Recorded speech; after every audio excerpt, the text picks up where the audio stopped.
622. First, a man dressed in a scholar's robe ascended the city wall and killed a large number of demons with an inexplicable divine ability.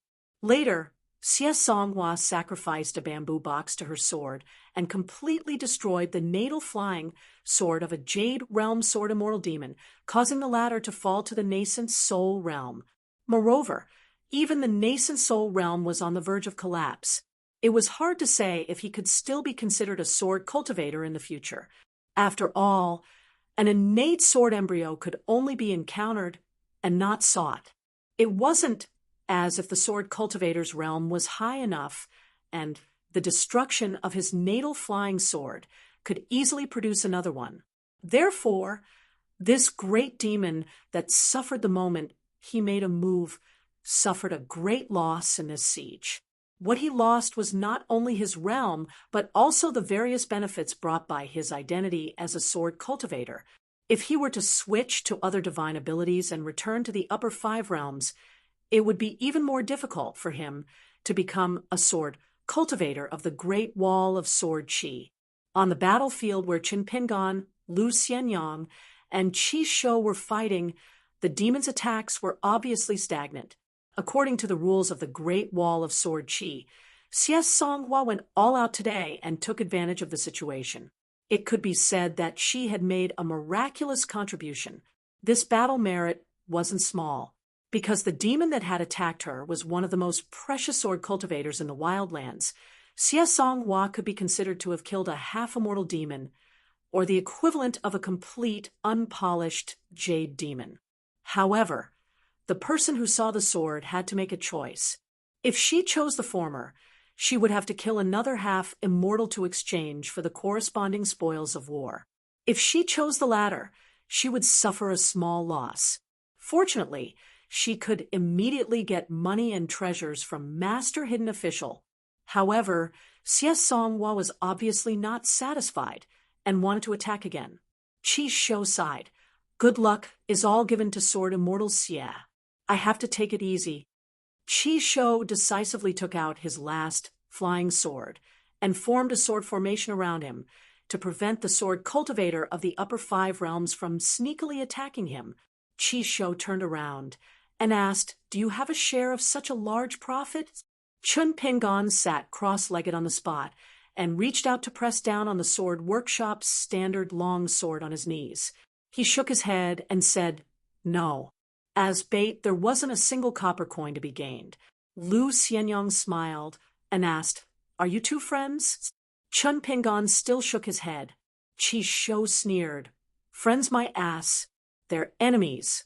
As long as I get off the city walls, this second manager will want nothing more than to scheme against me to death, and I will want nothing more than to crush him to death with my cultivation." Lu Xianyang nodded. "That's about the same as my hometown. The people there are simple and honest. There were many supervisors and battle supervisors in the wilderness. Once the demon army showed signs of slowing down, they would start a massacre. Therefore, on the battlefield where the 3 of them were, the demons continued to charge forward. Not only that, they seemed to have come up with some countermeasures. There was an additional group of demon cultivators who knew a little about talisman Dao. They threw a lot of yellow paper talisman in an attempt to block the view of the battlefield. For a moment, dust flew, and the spiritual energy was chaotic. The demons at the front line were all monsters with huge bodies. They were responsible for being the first to die. They probably wanted Lu Xianyang to attack as much as possible so that they could find more clues. Qi Shou responded, as usual. On the battlefield, the flying kite and heartstrings flew extremely fast. Many demons that were dozens of feet tall had their limbs cut off by the sword light. They fell to the ground and wailed in pain. Qi Shou had always been like this when he attacked his enemies. Other than killing them on the spot, skinning them and pulling out their tendons, he would not stop until their bones were exposed. He would also deliberately injure them, but not kill them, leaving them on the battlefield to struggle in vain and wait for death. Especially those demon cultivators who could transform into human form, They would often suffer such a calamity under Qi Shou's flying sword. Once a demon cultivator could not bear it and tried to save them, they would end up in a similar situation. Chun Pingon drank a mouthful of the water elixir wine in the sword-nourishing gourd and continued to attack the enemy with his sword. Chu Yi and Chu Shu pursued to kill with one blow. If the demon's body was too tough, or if they still did not die after their key aperture acupoints were pierced, Song Zhen and Kalei would add one or two more blows. During this period, there were demon cultivators who acted as hidden men of sacrifice who tried to imprison the flying sword with a secret method, wanting to die together with it. However, Chun Pingon was an expert in this kind of scheming and camouflage competition. In addition, the flying sword Chu Yi, which was slightly slower than Chu Shiwu in speed, was unimaginably tough. There was once a man of sacrifice of the demon clan who was extremely hidden, who deliberately got injured all the way. He even pulled a demon as a shield to block Chu Yi. As a result, Chu Yi only pierced the demon's mid-brows in front of him and then disappeared in a flash. Before the men of sacrifice of the demon clan behind him died, he looked at the city wall in a daze as if he was at a loss. Chu Yi, which did not fall into the trap and was only affected by the spiritual qi, was not damaged at all. However, Chun Pingon's mental energy consumption was not small. Just as Qi Shou said, after a long time, Chun Pingon, who was not a sword cultivator, would not be able to use his sword. And right now, it was only the opening of the battle. However, Qi Shou was also well aware that when the sword cultivator needed to leave the city wall to fight, Chun Pingon would be like a fish in water. Lu Xianyang still did not see his sword, his natal flying sword, nor did he make a move. From the north to the south, on the front line that was originally guarded by Xie Songhua, all who came would die. There was no reasoning.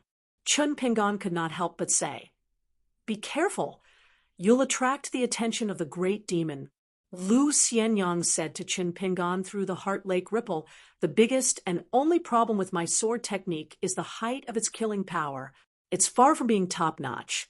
Other than that, there's no problem." Then Lu Xianyang continued, "Listen carefully. Don't miss a single word. Remember everything." Chun Pingon listened to the opening and was about to speak. Lu Xianyang did not even look at Chun Pingon and laughed. "Don't talk nonsense with me. When Uncle Lu speaks, just listen obediently. If I teach you all the incantations and tricks, will you be able to learn them?" Chun Pingon remained silent.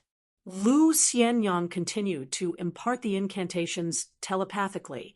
He knew that Chun Pingon had a good memory since young, so Lu Xianyang annotated the incantations as he spoke. He was not worried that Chun Pingon would remember wrongly. Lu Xianyang spoke in an extremely complicated manner. The content was the ancestral sword manual of Lu Xianyang's family. Other than the sword manual, there were actually two pieces of Lu Xianyang's family heirloom. Other than the sword manual, there was also the old modeled armor. The blue-black armor that did not have a good appearance was obtained by the woman of the Su family in Clear Wind City. After the head of the Su family obtained the treasured armor, he was like a tiger that had grown wings. He became one of the few nascent soul cultivators in the Aquarius continent. His killing power was extremely great. With the invincible treasured armor, the Clear Wind City was regarded as the next most popular candidate for the Aquarius continent, second only to their ally, the Xinjiang Mountain. The Su family was able to form a marriage alliance with the Yuan family of Dali, even if the daughter of the first wife married the son of a concubine. In the long run, it was still a profitable marriage. The reason why the Yuan family agreed to this undesirable marriage in the muddled situation of Clear Wind City was because of the head of the Su family's cultivation and the hope of reaching the upper five realms. Back then, Lu Xianyang's plan was to sell the treasured armor and keep the sword manual. The price was to leave behind the ancestral sword manual and give away half of his life. If not for the rules of the Pearl Grotto Heaven, that mountain-moving ape would definitely not mind taking away the other half of his life. There was no reason to speak of either. However, Lu Xianyang was now a scholar. Back then, when he was lying on the sickbed in the Wan family's sword shop, he gained a blessing in disguise. At the brink of death, he learned the sword in his dream. Therefore, the rules had to be followed, and the revenge had to be taken. Lu Xianyang asked, "Have you memorized it all?" As he spoke, there were wisps of sword intent circulating around him, as if they were protecting Lu Xianyang. Chun Pingan nodded, and then said, "I don't think I can learn it. The threshold is too high." Lu Xianyang smiled and said, "Then it's the same as before. Set your attitude and compare yourself with anyone but Uncle Lu. Is it difficult to learn the sword? To me, it's just SOSO. To you, of course, it's difficult. But then again, what's the most important craft in our hometown? Isn't it porcelain burning? No, we've also learned it. So now, you're in the same situation as learning how to burn porcelain. Back then, you thought you wouldn't be able to learn it well in your lifetime and couldn't become an official kiln worker? You pulled a long face all day long and acted like a taciturn gourd. Look, how are you now? The emperor begged you to help burn 1 or 2 pieces of porcelain. Are you willing? Doesn't it depend on your own mood? Of course, my ancestral sword technique is very particular. You're much slower than me in learning everything, but you can still learn it. What's the hurry? You're inferior to me in everything. I have to teach you everything. You have to accept your fate and get used to it." Chun Pingan said softly, "I've really gotten used to it." Lu Xianyang laughed and said, "It's a good habit. You don't have to change it." On Chun Pingan and Lu Xianyang's route, they headed all the way south. In the rear of the demon army, there was an enormous military tent that was heavily surrounded. An inconspicuous wooden plaque was hanging on the door of the tent, on which there was only the word Jia Shun. Inside the tent, there were desks of various sizes. Books and scrolls were piled up into mountains. Among them, there were many severely damaged books on the art of war. They were not the original but were copied. Even so, they were still treated as treasures. Demon race cultivators would be very careful when reading these books. There were few books, but the flippers treasured them. They were willing to read word by word, and not by reading the book. They wanted to dig deeper into the meaning within. The military tent occupied a huge area. Close to 100 demon cultivators were gathered here. It was not because they were accomplished in cultivation or had techniques to retain their youthful looks. It was because they were really young. Among them, there was a young sword cultivator called Bei Jing. He sat cross-legged with his back leaning against the sword rack. Beside him, there was a person of the same age who was reading a book on the art of war. His name was Yusi. He was also a sword cultivator who was ranked among the 100 sword celestials of the desolate world. However, like Bei Jing, he did not have a surname yet. A young man lifted the curtain and walked in. Yusi raised his head and asked with a smile, "And I Tan, how's the result this time?" "It's not as good as last time. Only 3 flying swords were destroyed." The young man stretched out 3 fingers and then shook his head. He squatted beside Yusi and Bei Jing and said unhappily, "It's really hard to get close to the 3rd sword formation.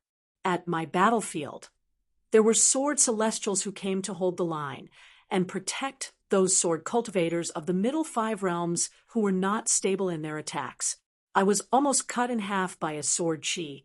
It was very dangerous." Then the young man smiled brightly. "However, I was not too far away from the battlefield where Chun Pingan was stationed. He was Chi Shou's neighbor. Chi Shou had indeed broken through the realm. He only used 2 flying swords to defend the battlefield. That's impressive." Then a scholar appeared. His spells were very strange. Those who ran into him did not even know how they died. That's impressive. A woman who was sitting behind a desk glanced at the map and said slowly, "The sword celestial you faced should be Situ Shue. He's in the jade, unpolished realm and was born as a wild cultivator of the gold armor continent. His natal flying sword is steel cavalry, and his sword is impregnable pass. His killing power is not too outstanding, but he's good at both offense and defense. It's already a skill to be able to escape from his sword. Black Beach, let's make a deal. You can slowly accumulate battle merits, but don't die. Your battlefield is under Wooden Clog's control. You're one of the candidates for the 100-Sword Celestial, so you'll implicate Wooden Clog. He finally got the chance to bestow a family name. Don't lose it. Ooh. A shy young man who was sitting behind a desk near the woman raised his head and said softly, "Don't die. Otherwise, even if I get the family name, I'll feel guilty for a long time." The young man named Black Beach grinned and said, "I know. The 100-Sword Celestials of the desolate world were the seeds of the great Tao appointed by the moon's supporting mountain. Their importance was second only to the ascendant realm great demons. Every sword cultivator's life was very valuable, regardless of their realm. If one of them died, the Jazzy Tent and the moon's supporting mountain would investigate and punish them severely. At this moment, there were as many as 5 people in the Jazzy Tent. Black Beach, Beijing, you see the woman who exposed Situ Shueshua's background, and a young man in the corner who didn't quite fit in." Wooden Clog turned to look at a desk and said softly out of habit, "Have you found out the foundation of that Confucian disciple's spells, especially whether or not he's a sword cultivator? The losses in this small battlefield have exceeded our expectations by quite a bit. We have to make an appropriate response.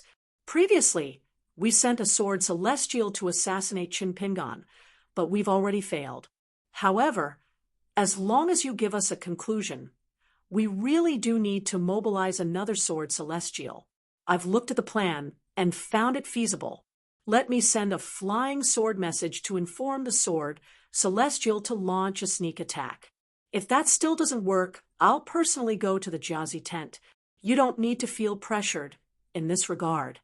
A man shook his head and said, "We still need to die a few more times to get more clues." Wooden Clog nodded. The woman said, "Chen Chunan from the south swirling continent personally came to the Great Wall of Sword Chi. That scholar is definitely of the quasi-sage lineage. There's no doubt about this. In fact, we can send fewer troops to the battlefield that this person is guarding. This is because there will definitely be a hidden flying sword message soon.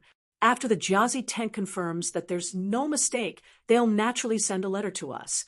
If this person's identity is written in the letter, we still have 2 sword celestial quotas left in the Jazzy Tent. We might as well use them both. When the time comes, whether it's killing that scholar or Qin Pingan, or even that Qi Shou, will allow the 2 sword celestials to act according to the circumstances." Ooh. Wooden Clog thought for a moment and nodded. "That's feasible." Then the shy young man pulled out a piece of yellow paper from the pile beside him. He folded it into a small paper kite and gently threw it to the entrance of the tent. "Pass down my orders. On the 6th line of the Jazzy Tent, slow down the attack. Apart from not allowing retreat, survival is the most important thing." The kite flew out of the Jazzy Tent. The young sword celestial with the strange name, you see, teased, "Tung Tan, although your realm isn't high now, you have many tricks up your sleeve.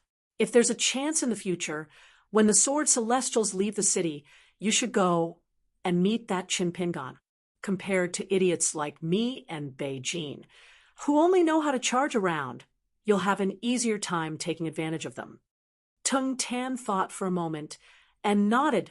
"Let's give it a try." This Jazzy Tent was one of the 60 great armies in the wasteland world. This was one of the large tents named after the heavenly stems and earthly branches. Apart from the Jazzy commander's tent's orders, every military tent was specifically responsible for the deployment of troops on a battlefield. Since it was marked with the word, it was clear that this tent was important. According to military law, even sword celestials and great demons would be executed on the spot if they dared to trespass into the Jazzy Tent. Inside the Jazzy Tent, Everyone carried out their duties in an orderly manner. On the whole, the atmosphere was rather relaxed.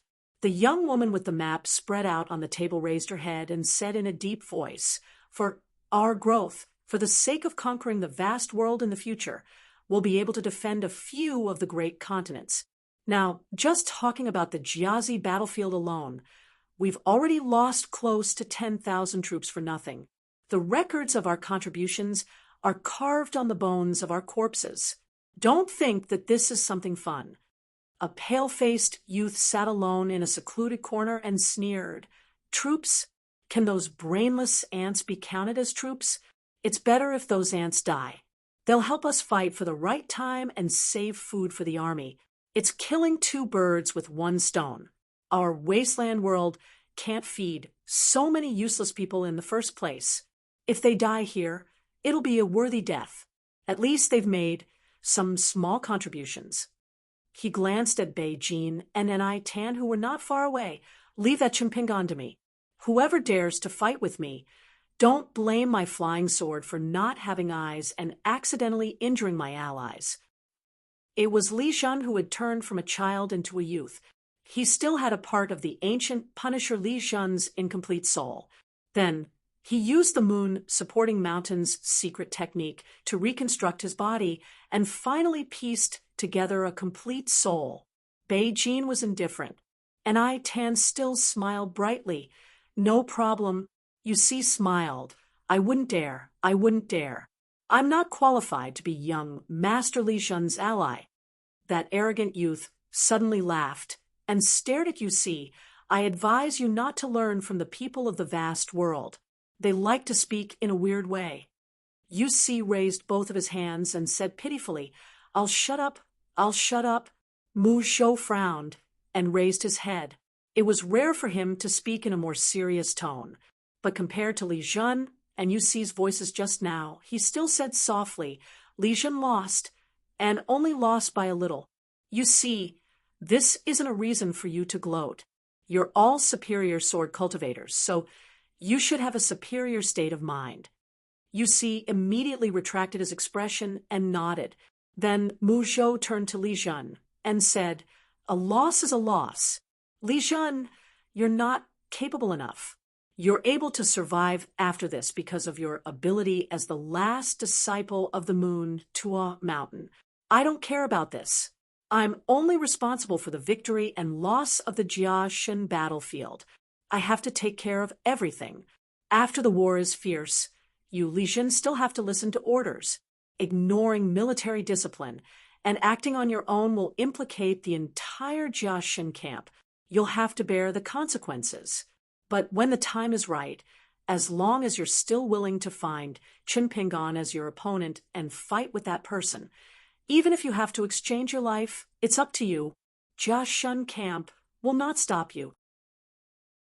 I'm even willing to take out Jiashan camp's merit and help you create an opportunity to fight to the death with Chimpingon, because it's my honor to fight with Li Shun, who dares to die again." Mu Zhou looked around and said in a low voice, "Why did Li Shun fight? Why did he fight with Chimpingon under the city wall? Don't you know? Are you worthy? How did this become the reason for you to laugh at Li Shun now, just because he lost a battle and died once? Then for the past 10,000 years, the Wildlands has never won a single battle. Not a single battle. So many Ascendant Realm seniors, together with the entire moon to a mountain, who isn't a joke. If you're really capable, when you reach the vast world, you can laugh at the people over there as you wish." Mu Zhou took a deep breath. His expression was gloomy and murmured, "Talking to you guys like this doesn't make me feel happy." Li Jun seemed to be in this Jiashan camp. He still listened to Mu Zhou's words. He didn't compete with Yusi anymore and continued to close his eyes to rest. At the same time, he refined the 5 life items. The woman teased, "Mu Zhou, you're so handsome." The young Mu Zhou smiled shyly and blushed a little. Bei Ying, who was almost a mute, spoke for the first time. "The flying sword of Jiashan camp will be here soon." As expected, a messenger flying sword arrived at Jiashan's tent. After reading the secret letter, Mu Zhou's expression became serious. I only know that the scholar is called Lu Xianyang, and he's from the Aquarius continent. He's not a disciple of the Melochin family, so I still don't know his cultivation background. The woman sighed. Then we'll prepare for the worst and use our lives to find out the truth.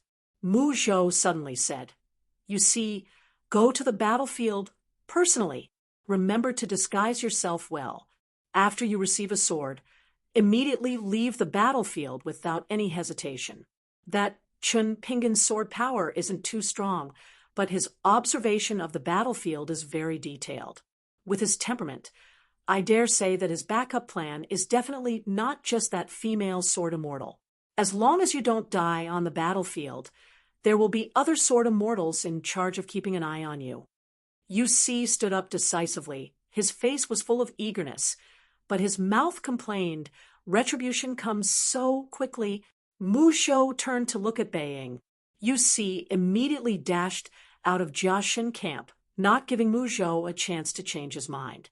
Mu Zhou looked away and said to Nai Tan, I've already calculated.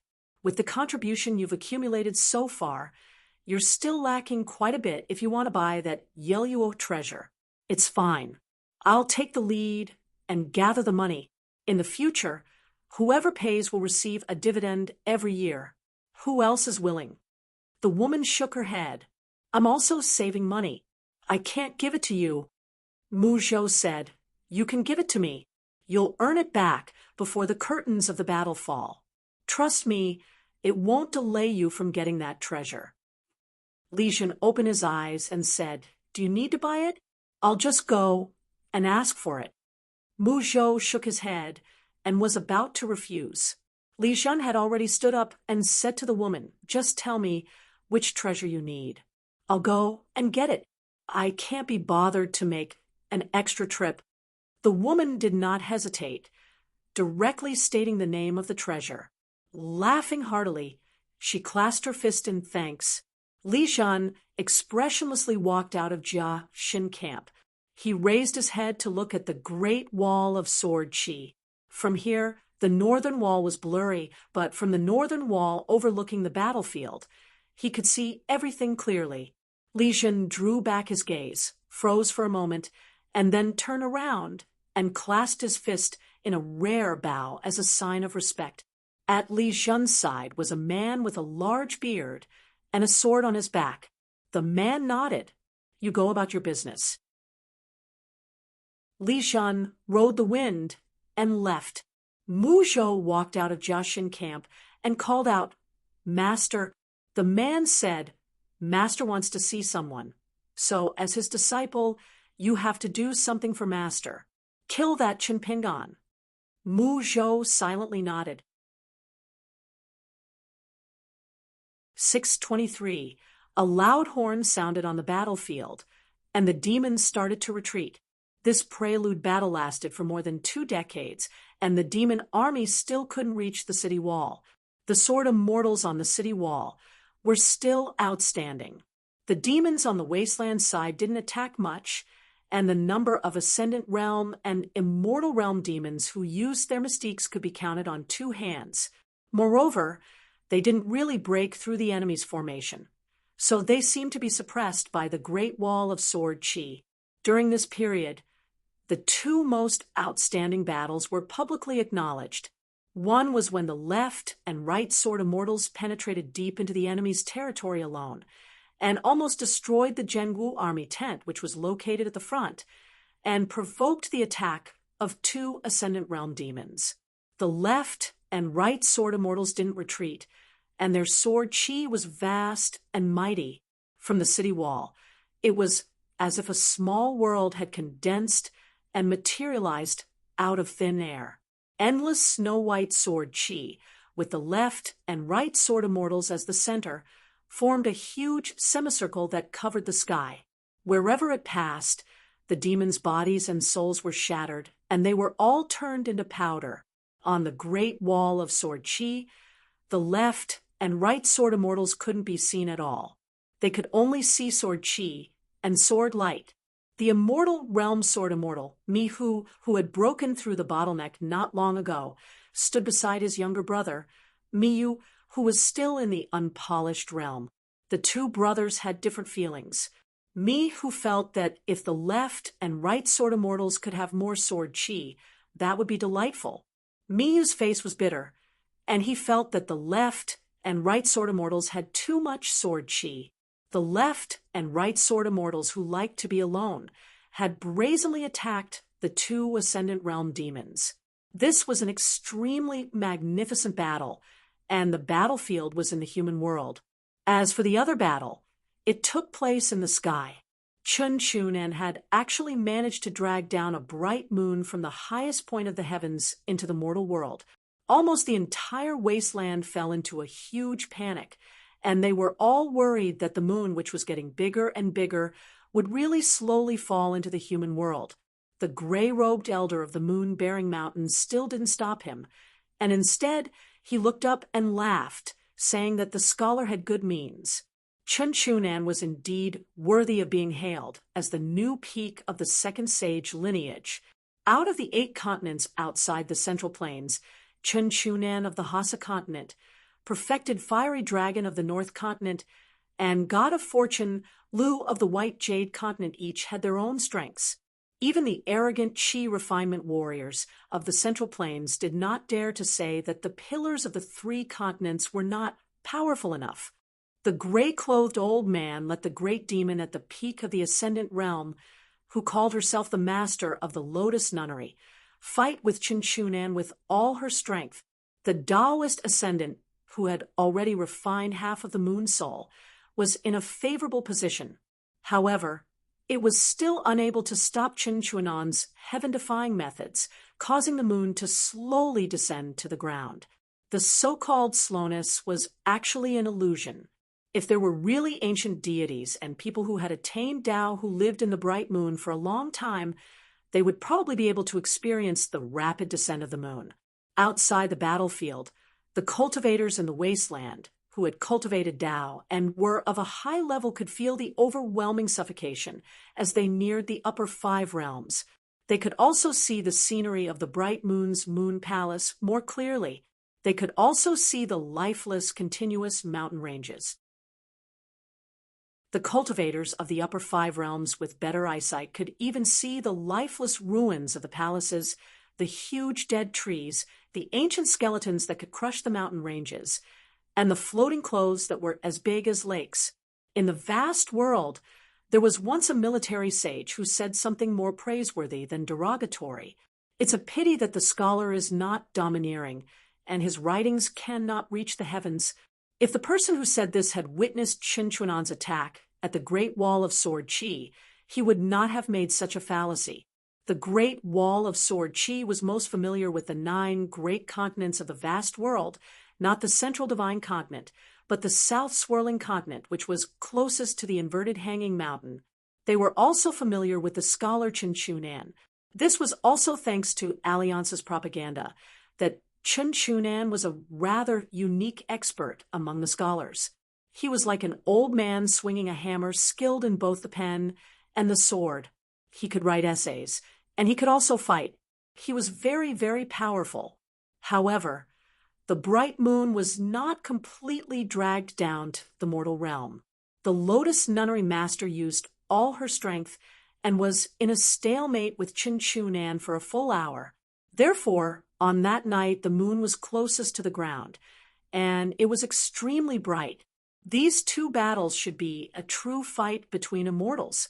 This boosted the morale of the Great Wall of Sword Chi. The sword cultivators drew their swords even faster, and the sword chi waterfall that gathered tens of thousands of natal flying swords became even more turbulent.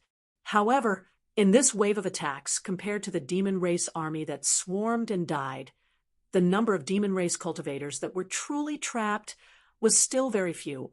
Therefore, the battle merits that the Great Wall of Sword Chi sword cultivators had accumulated were mostly meager. Therefore, the female sword immortal called Xie Songhua from the Snowy Peak continent could be said to have shocked the world with a single brilliant feat and earned a huge amount of battle merits. After the demon race army stopped their attacks, they no longer left the corpses on the battlefield to be exposed to the sun as they wished, and allowed the sword cultivators of the Great Wall of Sword Qi to pick up money from the battlefield.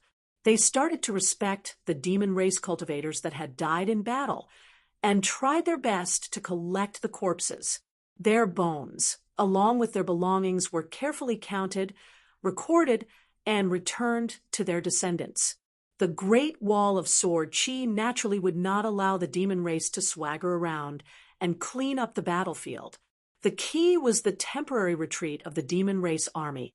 There was a greater demon that held a golden pot that was carved in the shape of a rat's treasure. After it was summoned, all of the spirit artifacts and magic treasures that were filled with spiritual energy automatically left the battlefield and hurriedly flew towards the golden pot. There was also a greater demon that held a jade tablet carved from black jade. After he clenched it, it shone with a dazzling light. Black flood dragons that were only the length of a finger swam out from the jade tablet.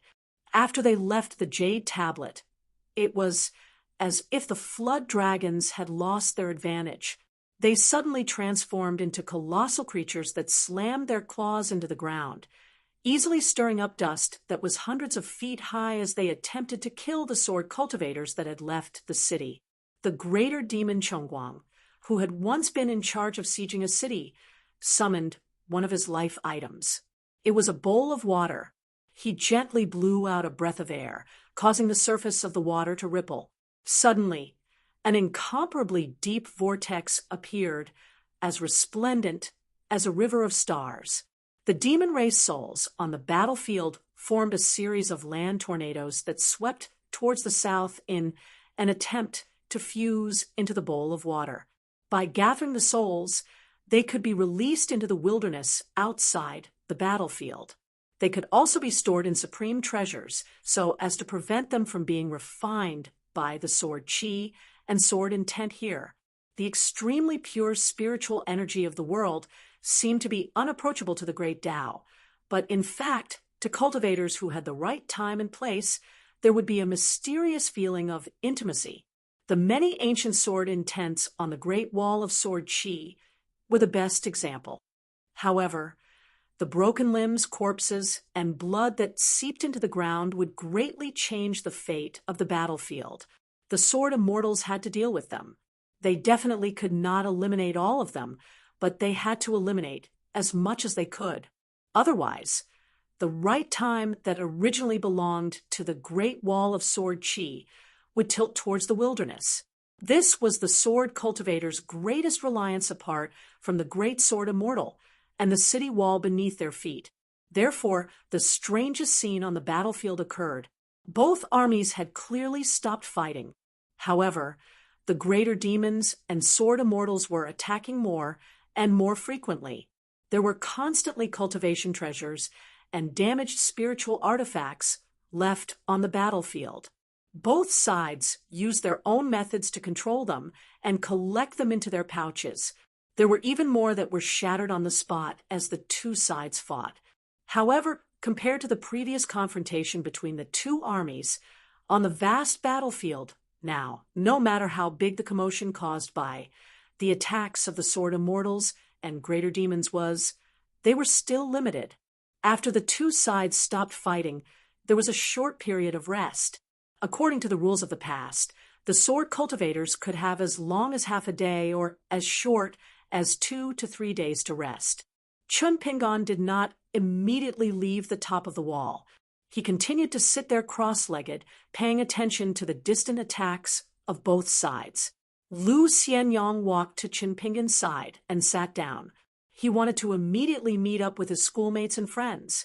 The main point of this trip to study the Great Wall of Sword Qi was the word learning. As for the matter of killing demons, regardless of how the other Confucian disciples of the secondary saints viewed it, Lu Xianyang was not that concerned. If not for Qin Pingon sitting here, Lu Xianyang might not have been willing to take action. Lu Xianyang had always lived a more relaxed and carefree life than Qin Pingon. As for when they would leave the Great Wall of Sword Qi, no one knew.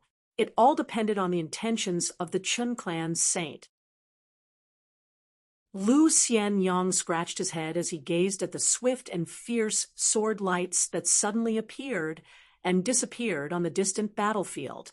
He said, "All my battle merits will be counted on you." Chun Pingon nodded and handed over the blade, strengthening gourd with a smile. Lu Xianyang shook his head and said, "No, even if I want to have sex after drinking, I still need a pretty girl by my side, right?" Lu Xianyang heard that this guy had written the Ghost Sword Immortal's seal on the Great Wall of Sword Chi. He planned to ask Chun Pingon to help him carve a pair of seals. One was more straightforward, Great Sword Immortal Lu. The other was more honest, Lu Xianyang. Chun Pingon asked in a low voice, "That demon cultivator was actually fine after you attacked?" Lu Xianyang smiled and said, "He's also a sword cultivator and has a protective treasure. He won't die so easily." Chi Shou's side was very lively. Many people had come. After all, Chi Shou had just broken out of seclusion during the battle and successfully reached the nascent Soul Realm. This time, he was guarding a place alone. It was indeed worthy of a celebration. Chi Shou was indeed the leader of his small mountain. He was also a disciple of the Chi clan. Soon, he gathered more than 10 good friends around him. There were both men and women. Some of them were acquaintances of Chun Pingon. For example, the Dragon Gate sword cultivator, Ren Yi, who was the first to guard the gate on the street. There was also the Golden Core sword cultivator in charge of guarding the second gate, Puyu. He was a handsome young master in white. There were also a few female sword cultivators who were about the same age as them. Half of the reason was to congratulate Chi Shou, and the other half was because of Chi Shou's two neighbors. They had completely different personalities from the ladies of noble families. At this moment, they were openly looking at Chun Pingon and Lu Xianyang. They did not hide the fact that they were sizing them up, and their so-called whispers were not at all sneaky. On the Great Wall of Sword Chi, during the intervals between the battles, the sword cultivators who were familiar with each other would occasionally chat about other battles. Among them were the second manager and the scholar from the Hassa continent. There were many topics to talk about. As for which sword cultivator died, whose natal flying sword was destroyed on the battlefield, instead, they would at most say, "Oh," and nod to show that they understood. There was nothing else. Chun Pingon shook the blade, strengthening gourd, and joked, "Don't you have it now? Do you still want to drink it?" Lu Xianyang jumped off the wall and muttered, "Let's go, let's go." When Lu Xianyang was far away, one of the female sword cultivators asked with a smile, "Second manager, what's your friend's name? Does he have a partner or a wife?" Chun Pingon smiled and said, "He was here just now. Why didn't you ask?" The woman chuckled and said, "I'm just shy." Chun Pingon was a little helpless. Just now, when she looked at Lu Xianyang, it was as if Lu Xianyang was naked. She was not shy at all. She was called Sita Longqiu, the daughter of a concubine from the Sidu family on Taixiang Street. She was a sword cultivator who had reached the bottleneck of the sea-viewing realm. She was good friends with Dong Bujue. Among the sword cultivators of the same age, on the Great Wall of Sword Chi, her realm was not high nor low. However, she was cheerful and had the spirit of the Jianghu. Interesting things on the Great Wall of Sword Chi often became more interesting after being polished by her. Many sources of gossip came from her and Dong Bujue's groundless accusations. At that time, Dong Bujue went to the Ning residence and asked Chun Pingon to help him carve 3 book seals. One of them was Sita Longqiu's. The second manager was upright and honest. Sita Longqiu's "I swear" was definitely true. Gu Jianlong's "Allow me to say something fair." Dong Huafu's "Spend money like water." Wang Xinshui's "I can pay before the fight, but after the fight, it's on me." These were the newest 5 absolutes of the Great Wall of Sword Chi. The Great Wall of Sword Chi was one of the 5 absolutes of the Great Wall. Yang's gambling behavior was excellent, and he washed his hair with saliva. The hidden official's temper was the best, and he never hit anyone. The old deaf spoke human language. Lu Ji's beauty and Miyu's deep love couldn't keep her. Actually, these had nothing to do with swordsmanship or realms. Now, Chun Pingon and Sita Longqiu could be considered a meeting of experts. Sita Longqiu suddenly laughed and asked, "Is Yen Dang Mountain very famous in the vast world?" Chun Pingon shook his head. "It is just a mountain in the Aquarius continent that is not very famous. Its feng shui is very good, but it is not famous yet. But I have a good friend who travels the Jianghu and the wilderness. He likes to write about mountains and rivers. He told me that he had been to such a place before. The scenery there is marvelous." Sita Longqiu said regretfully, "I thought it was one of the famous 5 great mountains." She then smiled. "It doesn't matter. It is already very good." Because on the seal that Dong Bujua gave her, there was a passage with a strange content.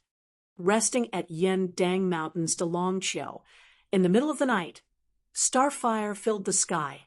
Unable to sleep, I jumped into the grass barefoot.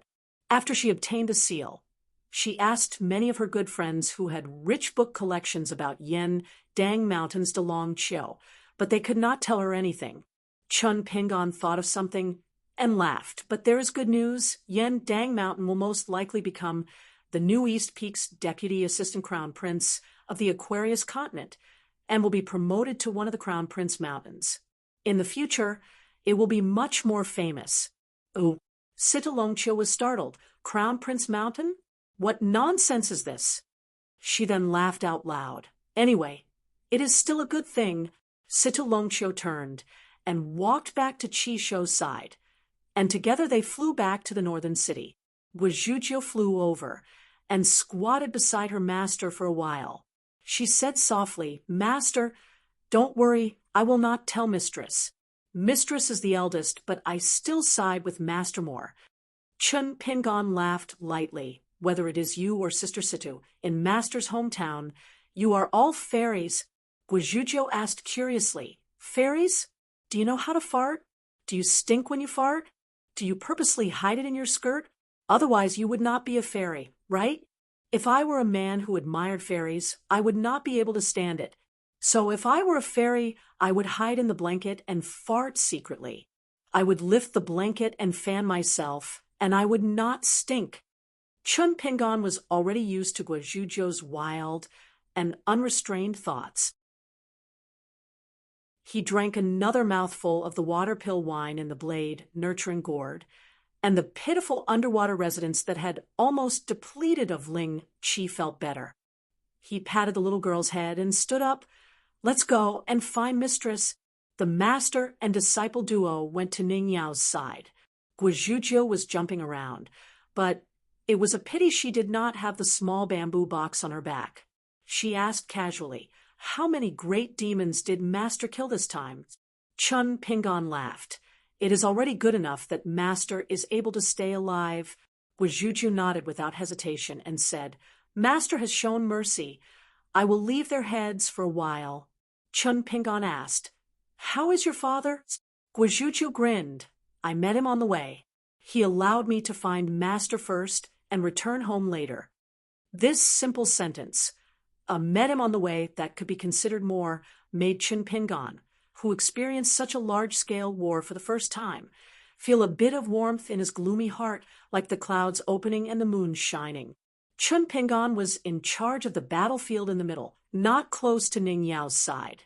Guizhuzhou was not afraid of the long journey, accompanying Master to travel the world. Every step was good. Perhaps as they walked, junior sister would surpass the senior sister who was not tall.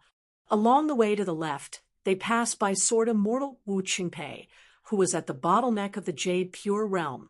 He did not use his sword even once, using the entire battlefield as a whetstone to refine his sword. The Great Wall of Sword. Aura had all kinds of natal flying swords. Some could transform into the golden body of an ancient god, some could create talisman arrays, and some could use the 5 thunders technique. There were also the 2 earth immortal sword cultivators of the immortal couple, One of their flying swords could transform into a flood dragon, while the other was called the finishing touch. When the two swords worked together, their power would increase tremendously, no less than a sword immortal's attack. There were all kinds of strange things. No wonder the Great Wall of Sword, Aura, did not need other chi cultivators. Pang Yuanji did not leave the wall. Beside him was a girl who admired him. She was Gao Yuqing, Gao Yeho's sister. Seeing Chun Pingon and Guizhuzhou, Pang Yuanji smiled and nodded. Chun Pingon used what he had learned and asked with a smile, "Brother Pang, how many great demons did you kill?" Pang Yuanji smiled. "The same as you?" Chun Pingon said, "You're an earth immortal. Why are you competing with a second realm cultivator? It's beneath you." Guizhuzhou ran to Gao Youqing's side and stood on her tiptoes. She patted Gao Youqing's head with a kind expression, nodded, and lectured. "Yuqing, a married girl is like spilled water. You're not married yet. Control yourself. You must control yourself." Gao Yuqing slapped Guizhuzhou's hand away and glared. "Lu Duan, don't talk nonsense." The girl glanced at Pang Yuanji from the corner of her eyes. Chun Pingon and Guizhuzhou continued walking. Chun Pingon saw a young man spitting saliva at the top of the wall. He signaled Guizhuzhou to keep quiet. However, Chun Pingon had only taken a few steps when Gu Jianlong felt that something was amiss.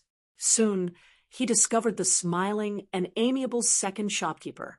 Without saying a word, Gu Jianlong called his friends and hurriedly flew back to the city on his sword. On Ning Yao's side, there were two unfamiliar faces: the mellow Qin family's disciple, the sage Qin Shi, and the gentleman Qin Jingxiu from Continent's Foothill Academy. The two of them did not kill demons like Lu Xianyang. The reason was simple. If they were not sword cultivators, the demon army would not be able to get close to the city and would not be of much help. In addition, sword cultivators were particular about tight and seamless coordination. Chun Shi and Qin Jingxiu's spells and abhijna were powerful, but they would be of more help than help. Therefore, the two of them were really traveling. They walked all over the city and returned the way they came. Then they took the opportunity to greet Qin Sancho and the rest. This was because the Confucian gentleman who took away the noble spirit from the Great Wall of Sword, Aura, was a good friend of Qin Jingxiu. The two of them became gentlemen at the same time. The gentleman hoped that Qin Jingxiu would help him pass the message. Qin Jingxiu was chatting with Stack Cliff. Stack Cliff was talking about the inside story of the battle. He said that in the previous battle, the Great Wall of Sword, Aura, did not have to deliberately chase after the demons. In order to maximize the damage, they would even close the front line and slowly kill the demon army. However, when the demon army reached the city, it was very likely that they would succeed in attacking the city. A large number of sword immortals would leave the city to guard the front line and cut the battlefield. Then, the Earth immortal sword cultivators would lead the team to fight at the bottom of the city. The sword cultivators of the middle five realms who did not have high combat strength were only responsible for guarding the city. Chun Sancho and Yan Ji squatted at the side, watching the show and laughing secretly.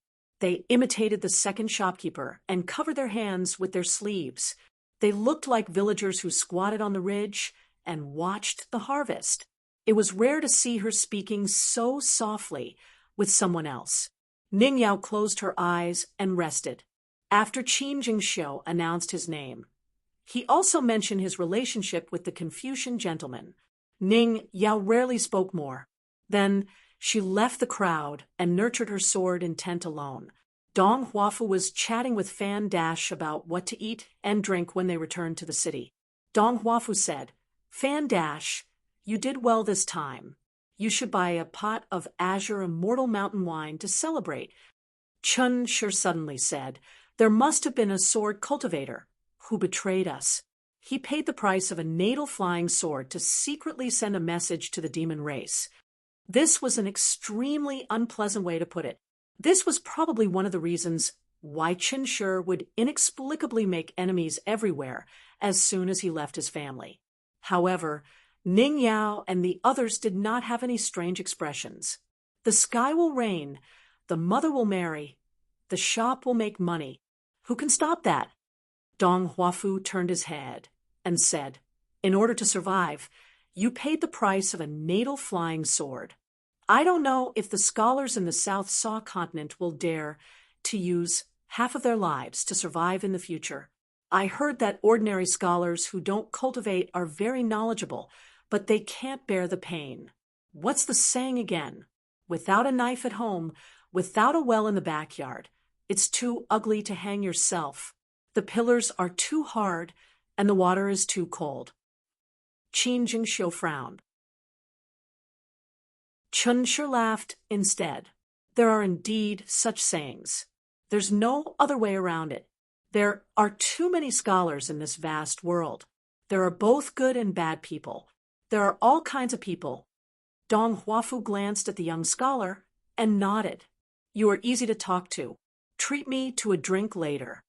Chen Shi was amused. He laughed and asked, didn't you treat me to a drink?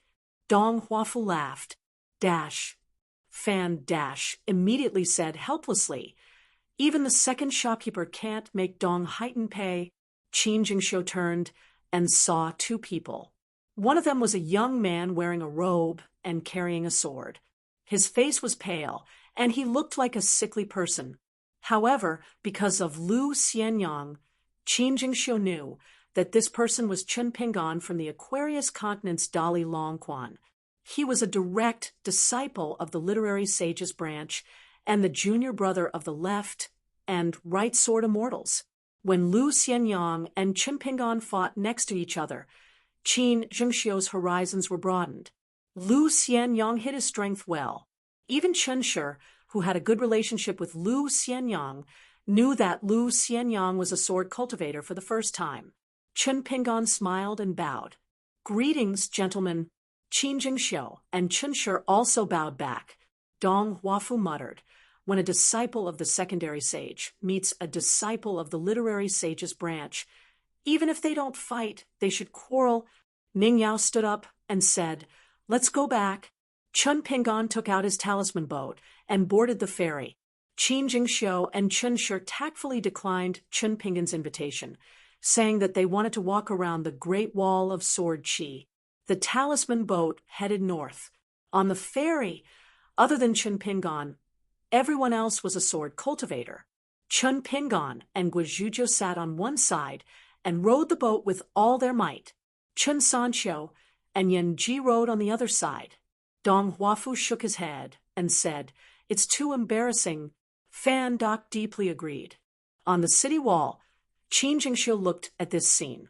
On the ferry, other than Chen Ping'an, everyone else was a sword cultivator. However, none of them rode on their swords. Chen Shi smiled and said, Lu Xianyang often bragged to me about how smart Chen Ping'an from his hometown was, and how fast he learned things. Other than being a little taciturn and not fond of talking, there seemed to be nothing wrong with him.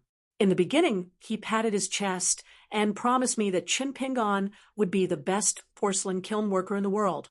After that, Lu Xianyang stopped talking about the dragon kiln. Qin Jingxiu said, Lu Xianyang probably did not expect that Chen Ping'an would become Mr. Wensheng's closed-door disciple. Chen Shi looked at the talisman boat and said, I guess Chen Ping'an also did not expect that Lu Xianyang would become a sword cultivator. Chen Shi sighed and said, my sister once said that the Pearl Grotto Heaven in the Aquarius continent is a place with good feng shui. Inside Jia Shen's tent, sword cultivator Yu Si walked in. Other than Li Zhen, everyone's gaze gathered on him. The young wooden clog asked, how is it? Yu Si smiled and said, good fellow, I am sure that he is a sword cultivator, not some righteous Confucian disciple. It's just that his swordsmanship is very mysterious. At this point, Yu Si raised his arm, emitting a faint smell of blood. See, my robe is not damaged at all. Yu Si rolled up his sleeves. His arm that was wrapped in several golden pages was now a bloody mess.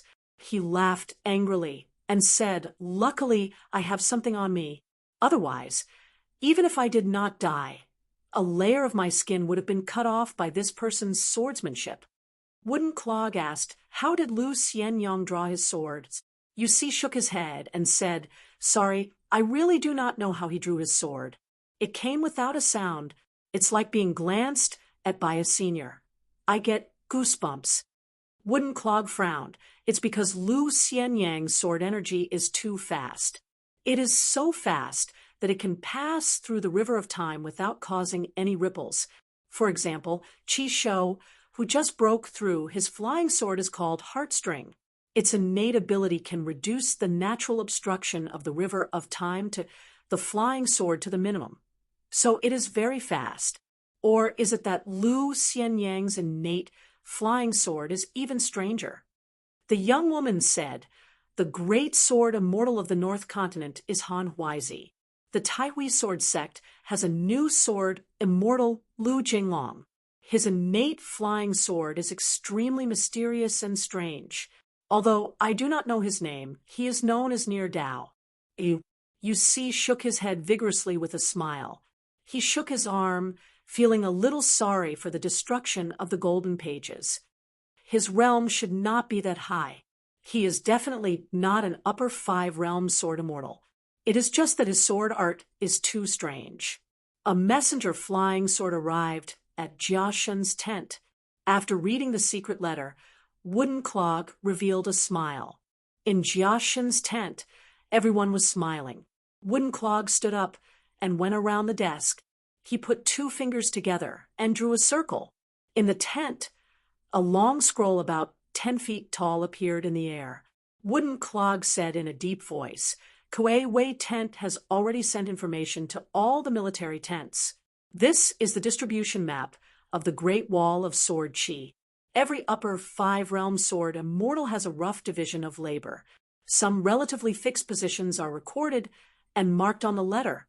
In addition, nascent soul sword immortals who are capable of guarding an area alone are not to be underestimated. In addition, all the golden core sword immortals with greater killing power are recorded in detail, especially the youngest batch of geniuses like Ning Yao. Some of the Dragon Gate and Sea viewing realms are individually marked." Wooden Clog began to report the names of the important sword immortals and sword immortals, as well as their positions and specific duties of guarding the city. Every time the youth said a name, the young woman would write an extremely small name on the scroll. Fortunately, the people in Jia Shun's tent were all cultivators with excellent eyesight. Even if their realms were not high, they could see the words on the scroll clearly, no matter how small they were. The names on the scroll were divided into 3 colors, gold, vermilion, and ink black. They corresponded to the upper 5 realms, sword immortals, nascent soul sword immortals, and golden core sword immortals. Wooden Clog emphasized, to have a name on the scroll, even if it's an inconspicuous ink black color, the lower their realms, the more we need to find an opportunity to kill them. The young woman said, "Then I'll circle these special names with gold ink." Wooden Clog nodded and said, "Sure." For example, Sword Immortal Guijia's daughter, Guizhujiu, and Marquis Gao Ye's sister, Gao Yuqing. On the scroll, there were the 10 people at the peak of the Great Wall of Sword Qi. There were also Great Sword Immortal Yuqing, Yao family head Yao Linyun, North Continent's Han Huizi, and Yen family's consecrator Li Tumi. In the past, when they attacked the city, the great demons of the wilderness did fuss over such details. It was just that they could never keep up with the changes. This time, there were 60 military tents in the wilderness, including Jia Shun's tent. There were close to 5,000 cultivators. Since Jia Shun's tent was only responsible for the battle situation in their own territory, there were even more military tents that had to take care of something important. That was because the Armored God tent was a bit special. It had so many sword immortal embryos that it didn't need to be distracted. Moon-bearing Mountain, Lijian, Beijing, Long Beach, you see, and the young female sword cultivator, Lu Bai. Of all the 100 immortal embryos in the wildlands, the armored god tent had 5. The other military tents had to take care of other matters. For example, Guewei's tent had to pay extra attention to the movements of the main sword immortals of the Great Wall of Sword Chi. They also had to record every sword immortal's attack, why they attacked, who they attacked, the strength of the attack, the lethality of the attack, and whether they had broken through their realms. There was also a crucial and hidden point, which was to identify whether the other party was holding back. If they did, they would circle it and see if they were still so polite on the battlefield in the future. If the answer was yes, other than confirming the other party's sincerity, they could also reduce the number of troops on the battlefield. The attacks did not have to be too intense, but they could not be too obvious. Otherwise, if the two sides reached a tacit understanding and the Great Wall of Sword Chi saw through it, with Chen Qingdu's temper, that sword immortal would not end well. In this way, they would kill the chicken to warn the monkey.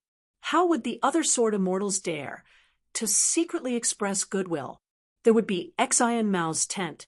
He would be responsible for the specific deployment of all the cultivators in the upper 5 realms and allocate them to the other tents. Gung Yin's tent would be responsible for the military supplies. Yiwei's tent would be in charge of the following troops. They would need to lead them to a predetermined location behind the battlefield and set up camp there so that they could rush to the battlefield at any time.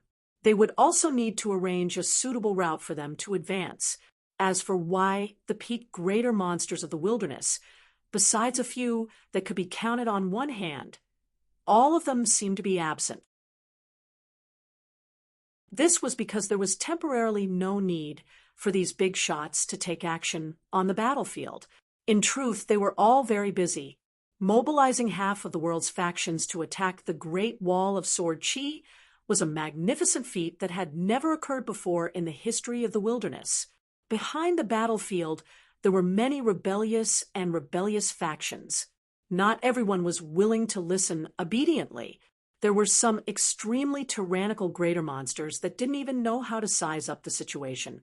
This was why they needed to be suppressed. There were also many that wanted to obey orders on the surface, but secretly hid their strength. And the most troublesome of all, there was a fire in their backyard, an internal strife. There was even a group of sword immortals that didn't want to be upright and upright sword immortals. They simply didn't want to use their swords in the open and became insidious assassins. They specialized in assassinating the leaders that led the army north to block the monster army that was heading north. When a sword immortal insisted on killing someone and then leaving, it would be a huge problem. The difference between defeating a cultivator and killing a cultivator was like the difference between heaven and earth. Why did Jia Shenying still want to kill Chen Pingan even though he knew that Chen Pingan was fishing? It was because Chen Pingan had killed Li Shun and not simply one. Such an existence that would become a huge problem once he really grew up was worth Jia Shenying taking out an upper 5 realms sword immortal as a bet. It was just that there was a lack of information at that time regarding the female sword immortal Xie Songhua of the Snow White Continent. It was impossible to accurately assess her sword style and lethality, so Jia Shenying paid a huge price. Wooden Clog didn't hesitate to take responsibility for this mistake, even if it was very likely that he would lose the opportunity to be bestowed with the surname of Moon Supporting Mountain. Wooden Clog didn't have any regrets. In war, people would die, and a lot of people would die. It wasn't like playing house. As long as they won, everything would be fine, and they could easily make up for it. But if they lost the war, it was hard to say who would be the master of the wild world in the future. The territory of the wild world was about 2 North continents size compared to the vast world.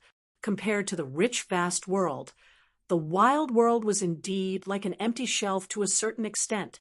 The land was barren, and the products were scarce. Although there was no lack of unique advantages, it was still too lacking compared to its neighbor. However, this huge disparity was like comparing an entire world to another world.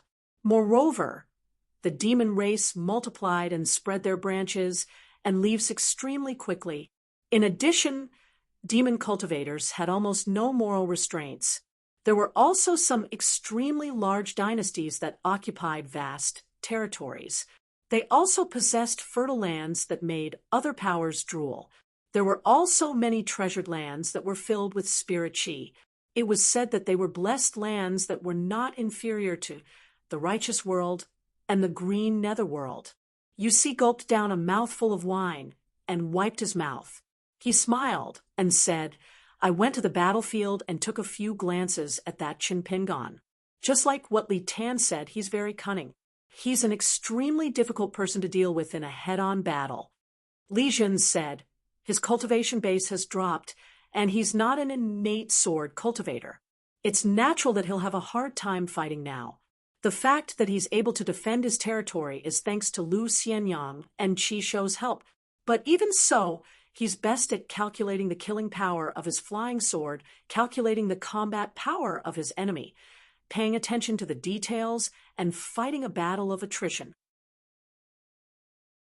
The woman said, to deal with this guy, we must form a situation where we can crush him. Wooden Clog asked, then let's try to surround and kill him? Li Jun, you'll be the main attacker. You see, you'll help hold the line. Li Tan, you'll be responsible for picking up the slack. As for whether or not it'll work, we'll see. Behind the chest suddenly said, change Li Jun to me. Li Jun's face darkened. Behind the chest said, this is my master's idea. Only then did Li Jun's complexion improve. Among the peak monsters of the wilderness, even famous overlords like the withered bone great monster Bai Ying and the master of the Yelluo would still be criticized. Only behind the chess master was an important figure that was easier to meet. Because he traveled the world all year round, he didn't belong to any sect or residence. But very few people criticized him. At most, they said that this person had a cultivation base but was unwilling to contribute to the wilderness. It was said that if he had been willing to participate in the Battle of the 13, there wouldn't have been the trouble of sieging the cities. But he had directly refused. 2 monsters had violated their vows and died. The disciples of the 2 sects had gone mad and sought revenge on him. In the end, he didn't even use his sword. He casually killed the leader of the unpolished Jade Realm monsters with a single punch. It was said that it was only a single punch. The other cultivators were all killed by that bastard sword cultivator behind the chest who had still been a youth at the time. Only a few ants were lucky enough to survive and flee back to their sections. They helped pass on the message and then hurried to apologize. In the end, 2 unpolished Jade Realm monsters served as retainers for the master and disciple, helping behind the chest and feeding his sword. The principles of the wilderness had always been simple and straightforward. Those with bigger fists had more reason. If the wilderness had its own official history book, then every page would be filled with a thick stench of blood. Many local factions that had managed to develop the embryonic form of a dynasty with great difficulty were trampled and destroyed by the peak-level monsters. Many capitals that had been painstakingly built by generations of sovereigns were reduced to rubble overnight, the ground covered in blood. For example, the withered bone great demon Bai Ying had 6 trusted generals under her command. Each of them liked to turn 1,000 miles of land in a country into a graveyard. Everyone there was reduced to withered bone puppets. Then, like raising poisonous insects, they would leave behind some usable materials in the end. Only sword cultivators, regardless of their cultivation, were able to survive these inexplicable disasters, because this was the rule set by Moon, supporting Mountain. The embryos of sword cultivators in the wilderness were like the seeds of learning in the vast world. It could even be said that they were protected even better. In fact, this was the strangest thing. The common enemy of the wilderness was the Great Wall of Sword Chi, the sword cultivators. But no matter how the wilderness attacked the city, it would always end miserably. Towards the sword immortals and sword cultivators of the Great Wall of Sword Chi, they were willing to hold pure respect. On the battlefield, they didn't show any mercy. After leaving the battlefield, When the sword immortals of the Great Wall of Sword Chi were mentioned, perhaps the monster cultivators who had personally experienced the battle would hate them to the bone. But they would never slander or curse them. Ning Yao returned to the Ning mansion alone, saying that he would go into seclusion to refine his sword. As for the rest, they went to the wine shop to drink. Fan de Che had already accepted his fate and borrowed money to treat them. The wine was drunk very quickly. Chen Sancho and the rest had already returned home. Guizhou Jiu flew over the walls to see the small bamboo chest. It had been a long time since they last met, and she missed it. In the end, only the head shopkeeper and second shopkeeper of the wine shop were left, as well as many drunkards who came to quench their thirst. While Stack Zhang was busy with business, Chen Pingon squatted by the side of the road to drink. Yu Ju Fu and Zhu Mei actually came over to drink. Yu Ju Fu carried the wine jug and walked towards Chen Pingon. The sword cultivator, who was beside the second shopkeeper, immediately laughed and gave up his position, each one more understanding than the other. Yu Ju Fu sat on the steps at the side, while Zhu Mei stood not far away.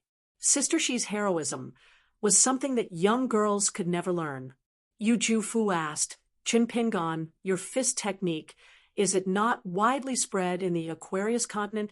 Chen Pingon shook his head. There are very few people who learn it. The number can be counted on one hand. Based on the number of people who learn it, it is the small fist type. Based on the level of fist intent, it is the big fist type. Yu Ju Fu nodded.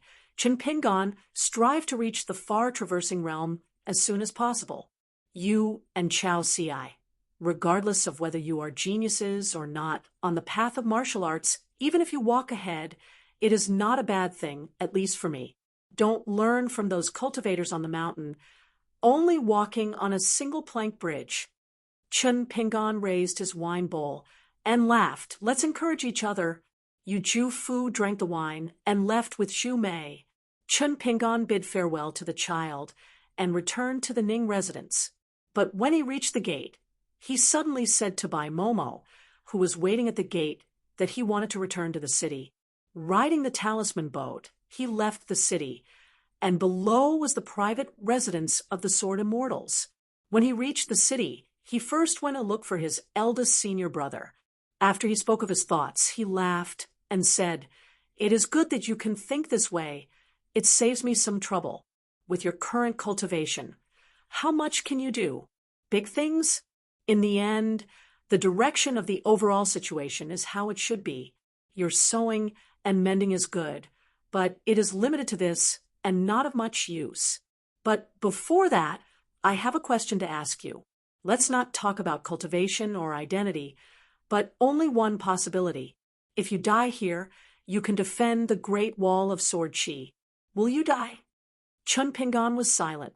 Left and right said, In any case, it is only an impossible possibility, so what is the answer in your heart? You know it. If you don't compete with yourself, how can you compete with the heavens and earth? Don't think that thinking too much is a bad thing. Our Confucian school believes that there is a beginning and an end to things, and that there is a beginning and an end to things.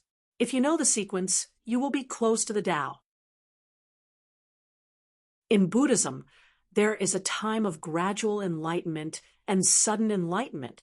In Taoism, there is also a time of accumulating millet. Take it slow. Ooh.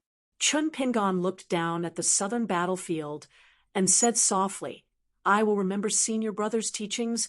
Left and right thought of something. You cannot be negligent in your studies. I will give you 2 more small questions. Think about why Buddhism and Taoism treat the matter of sculpting statues so differently.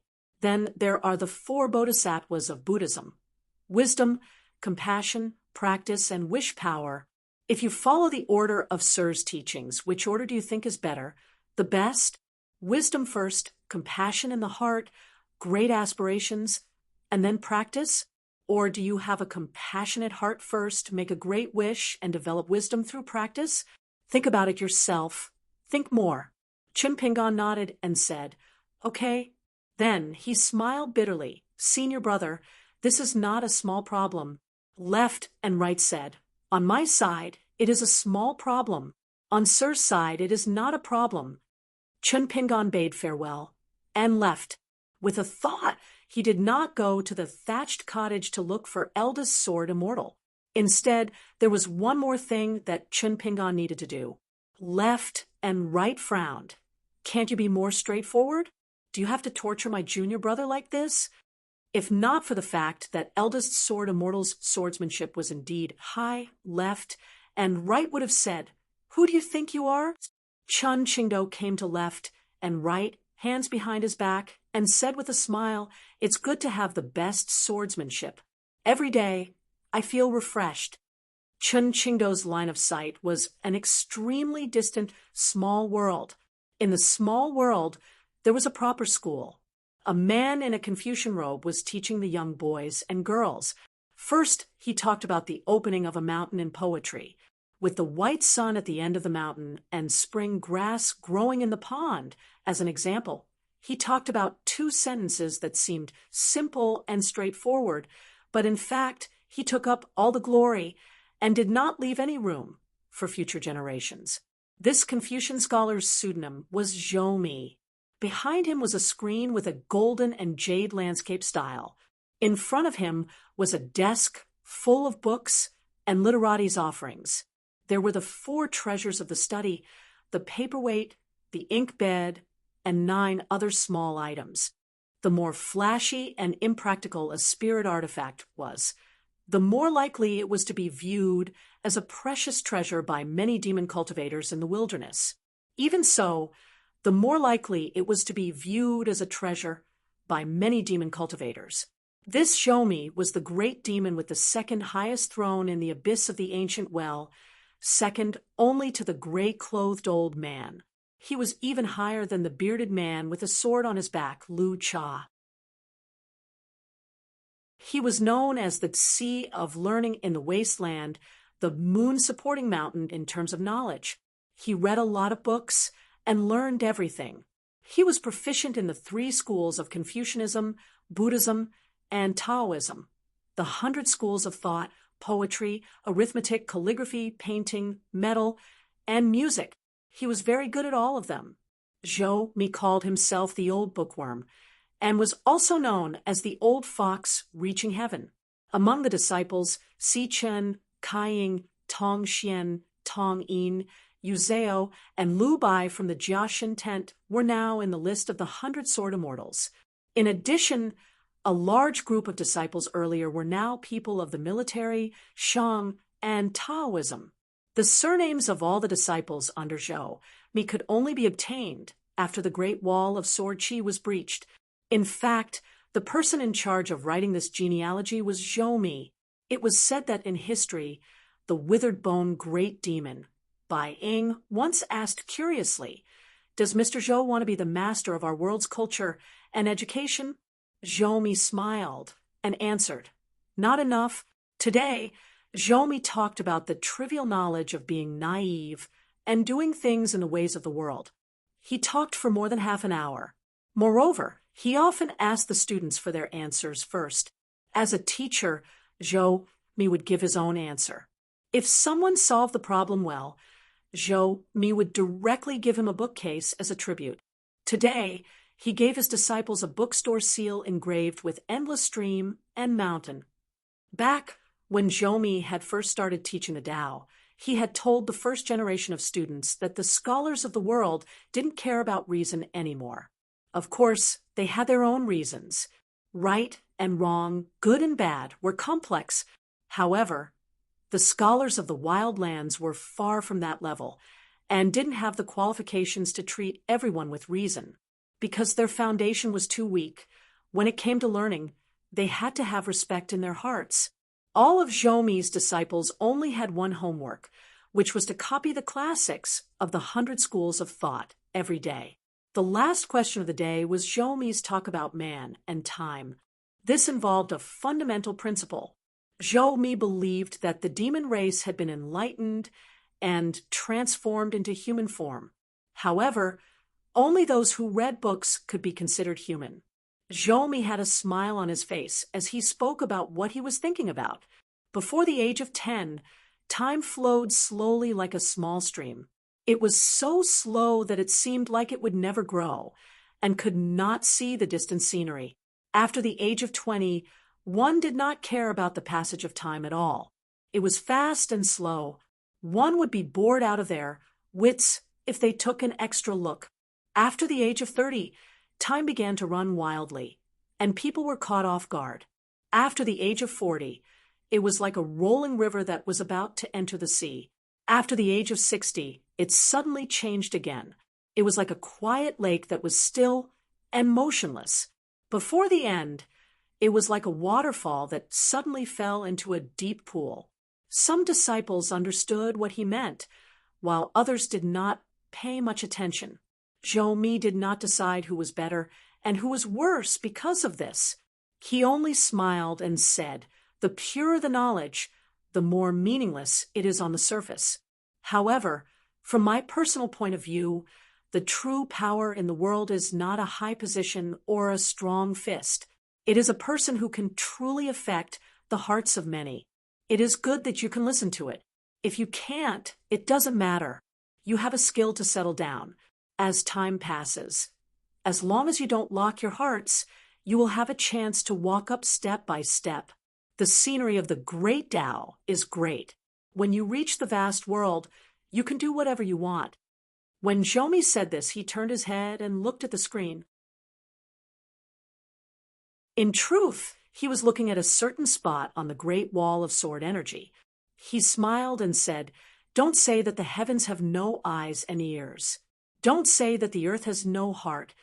Chun Qingdu smiled and said, "You are still far from establishing a sect." In the night, a slow man came from the great wall of sword energy to the Jingjian pavilion through the newly opened door of the inverted mountain. The person accompanying him was Yanji's father, who had used the camouflage spell. He was the head of the Yan family, Yan Ming, who had done business with the vast world crossing continent ferry for countless years. The Jingjian pavilion had already closed its doors to visitors, so there were only 2 people walking inside. The slow man began to pick and collect the sword immortal paintings one by one. The head of the Yan family said, "Chun Pingon, help me carve a seal. I will ask Yanji to send it to the Ning family later. The fee is 1 grain of grain rain money. You don't have to think about the seal. Just 5 words. Climbing the city is like visiting a grave." Chun Pingon had just put away a painting. He thought for a while and asked, "Can you add 5 more words?" Yan Ming smiled and said, "What do you mean?" Chun Pingon said, "Offering wine as soon as the sword is drawn." Yan Ming was silent for a moment and nodded. "I won't let you carve 5 more words for nothing. 2 grains of grain rain money." Chun Pingon shook his head and said, "Uncle Yan, you don't have to pay." Yan Ming asked, "You think it's too little? So you don't want it?" Chun Pingon was speechless. Yan Ming motioned for Chun Pingon to continue with his work.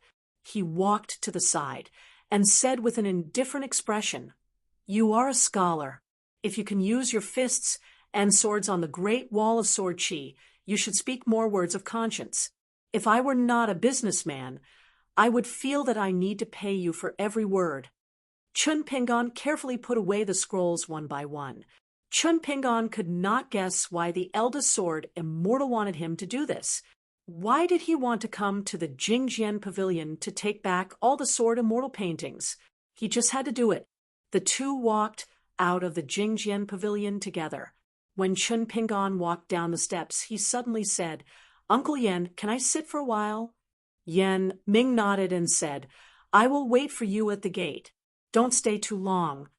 After Yan Ming left, in the dead of night, there was only 1 moon in the vast sky. Chun Pingon sat alone on the steps, lost in thought. If you like someone, you have to take care of her for a lifetime and give your life to her. If I leave first, she will be the last person I see. If she leaves first, I will be the last person she sees. Can I find a friend to drink the best wine that is not expensive? Can I drink the worst wine to my heart's content? Can I think of some people who have passed away? Once I think of their words and actions, I will feel that I have not done well enough. Growing up was not a slow change of time. It was not walking from one place to another. It was often something that happened in an instant, where one's mind was, one's flying sword would follow, one's body, mind, and life would be free. However, how should one become a sword cultivator? For some reason, the ancient remnant sword intent of the Great Wall of Sword Chi did not seem to favor Chun Pingan at all. Chun Pingan exhaled and stood up. He made up his mind. Even if he did not have an extremely suitable natal item, he would make do this once. After gathering the 5 elements, he should hurry back to the 3rd realm of Chi Refinement Warrior, the Willow Tendon realm. However, this was no different from pulling up seedlings to help them grow on the path of cultivation. After that, it would probably be a good retention realm. He quietly returned to the Great Wall of Sword Chi with Yan Ming. Chun Pingan followed the instructions of the eldest sword immortal and handed the item that contained all the paintings to Yan Ming. Chun Pingan returned to the Ning residence first. On the city wall, Chun Qingdo kept the item that belonged to Chun Pingan. Not only did he not open the item and take out all the paintings, he cast a forbidden spell and threw it back to Yan Ming. He said, "Return it to that kid. Tell him that there is a small problem with the item and that it can't be opened for the time being. We will talk about it later." Yan Ming braced himself and left the Great Wall of Sword Chi. Chun Qingdo, and left beside stood and sat, looking into the distance. Chun Qingdo suddenly asked, "Is your little junior brother a fool? Didn't he already have the last item of the 5 elements? Why didn't he refine it?" Left beside said, "That is the work of perfected fire dragon, and it involves the fundamental chi of pure martial arts. With Chun Pingan's current realm, it is impossible for him to strip it. One careless move, and he will lose everything. Chun Qingdo, don't make sarcastic remarks here. Don't tell me that in your Great Wall of Sword Chi, Chi cultivators will drop 3 realms and pure martial arts will drop another realm before you are satisfied." Chun Qingdo laughed and said, "Is your eldest senior brother useless? Aren't you going to help?" This sentence was very hurtful because Left Beside really couldn't do it. If his swordsmanship was too high and there was too much sword chi, it would easily clash with the item that Perfected Fire Dragon buried. This would cause Chun Pingan's small world to become a tragic battlefield. To be honest, in the Great Wall of Sword Chi, as long as Chun Qingdo didn't do it, no one could do it. However, who would dare to ask Chun Qingdo to do something? Left Beside really dared to, but he knew that as long as Chun Qingdo was unwilling, it would be useless. Chun Qingdo was silent for a moment. "Chun Pingan, can you take it?" Left Beside nodded and said, "Yes." Chun Qingdo laughed and asked, "If you want me to strip that fire seed and refine it into the 5th natal item, you have to pay a price. Chun Pingan needs to walk a similar path to becoming a true spirit god. Don't worry, it's just similar and not the real thing. Otherwise, not to mention you, even the old scholar will fight me to the death." For the first time, Left Beside hesitated. He was in a dilemma. Chun Qingdu clicked his tongue and said, "What a waste of being the eldest senior brother. He's not as straightforward as the youngest junior brother." Chun Pingan has already agreed. Left Beside immediately stood up. "I'll go guard the array. I won't care about what's on the city wall first. If I miss the opportunity to use my sword, I'll make up for it in the future." Chun Qingdo pressed down on his shoulders. "Guard my ass, stay here obediently. There's no doubt that you will successfully refine the natal item. As for the path after that, what's the point of guarding the array? You're quite good at killing people, but it's a pity that you're really not good at teaching swordsmanship to save people." Either way, he was really enraged. It wasn't the first time he tolerated this eldest senior sword immortal. He was disrespectful to the teacher and bullied his junior brother to death. Did he really think that left beside was a clay bodhisattva without anger? Chun Qingdo increased the strength of his palm and said with a smile, "Left beside, it seems that you still don't trust your junior brother." Left beside frowned and asked, "How much?" Chun Qingdo stretched out a finger. "One is that one. Isn't that enough?" Left beside was skeptical. Chun Qingdo laughed. "Left beside, your swordsmanship is so high. Would I lie to you?" Left beside directly unsheathed his sword. The entire great wall of sword Qi instantly sensed the anomaly. Chun Qingdo slightly changed his position and held the blade with his hand, allowing the long sword to slash through his palm. On the city wall, thousands of sparks immediately sputtered out. The battle started again. On the city wall, Lu Xian Yang didn't come this time, and followed beside Chen Chunan. As usual, Chen Pingan and Qi Shou were neighbors. Qi Shou felt that it was a little strange. Today, Chen Pingan felt a little different. He still wore a Taoist robe, but there was a jade bamboo folding fan at his waist. He turned his head and smiled at Qi Shou. "It's only been a few days since we last met, but Brother Qi's demeanor is even better than before." Qi Shou immediately understood. However, after some thought, he wasn't sure. Who knew if it was another kind of trick? Therefore, Qi Shou said in a bad mood, "Stay away from me." Chun Pingan opened his folding fan and gently fanned it. After casually summoning 4 flying swords, he shook his head and sighed. "Brother Qi, oh Brother Qi, who gave you the confidence to look down on a third realm cultivator as a mere nascent soul cultivator?" Qi Shou turned a deaf ear to him. However, he was especially ruthless when he attacked with his sword today. Qi Shou originally wanted to ask why Left Beside suddenly attacked, but now he didn't want to say anything. On the wall near the thatched cottage, Left Beside asked Eldest Sword immortal telepathically, "After successfully refining your natal item and enduring that hardship, can you nurture a natal flying sword? What's its grade?" Chun Qingdo said with a blank face, "Did I say that? How can there be such a good thing in the world? How can a natal flying sword be given away so casually?" Left Beside turned his head and looked at the old man at the door of the thatched cottage. Chun Qingdo restrained his smile. "I once borrowed a scholar with sword box, and I'll return the favor.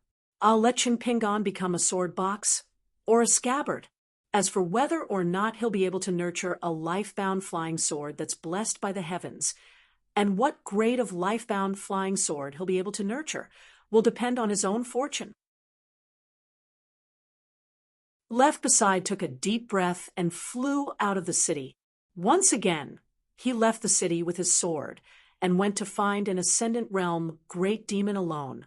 In the secret chamber of Ning Mansion, Chun Pingan, who was a cultivator of the 3rd realm and a martial artist of the 7th realm, could only use his Yin spirit to travel the great wall of sword Qi. His true body and Yang spirit body remained in Ning Mansion. This was because Eldest Sword Immortal said that the Yin spirit had accumulated too many thoughts. No matter how much he washed his sword, he couldn't cleanse it into a pure state. Even if he cleansed it into a pure realm of light, he wouldn't be Chun Pingan anymore. Chun Pingan held his breath and focused. What he thought in his heart was a sentence from a book. "Reach the 8 extremes, wander 10,000 miles, silent and thoughtful, ponder for 1,000 years." When his mind was silent and almost asleep, only a pair of thoughts deep in his heart slowly swam at the bottom of his heart like a dragon. However, the two didn't fight but got along happily. Sword cultivators were free in body and mind. They had the greatest killing power, higher than the sky. Chun Pingan suddenly opened his eyes and said in a deep voice, "Eldest Sword Immortal, please use your sword." In the secret chamber, the sword light exploded with a bang. Chun Pingan's flesh was instantly torn open. Even his golden body physique was like paper. In the blink of an eye, his body was covered in blood and flesh. Then his limbs, bones, internal organs, and even his eyes were completely melted by the sword light. In an instant, only a set of white bones was left. In the end, not even a set of white bones remained. In the endless night, the muddle-headed young man stumbled along the road that did not have any light. He was just walking forward subconsciously. As he walked to the side of a hunchbacked child in straw shoes. The latter walked slowly and carried a large basket on his back. The child stopped and looked up at the young man. He seemed very sad, as if he didn't know why he was still so tired after growing up. Therefore, the child was heartbroken and didn't want to continue walking. He squatted on the ground and leaned against the large basket that was never full of herbs. He started to sob. The young man staggered and squatted down, staring blankly at himself who hadn't grown up. They looked at each other. The young man said 3 words to the child. "I'm sorry." Then the child wiped his tears and took the initiative to reach out his hand. The young man took the child's hand, stood up, and walked forward together. The young man was still in a daze. He only told his child about the beautiful things that he would encounter in the future out of his heart. It was as if he had completely forgotten the sufferings that could be said and could not be said about growing up. It was as if he could not remember the unpleasant things and the complicated ways of the world. The child gradually smiled. He looked up and looked at his grown-up self with some longing. Finally, the child stopped and clenched the rope tied to the basket with both hands. He smiled brightly and pointed to the road ahead for his grown-up self. The young man raised his eyes and looked into the distance. A flickering light appeared on the road that had been so dark that he couldn't see his own fingers. All of a sudden, the world was clear and bright.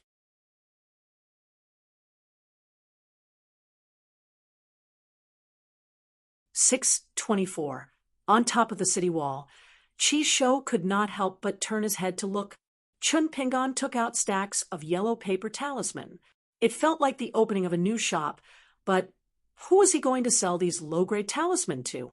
Was he going to sell them to the beasts of the wasteland? There were really a lot of talismans. Similar talismans were stacked together in piles. Therefore, there were more than a dozen small hills, some high and some low. There were more than 1,000 talismans. The talisman paper was made of very common materials and was definitely not worth much. Since the Great Wall of Sword Chi did not sell it, it was obvious that Chun Pingon had brought it from the vast world. It did not even count as the entry-level talisman paper of the lower 5 realms. It was really just a yellow paper talisman sold in the streets. If a peachwood sword was added to it, it would be the standard item of the Taoist priests who walked under the mountains and swindled people. When Chun Pingon finished setting up the array, he turned to look at Chi Shou. Chi Shou knew that something was wrong. Chun Pingon's eyes were sincere, like a father looking at his son. He smiled and said, "Brother Chi, don't miss this opportunity. I'm Chun Pingon of the bag shop and the second shopkeeper of the wine shop. Although my bag shop is small, it has roamed the pugilistic world of the Aquarius continent, Tongya continent, and the North continent for many years. Especially the talisman. It is famous for its low price and good quality. It has an excellent reputation and has received countless golden talisman from customers who have bought my talisman. They have reaped great benefits and are grateful to me. I can't stop them. Brother Chi, do you have any thoughts? You and I have fought side by side. Even if we aren't friends, we are better than friends. I can give you a discount. If Brother Chi doesn't have any divine money on him, it's fine. I'll allow you to buy on credit without interest. I'm a very negotiable person." Chi Shou pretended not to hear. However, he could not persuade Chun Pingon to stop nagging. He talked about the subtleties of his talisman one by one. He said that although the Heavenly Thunder Talisman was born from a side branch of the orthodox thunder technique, it was extremely lethal. He said that the Great River Talisman was perfect for the battlefield where blood was lakes and rivers. There was also the Earth Talisman that could raise mountains from the ground and stop the advance of the demon army. The talisman was very mysterious. Chi Shou was annoyed by the noise and could only sneer and say, although I'm just a tiny nascent soul sword cultivator, and am not as awe-inspiring as a third realm cultivator like second shopkeeper. I'm still a sword cultivator in the end. Burn yellow paper? The Great Wall of Sword, Chi, doesn't have such a custom. Chun Pingon grabbed a stack of talisman. He was very patient, and his smile did not diminish in the slightest. He explained to Brother Chi, "This is an opportunity of the great Tao that I exchanged with countless jars of immortal wine. A certain great sword immortal was drunk and accidentally revealed the heavenly secret. He privately taught me this guiding talisman. The guiding talisman can let the living pass on the battlefield. Of course, it can also send the enemy to the Yellow Springs. Brother Chi, are you really not tempted? The war hasn't really reached its climax yet. If you only use your flying sword to kill beasts, it will more or less lose some of the fun. It's like drinking in my wine shop. No matter how good the wine is, and how great the Great Wall of Sword Chi is, in the end, you still need pickled vegetables and yangchun noodles to go with the wine." Chun Pingon switched his hand and grabbed another stack of talisman. This talisman has a great origin. It's the Sword Chi Bridge talisman that the Great Sword Immortal used to establish his life. Brother Chi, your realm is not high for the time being, but I believe that your eyesight is good. Look at how complicated it is to put pen to paper. The seemingly small talisman is simply a talisman array. I won't say anything else. Just the amount of immortal cinnabar used to draw the talisman is how much is needed. Brother Chi, how can you conclude that my talisman is worthless just because the quality of the talisman paper is not the best? Brother Chi, I didn't expect you to be such a vulgar person who judges a book by its cover. I'm very disappointed. That Li Zhan was killed by me on the battlefield. Brother Chi and I fought back and forth, and in the end, you only lost to me by a little. This means that Brother Chi is at least a little better than Li Zhan. If you were in the moon-bearing mountain, it wouldn't be difficult for you to be the big brother. Chi Shou said angrily. Chun Pingon, are you done yet? During the war, I'll have to trouble you to control your flying sword and kill the enemy. Even if you dare to be distracted and risk your life, don't implicate others. Chun Pingon put down the 2 stacks of talisman and gently tapped his chest with the folded fan. He looked at the battlefield in the south and said with a smile, "Since Brother Chi doesn't have the intention to buy it for the time being, it doesn't matter. In this world, fate is the most important thing. I'll just watch Brother Chi's heroic way of killing the enemy." On the other side of the city, some people have a small criticism of Brother Chi's method of killing the enemy, thinking that it's too cruel. In my opinion, it's very good. Brother Chi's habits of being a young master of a wealthy family, his arrogance as a genius sword cultivator, and his selfishness of not being able to tolerate his peers being stronger than him are minor flaws. However, as long as you're on the battlefield, Brother Chi will transform into a true hero, to be able to endure Chun Pingon, who wanted to kill him but couldn't, and even be able to suppress some of the unhappiness in his heart to help me kill the enemy and defend the battlefield. Such a sword cultivator Chi Shou really has the demeanor of a first-rate sword immortal. Ooh, Chi Shou took a deep breath. As long as I don't buy your lousy talismans, will you continue to talk about it? Chun Pingon opened his folding fan and said with a smile, "I won't talk about it. I won't talk about it. Brother Chi, just fight with your sword elegantly." Chi Shou withdrew his gaze and continued to control the flying kite and heartstrings to kill the demons. Compared to the first battle, the proportion of demon clan cultivators who had taken human form in this battle was significantly higher in the siege army. They were no longer those unenlightened beasts on the city wall, whose sword cultivators had high realms and could not even be counted as battle achievements. In the first opening battle, these demons, who were not serious cultivators at all, were mostly driven to charge forward. Their only use was to pile up corpses into mountains to fill the deep ravines opened up by the sword immortals. Their flesh and blood soaked the earth, affecting the time and place. In fact, Qi Shou did not care about the few talisman of the 5 elements at all. Only the guiding talisman and the bridge talisman, especially the latter, interested him a little. This was because there were traces of sword aura flowing on the talisman paper, which could not be faked. In the talisman gallbladder, there was not much sword intent, but it was very pure. When Chun Pingan said that it was privately taught by the great sword immortal, Qi Shou somewhat believed it. However, it was not difficult for Qi Shou to defend the battlefield by himself. He did not want to do business with Chun Pingan at all. No matter what he said, his reputation as the second manager of the Great Wall of Sword Qi for selling wine and being the banker was so widespread that even other bankers could not earn money. This had never happened in the history of the Great Wall of Sword Qi. The more experienced a gambler was, the fiercer his scolding would be. Did Chun Pingan not know? The sword cultivator, who replaced Xie Songhua and Lu Xianyang's battlefield, was an old nascent soul cultivator who had been silent ever since he arrived at the top of the wall.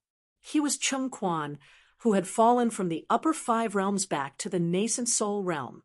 He liked to quarrel with the sword immortal Zhao Zhouge for most of his life. They sat at the top of the wall, one in the south and one in the north. They would spit at each other whenever there was a disagreement. In the past, when he confronted Zhao Zhouge, the old nascent soul cultivator was very talkative. After leaving Zhao Zhouge and being alone, it seemed that he had no opponent, so he did not say a word. In fact, in the south of the city, there was a private residence left behind by a sword immortal. Chung Quan's grandmaster used his battle achievements to exchange for it. Later, it was recorded under Chung Quan's name. This was because in Chung Quan's lineage, other than him, the rest of the family and sect had all died. They had a similar ending as the female sword immortal Zhou Chung. Chung Quan's sword was extremely smooth. Wherever the flying sword passed, a mountain peak that seemed to be carved out of jade would appear in the sky above the battlefield, smashing the demons into meat paste. If a demon cultivator was lucky enough to survive or dodge, then a few more mountain peaks would be thrown. Once each mountain was shattered by a demon race cultivator with a high cultivation base, it would turn back into jade lake water. When it landed on the ground, it would instantly freeze the battlefield. When the demon race cultivators looked up, they would see another mountain pressing down on them.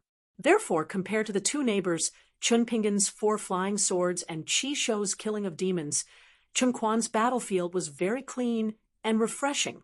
This was not the scene that opened Chun Pingan's eyes.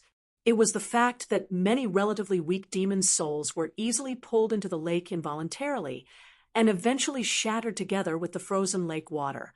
In fact, Chung Quan also had a seemingly useless natal flying sword, tablet inscription.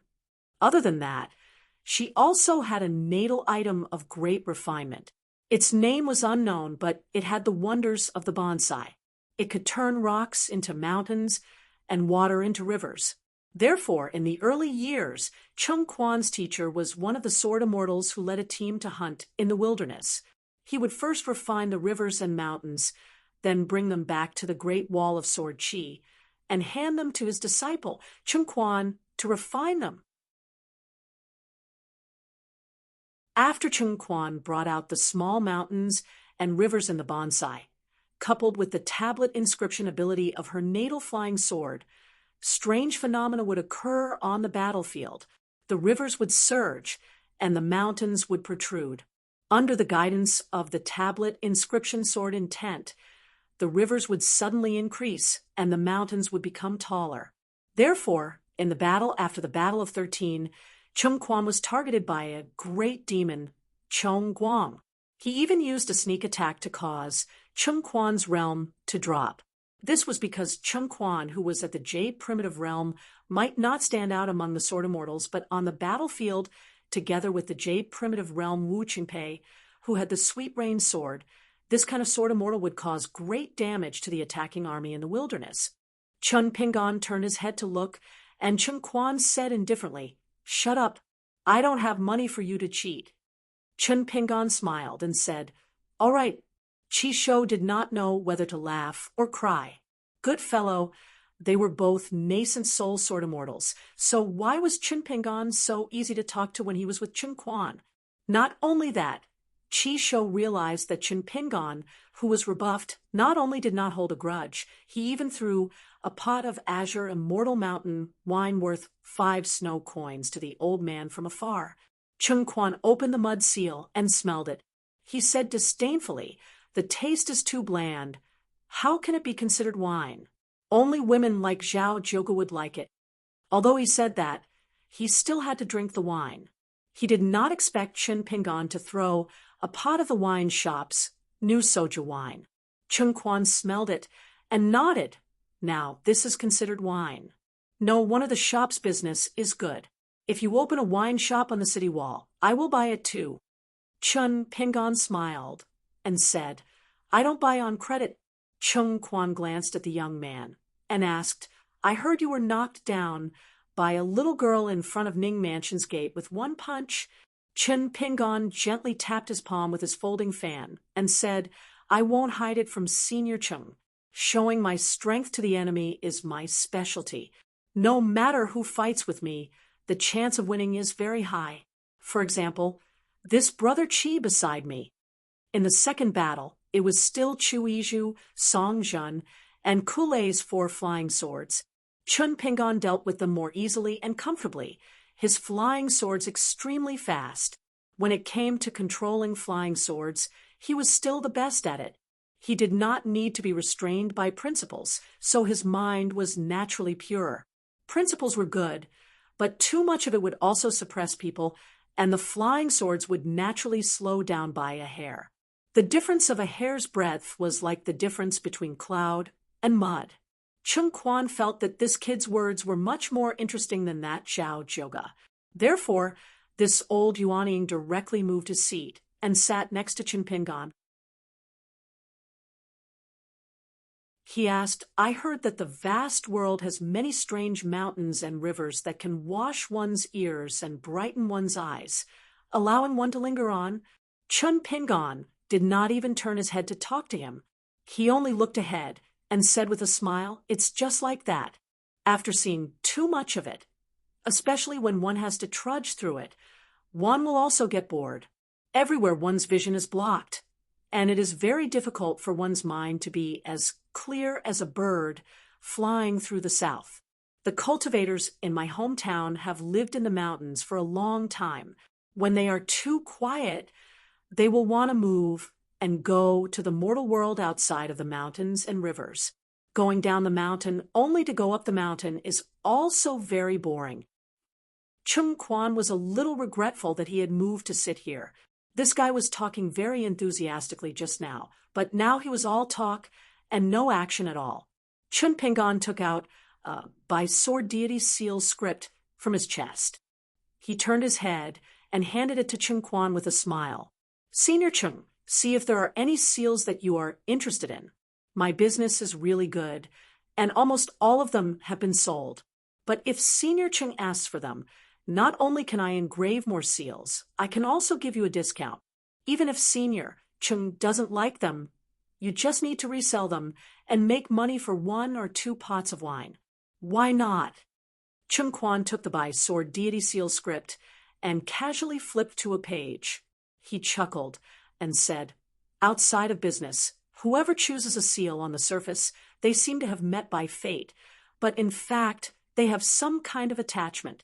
I give it to you for free. Not only can I make money, but I can also see a person's heart.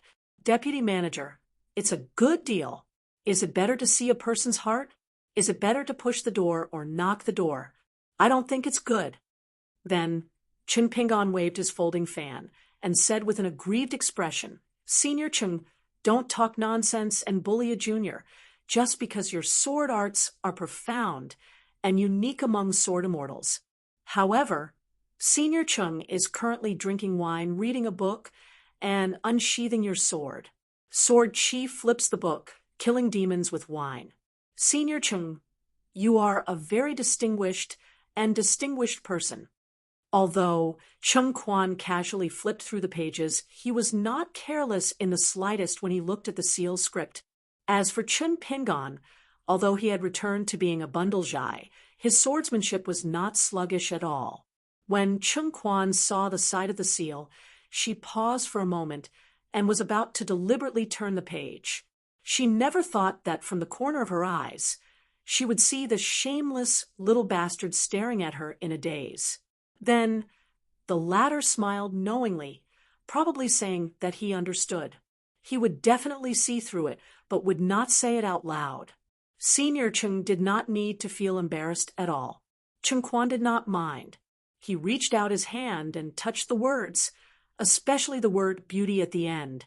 It made the old sword cultivator sight, worn donkey hat, and old clothes, green mountains and clear water, old roads, morning dew, evening glow, starry river, lantern light, beautiful woman, Chung Quan, and Zhao Qi had been fighting for their entire lives. He did not know who she liked. She only said that she liked whoever reached the immortal realm first. At that time, Chung Quan's realm was higher and his aptitude was better. Therefore, Chung Quan said that she definitely liked him. However, Zhao Qi kept saying that it was her good intentions back then, hoping to inspire his Tao heart. They both had their own reasons and fought for countless years. Once, there was a female sword immortal called Song Yunkai in the Great Wall of Sword Qi. She, Chung Quan, and Zhao Qi were all born in the same shabby alley. The three of them were sword cultivators in the upper 5 realms and had fought side by side for many years. The alley where 3 sword immortals emerged at the same time was so famous that even the inverted hanging mountain, the further rain dragon sect, and the further south swirling continent had heard of it. Chung Quan threw the by-sword deity's seal book back to Qin Pingon and said casually, "When you become a sword cultivator in the future, don't get too involved with the world." Qin Pingon put away the seal book. Today, he did not manage to complete the 2 transactions at the bundle shop. He even wasted 2 pots of immortal wine. However, since Chung Quan said that he was a sword cultivator, it was a good sign. He smiled and said, "Thank you for your kind words. We'll talk about it after I become a sword cultivator." The 2 of them remained silent and drew their swords. Qi Shou was a little envious of the second shopkeeper. He could really chat with anyone. 2 hours later, Chung Quan suddenly said, "In my opinion, regardless of the fist technique or magic weapon, you're quite quick-witted. This is the most important skill you have. If I asked you to engrave that seal book just now, the edge of the book will not change. I only need you to change the words of the seal book. What would you engrave?" In my opinion, the by-sword deity seal book and the inscriptions on the fan are a mess of words. You can just copy it after reading some books. At most, you can just use it for a while. It can't be considered true skill. The disciples of the literary sage's lineage are full of knowledge. They shouldn't be limited to this. This time, it was Chung Quan's turn to broaden her horizons.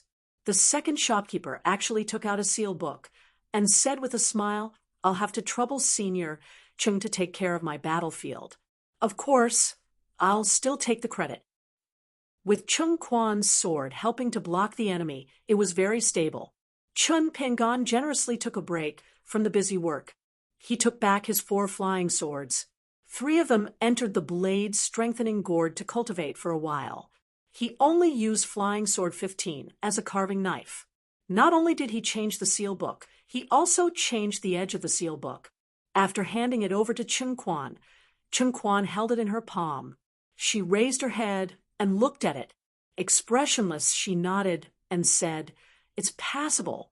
Chung Quan put the brand new seal book, which seemed to be pleasing to her eyes but could not be considered as a true love, into her sleeve.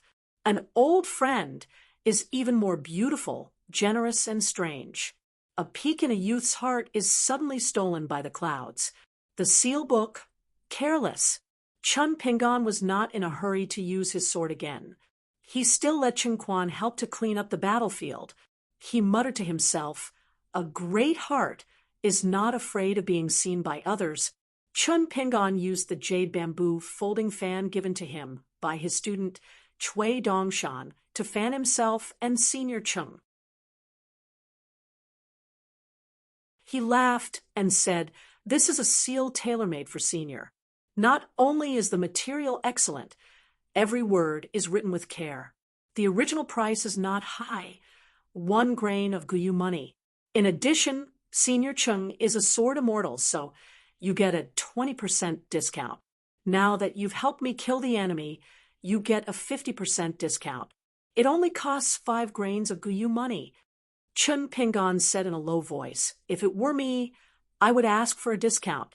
1 grain of Guyu money would be 1 grain of Guyu money."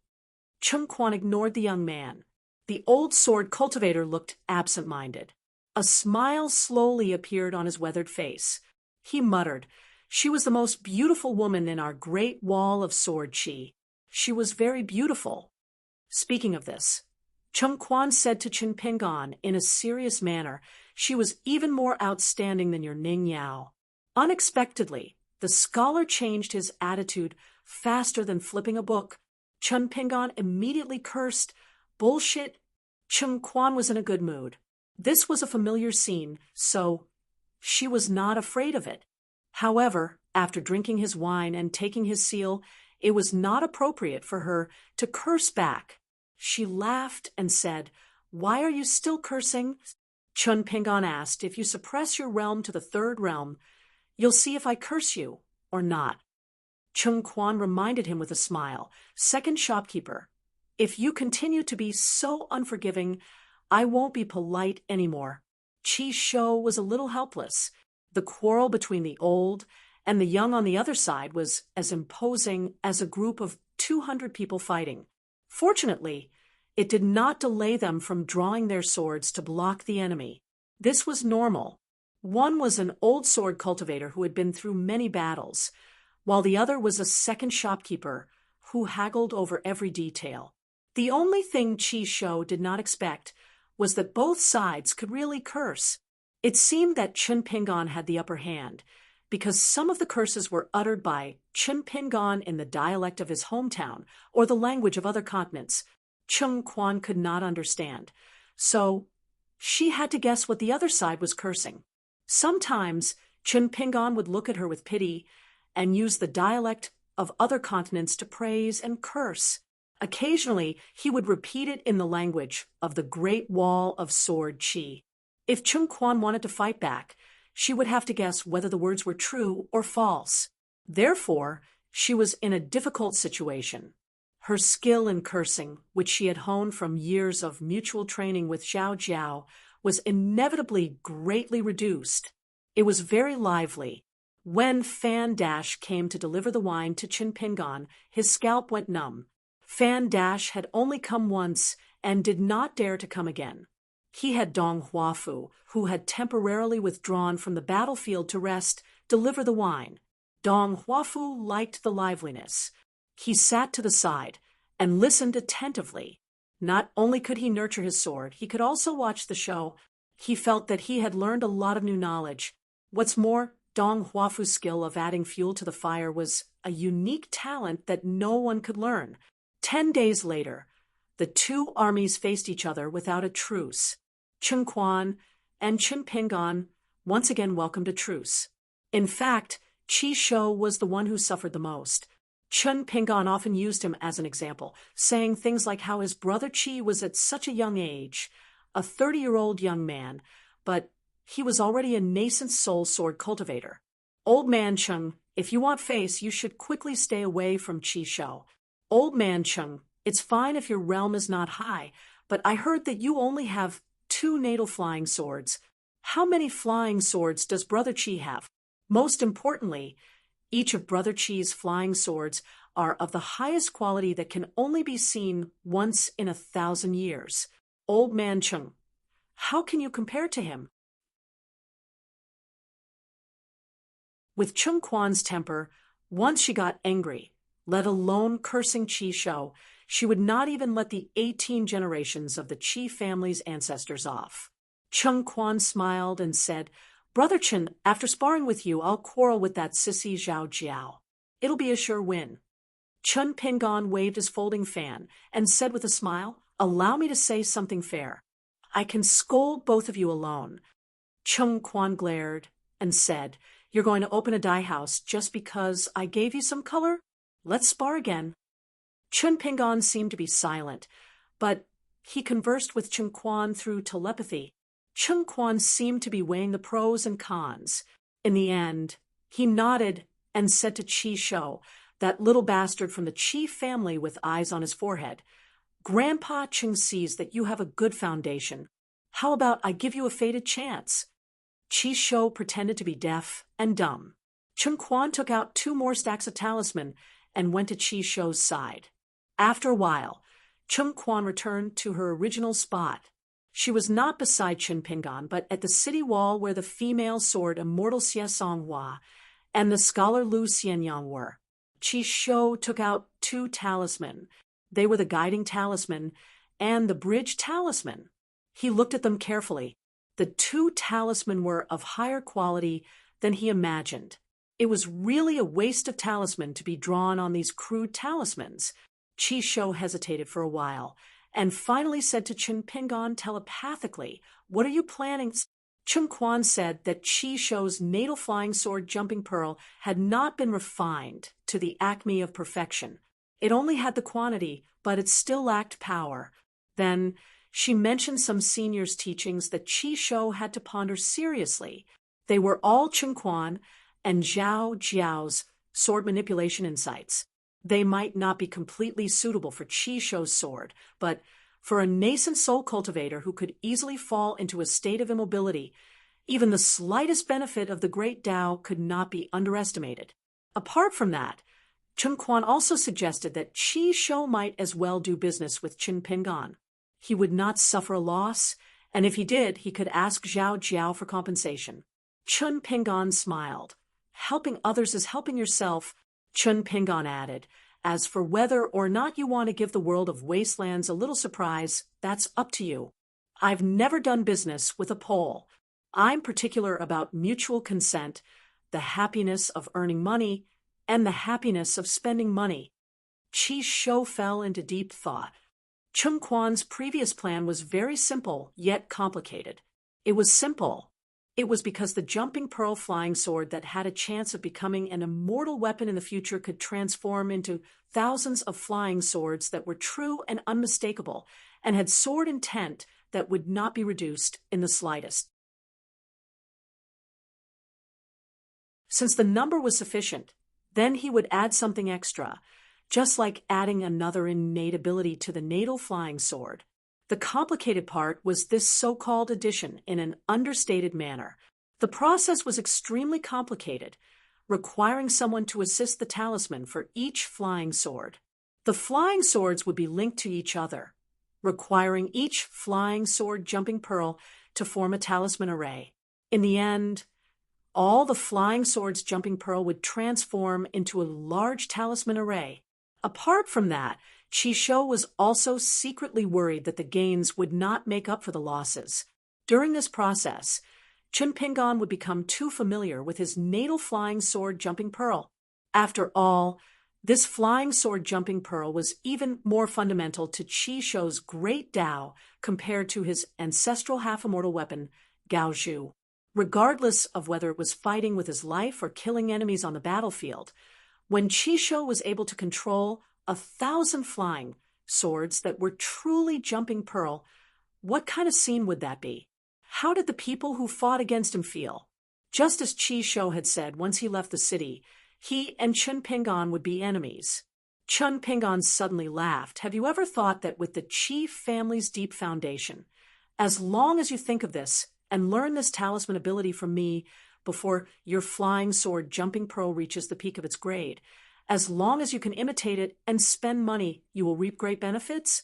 Would it be a loss for me to familiarize myself with the unique ability of the flying sword jumping pearl, or would it be a gain for Qi Shou to gain a true fighting strength? Brother Qi, oh brother Qi, you should weigh the pros and cons yourself." Qi Shou lowered his head and looked at the 2 stacks of talisman that had yet to be returned. He frowned. After breaking through, "I can now control Nearly 700 flying swords jumping pearl. Can your yellow paper talisman really form a talisman array? How should the price of each talisman be calculated?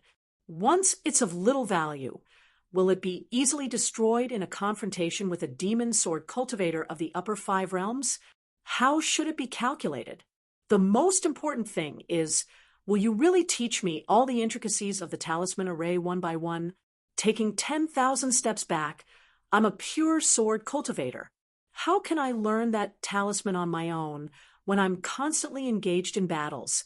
If you're just drawing a big pie that I can't eat even if I spend money, what's going on? Chun Pingon clicked his tongue. Brother Chi, you're not generous enough. Doing business with me won't make a loss. You'll only earn more and less.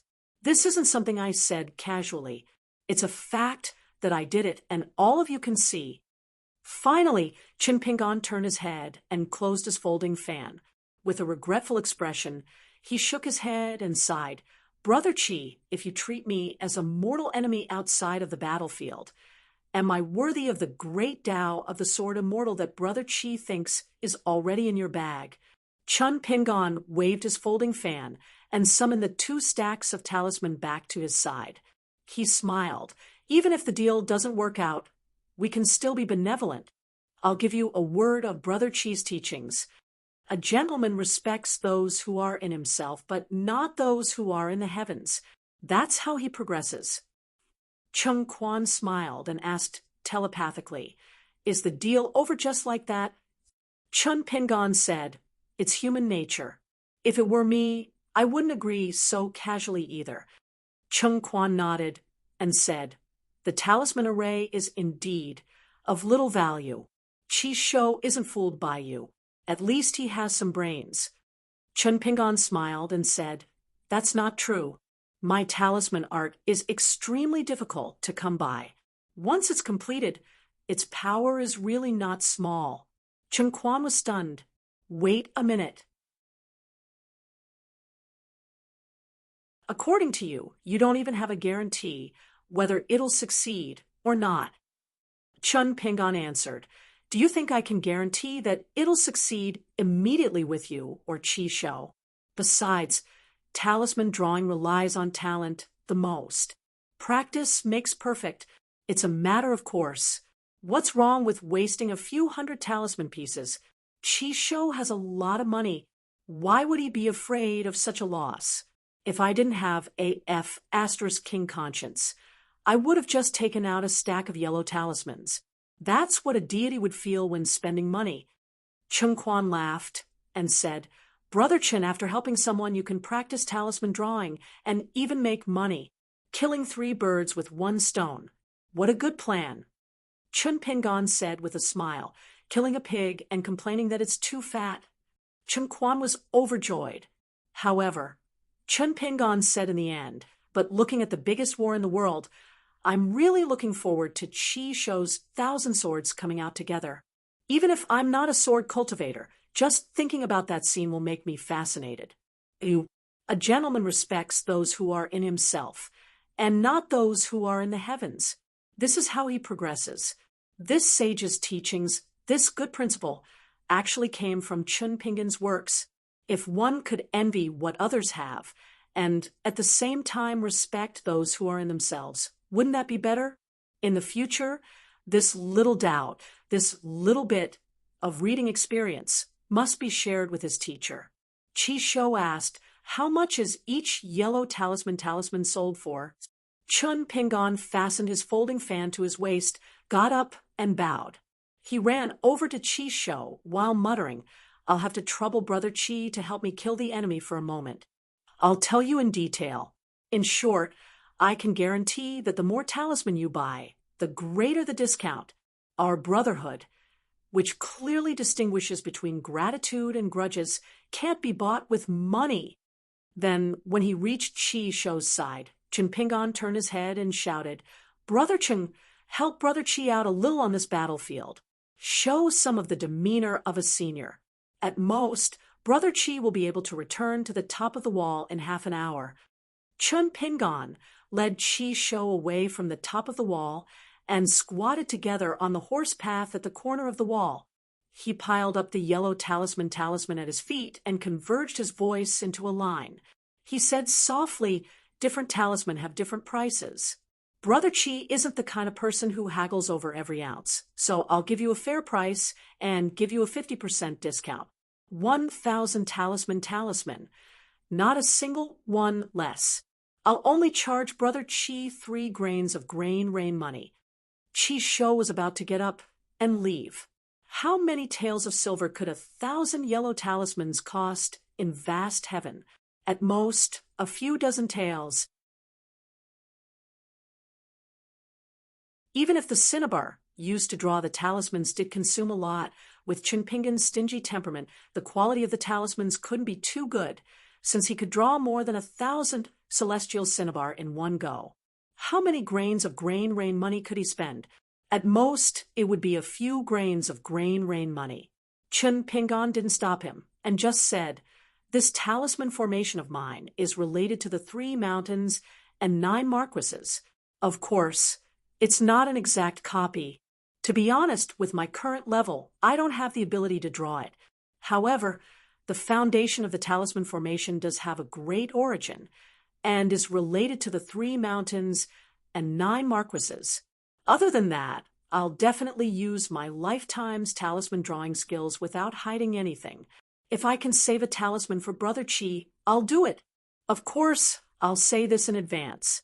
After all, this is a talisman formation that has been lost for a long time. It's not a simple talisman drawing. Brother Chi must be mentally prepared for some wear and tear. As for how to attach the talisman intent to the sword, it's also an amazing unique skill. Chi Shou squatted back to his original position. The difficulty of climbing the mountain was the stepping stone. 10,000 taels of gold couldn't buy a technique. This was the rule of cultivation on the mountain.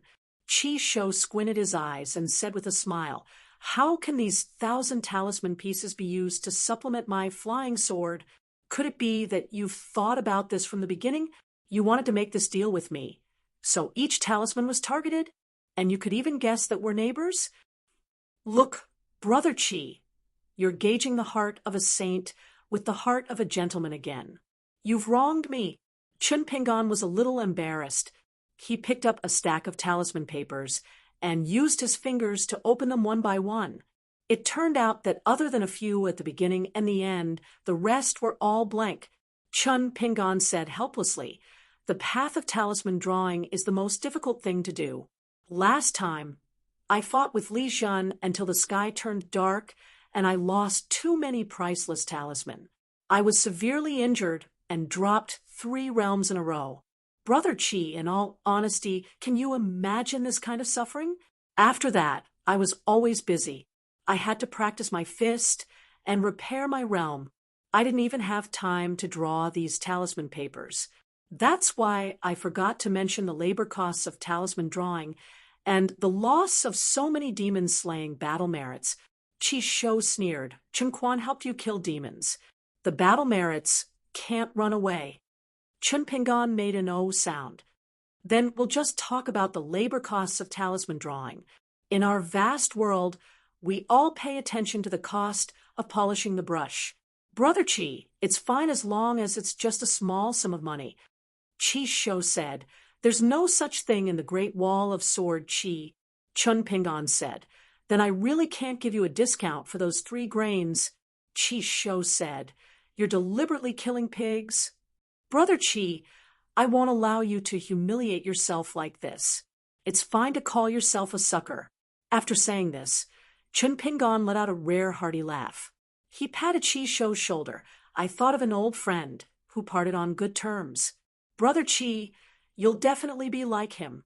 You'll be extremely lucky and live to the end." Ooh. Chi Shou pushed away Chinpingan's hand from his shoulder and frowned. Chinpingan raised his head and stared at Chi Shou. He smiled.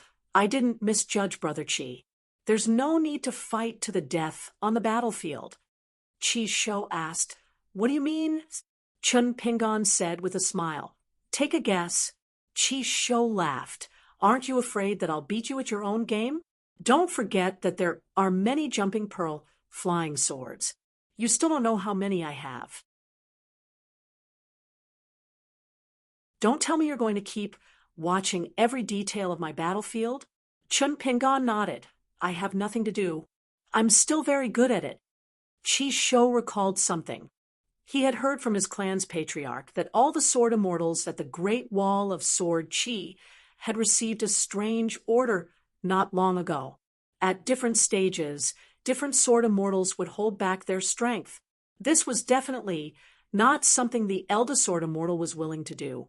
If they were willing to defect to the enemy or dare to betray, it was up to them. As long as they hid well enough, it was considered a skill. However, if they did not hide well, and the eldest sword immortals saw through them, they would definitely die. Therefore, there was definitely an outsider's suggestion. Other than that, many young sword immortals had obtained a strange talisman from the clothing store. It could conceal one's figure. In the past, it was not that no one at the Great Wall of Sword Chi could draw such a talisman, but that no sword immortal felt the need to do so. There might be some sword immortals who wanted to do so, but they could only bury this suspicion deep in their hearts. Therefore, there were still outsiders who could persuade the elderly sword immortals to force the young sword immortals to paste the talismans.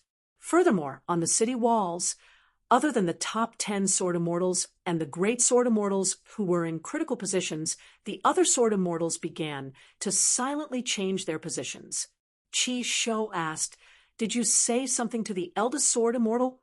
Chun Pingan said with a smile, "Now, it's not only the beasts in the wilderness who want me dead. Many sword immortals who need to find a way out for themselves want me dead too." Chi Shou had an odd expression. "Are you that unafraid of death? What are you after?" "Ooh." Chun Pingan tapped his shoulder with his folding fan. "When I want to die, you can't even imagine my path. When I want to live, you can't even imagine it." Chi Shou sat on the ground and leaned against the wall. He stretched out his hand and said, "Bring me a flask of wine." Chun Pingan sat by the side and threw over a flask of bamboo sea grotto heaven wine. He took off the blade-strengthening gourd that was still nurturing 4 flying swords. It was said that the inverted hanging mountain's spring banner house was about to mature. The blade-strengthening gourds that fell to the ground were all of high quality, but they were too expensive. Furthermore, there was no market for them. Chi Shou said to Chun Quan, "Senior Chun, please wait a moment. Let me drink another flask of wine." Chun Pingan immediately shouted, "Brother Chi, I'll take all the credit for your drinking." Chi Shou was somewhat helpless. He was speaking to Chun Quan through the ripples in his heart. Chi Shou drank the wine and asked, "Is it an old grudge between us?" Chun Pingan smiled. Back then, the Chi clan used their power to bully others. In the end, I can accept all the methods they used on the surface. Being strong, having a hard fist, and being straightforward can be considered a form of treating others with sincerity. I don't care if I like it or not. I'll just accept it because it's too simple. It saves me a lot of worry and effort. It can even cover up the right and wrong, making up for each other. If I can use my fist and sword, and everything that happened before is still the same, then it's simple. I'll return everything to you. Chi Shou, there are many real difficulties. It's not that I'm looking down on you, but when you reach the vast world, it's more worrying and troublesome. If you have the chance to go there in the future, remember to take it easy. Chi Shou shook his head. I'm not interested in the vast world. Instead, I'd like to go to the heart of the savage world and learn from Alliance, the strongest Q-sword expert. Chun Pingan smiled. Going to the country with a sword, leaving your hometown thousands of miles away without any worries. You're very much a sword immortal. Chun Pingan put away the blade-strengthening gourd. Let's start earning money. Chi Shou took out 632 jumping pearl flying swords and gathered them at the foot of the wall. He was about to return to the top of the wall. Chun Pingan suddenly said in a low voice, "If all the key talisman are replaced with imperial seals or better talisman papers, talisman arrays, and sword arrays, it's amazing. Brother Chi, when you take out your swords from the top of the wall, The power will be greater than the sky. Ooh. Qi Shou stopped and asked curiously, how much would that cost? Chun Pingon thought for a moment and looked to the north, smiling. I'm in a good mood. I'll only take the same amount as you. Qi Shou turned around and heard the person say, it's only 5. Qi Shou turned around. Qi Shou, the man asked, isn't our heart-to-heart talk worth 2 grains of rain money? Qi Shou shook his head with a straight face. It's not worth it. The person said helplessly, Brother Qi, it's not good to always look down on yourself like this. Qi Shou leaped onto the wall and thanked Senior Chun Quan.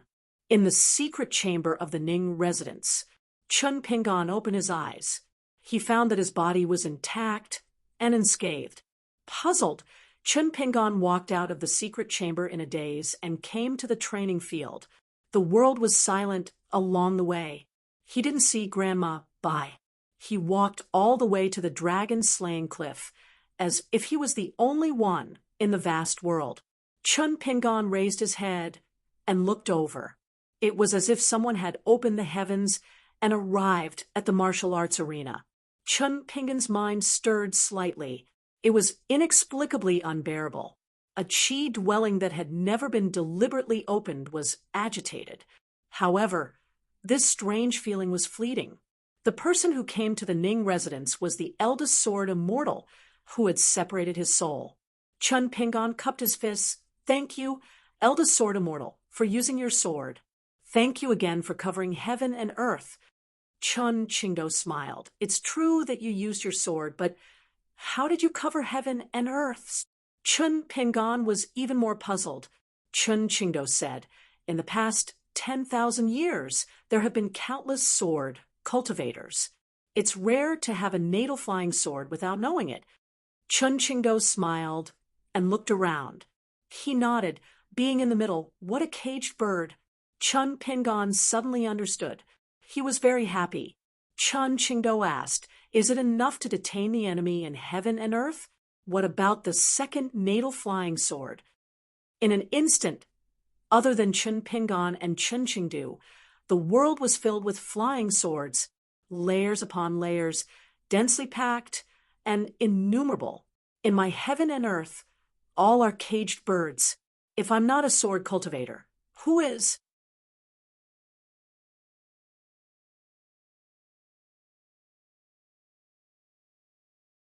"625. Chun Qingdu glanced at Chun Pingon. Chun Pingon immediately put away that unnamed flying sword. With a thought, all the flying swords hid in the Qiqi residence without any sword light and finally merged into one sword. Such flying swords that could ignore the obstruction of the river of time was actually very unreasonable. This was all thanks to this intrinsic flying sword. It was located in a small world created by the other intrinsic flying sword. The superposition of the two abhijnas allowed for such an elusive effect. The intrinsic flying sword that a qi refinement warrior refined by chance was ultimately a remnant of another sword cultivator. Compared to a sword cultivator's intrinsic flying sword, the two were different in form and spirit. The difference was so great that it was like the difference between heaven and earth. Even though the former had been refined, it was still half an external object. The latter was truly a matter of life and death. It had all sorts of inconceivable intrinsic abhijnas. The pine needle cough thunder was an imitation of the hateful sword mountain. Needless to say, it was more of a talisman's technique. It was used by the pure martial artist Chun Pingon to escape or fight for his life. The 1st and 15th swords were true relics of ancient sword immortals. However, even after being refined by Chun Pingon, they were still unable to use their abhijnas. The exquisiteness of the sword could only stagnate at the realm of extreme speed, toughness, and sharpness. This was the so-called reckless waste of God's gifts. However, after exhausting all his efforts, Chun Pingon was still stuck at this level. After all these years, he would not feel sorry for himself. Chun Pingon put away the other intrinsic flying sword's mysterious abhijnas. On the training field, the small world that enveloped Chun Pingon and the eldest sword immortal Chun Qingdu dissipated. Bai Lianshuang stood by the corridor in the distance. After confirming her guess, the old woman turned her head and wiped the corners of her eyes with the back of her hand. In fact, when Chun Pingon left the secret chamber of the Ning mansion as if he was sleepwalking, the old nanny had already sensed that something was wrong. However, at that time, Chun Pingon was in a daze and had not completely woken up. He did not know that he had not only nurtured a natal flying sword, but also that this flying sword had already appeared in the world and used its natal magic to protect its master. Therefore, wherever Chun Pingon walked, there was a small, almost natural world around him. When Grandma Bai saw the old man, her surprise was no less than that of her son-in-law finally growing a natal flying sword. She hurriedly bowed and cupped her fists, respectfully saluting the eldest sword immortal, and then silently left. On the way there, the old woman raised her hand nonstop. Chun Pingon took a deep breath and cupped his fists at the old sword immortal. He then bowed without saying a word. There was no need for words. With his hands behind his back, Chun Qingdu slowly ascended the dragon beheading cliff. Chun Pingon followed, closely behind. Chun Qingdu said as he walked, "She was the earliest benefactor of the human race. I still remember this old almanac. I have remembered it for 10,000 years. When you first came to the Great Wall of Sword Chi, I actually already found some clues. Although her 3 strands of sword chi are no longer entrenched in the 3 acupuncture points, I am very familiar with that chi. After all, my swordsmanship came from her previous master. However, other than worrying that this is a scheme of the mastermind, I also have my own selfish motives. I, Chun Qingdu, am returning a favor. How to repay it, and when to repay it, I have the final say. That's why she pretended not to see her hint. She didn't personally rebuild the longevity bridge for you, nor did she do anything to help you nurture your life-bound flying sword. All of this was so that we could meet again after 10,000 years. I owe her a favor, not Chun Pingon. If she is unhappy, she can come to the Great Wall of Sword Chi to find me." Chun Qingdu sat on a long bench facing the south. He could see the wall of the Great Wall of Sword Chi. The old man lamented, "So many ancient people are my old friends, even my juniors.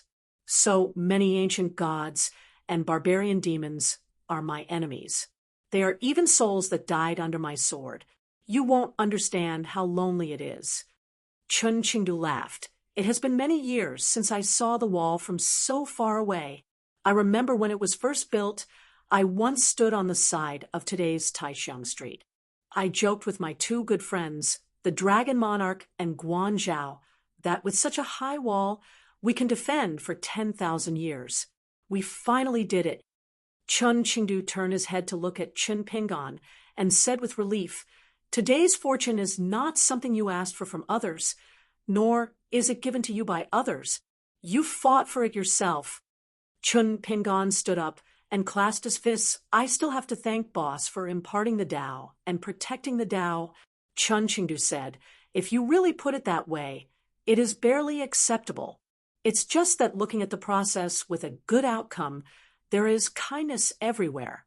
Looking back at life with a bad outcome, there is malice everywhere." Chun Pingon laughed. "I'm just stating the facts. I have a lot of grievances, but I don't have the guts to nag at Sword Immortal Boss." Ooh, this was the truth. If he was still stating the facts, if he had successfully rebuilt the longevity bridge in his first time at the Great Wall of Sword Chi and became a Sword Immortal, there would not have been so many accidents. He would not have needed to carry a long Chi sword and go to the East Sea Monastery in the Tongye continent. Perhaps there would not have been the battle at Old Dragon City after that. There would not have been the heart-questioning game at Calligraphy Lake where he could only cultivate his heart to make up for it. There would not have been the life hanging by a thread set up by Gao Cheng and Yi Xiaoliang at the Skeleton Beach. There would not have been the strenuous and unrewarding heavenly tribulations. There would have been a completely different scenery. As for what kind of life it was, there was no way to know if it was better or worse.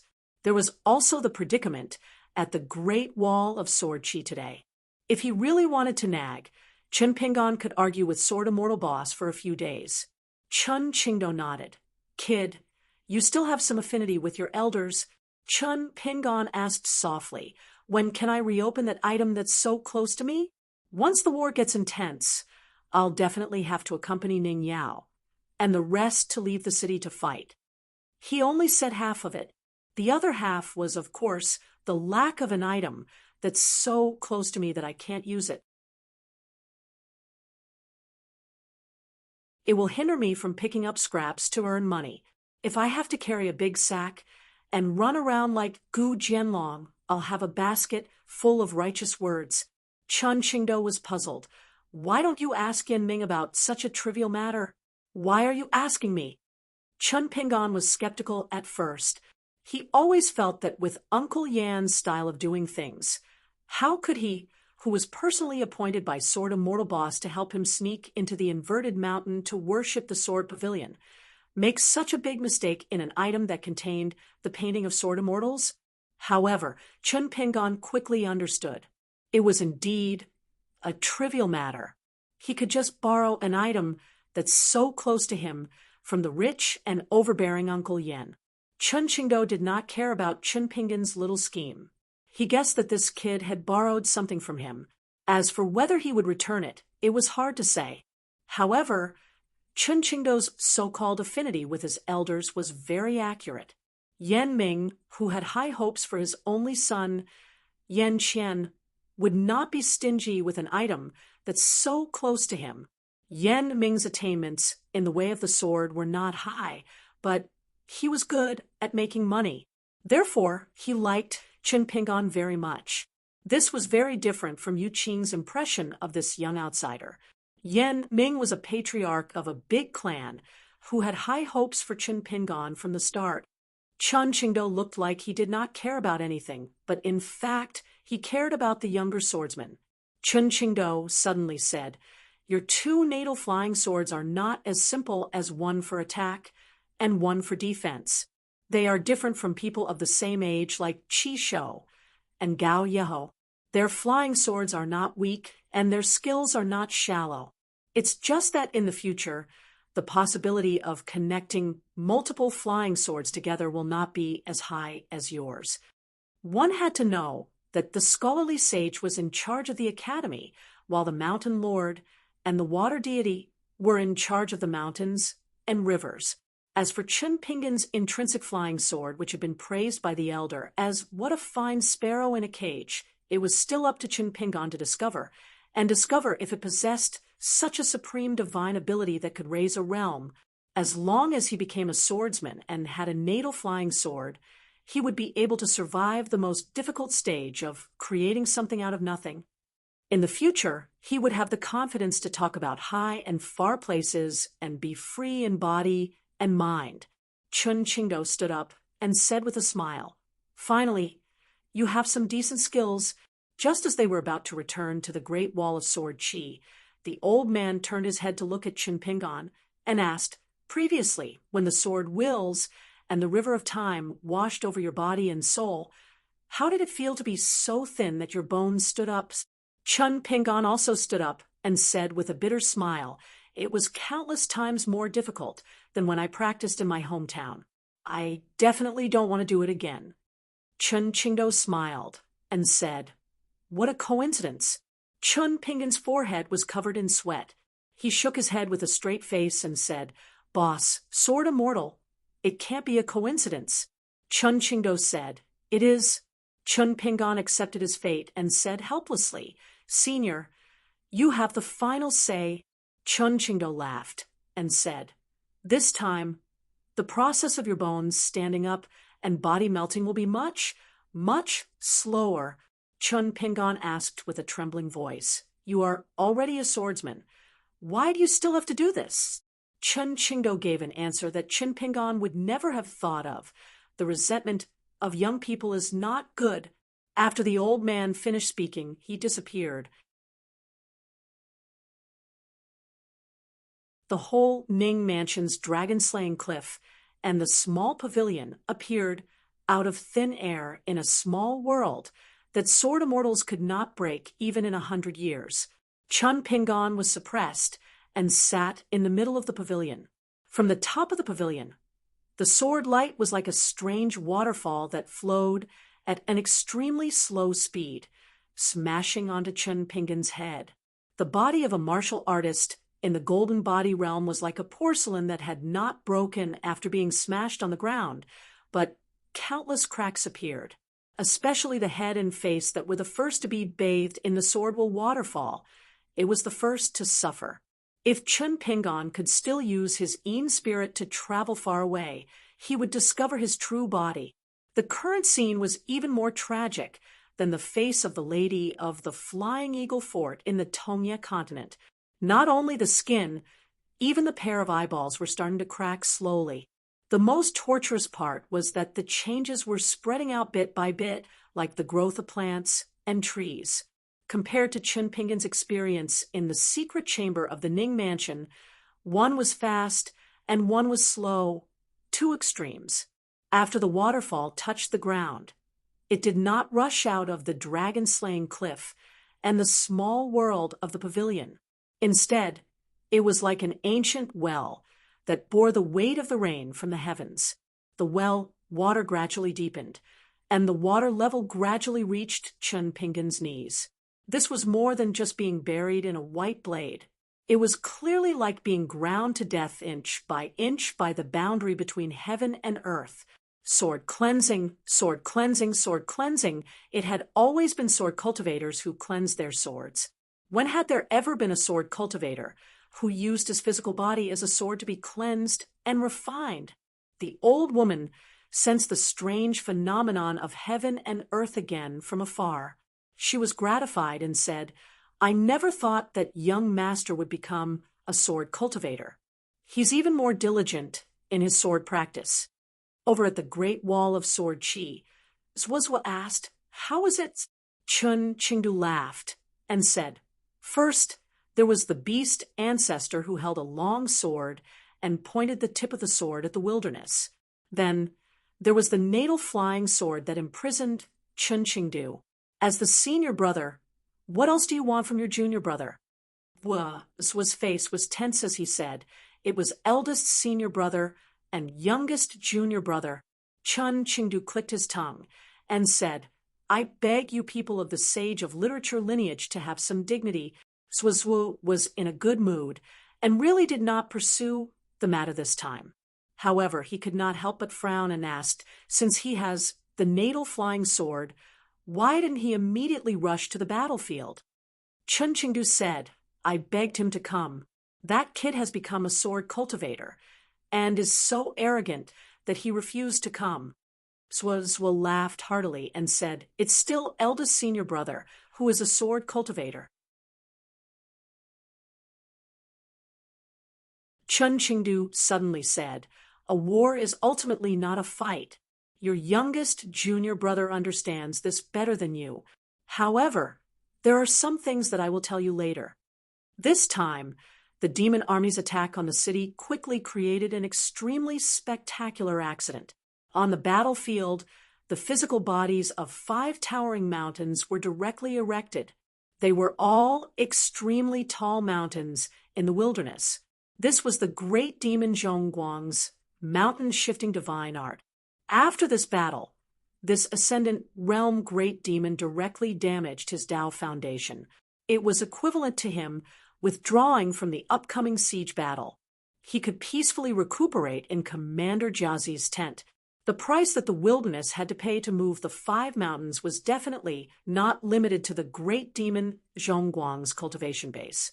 For example, the mountain gods that originally guarded the 5 mountains were all mountain lords of the upper 5 realms in the wilderness. Now, they, together with the mountain temple and the golden body, had merged into the fate of the 5 mountains. Otherwise, even if the great demons of the wilderness could move the 5 mountains, they would not be able to break through the torrent of sword chi and move it to this battlefield. Although the 5 mountains were only half the height of the Great Wall of Sword Chi, to the sword cultivators of the Great Wall of Sword Chi, it was still a huge problem. Not only did the demons advance faster and more steadily, but the 5 mountains that appeared out of thin air each had a protective spell formation that flowed with the light of treasures. Within the spell formations were the great cultivators of the wilderness who had set up the formations early on. It was as if they had given up half their lives. The great demon Zhongguang was able to successfully place the 5 mountains here, not only because of his own cultivation base, but also because of the demon race's secret arrangements in the opening battle. In addition to the magical techniques and treasures of the cultivators on the mountains, they had completely cut off the roots of the mountains and rivers.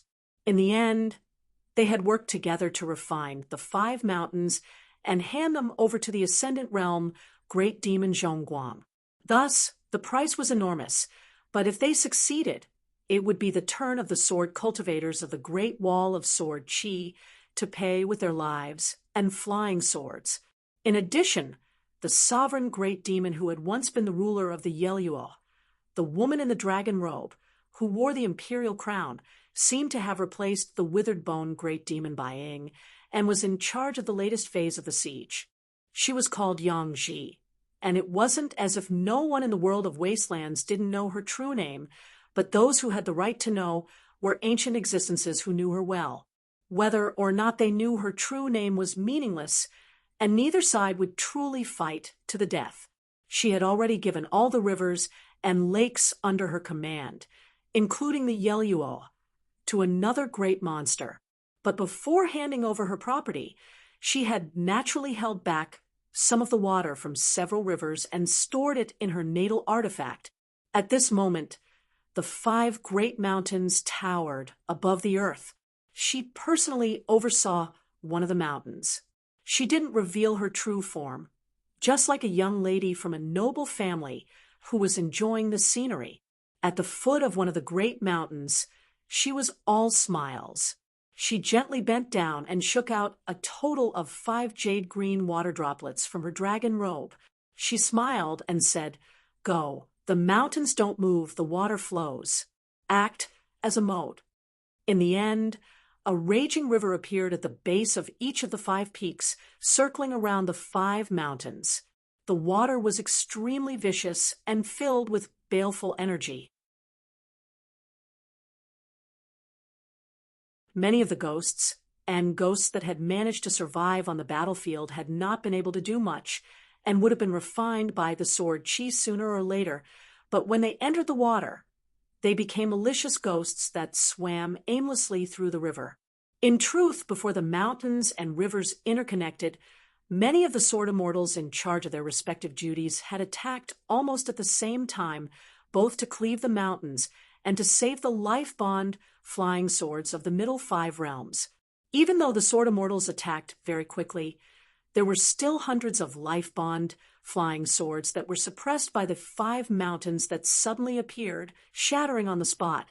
If not for a sword immortal who was not known for his immense killing power, who used his life bond flying sword to transform into a golden godly spirit and forcibly held up the mountains with his shoulder, successfully stopping them from taking root for a moment, the losses on the battlefield where the sword immortals of the middle 5 realms had attacked were unimaginable. This time, even Nalan Xiaowei did not hold back.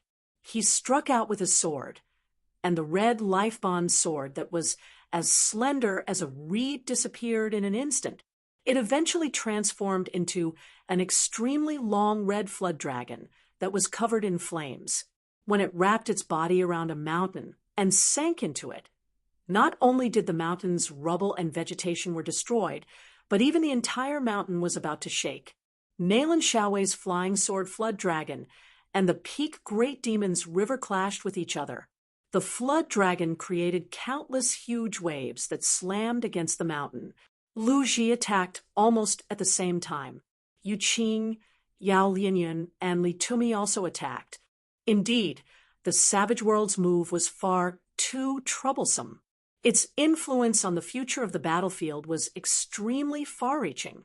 If they were not careful, they would give the enemy what seemed to be 5 cities as a stronghold. With the endless methods of the other great demons, it was very easy for them to attack from one point and directly turn the battlefield on the ground into a dangerous confrontation between the mountains and the city.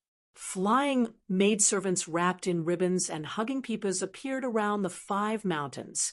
They were as tall as the women of the mortal world, except that there were tens of thousands of them.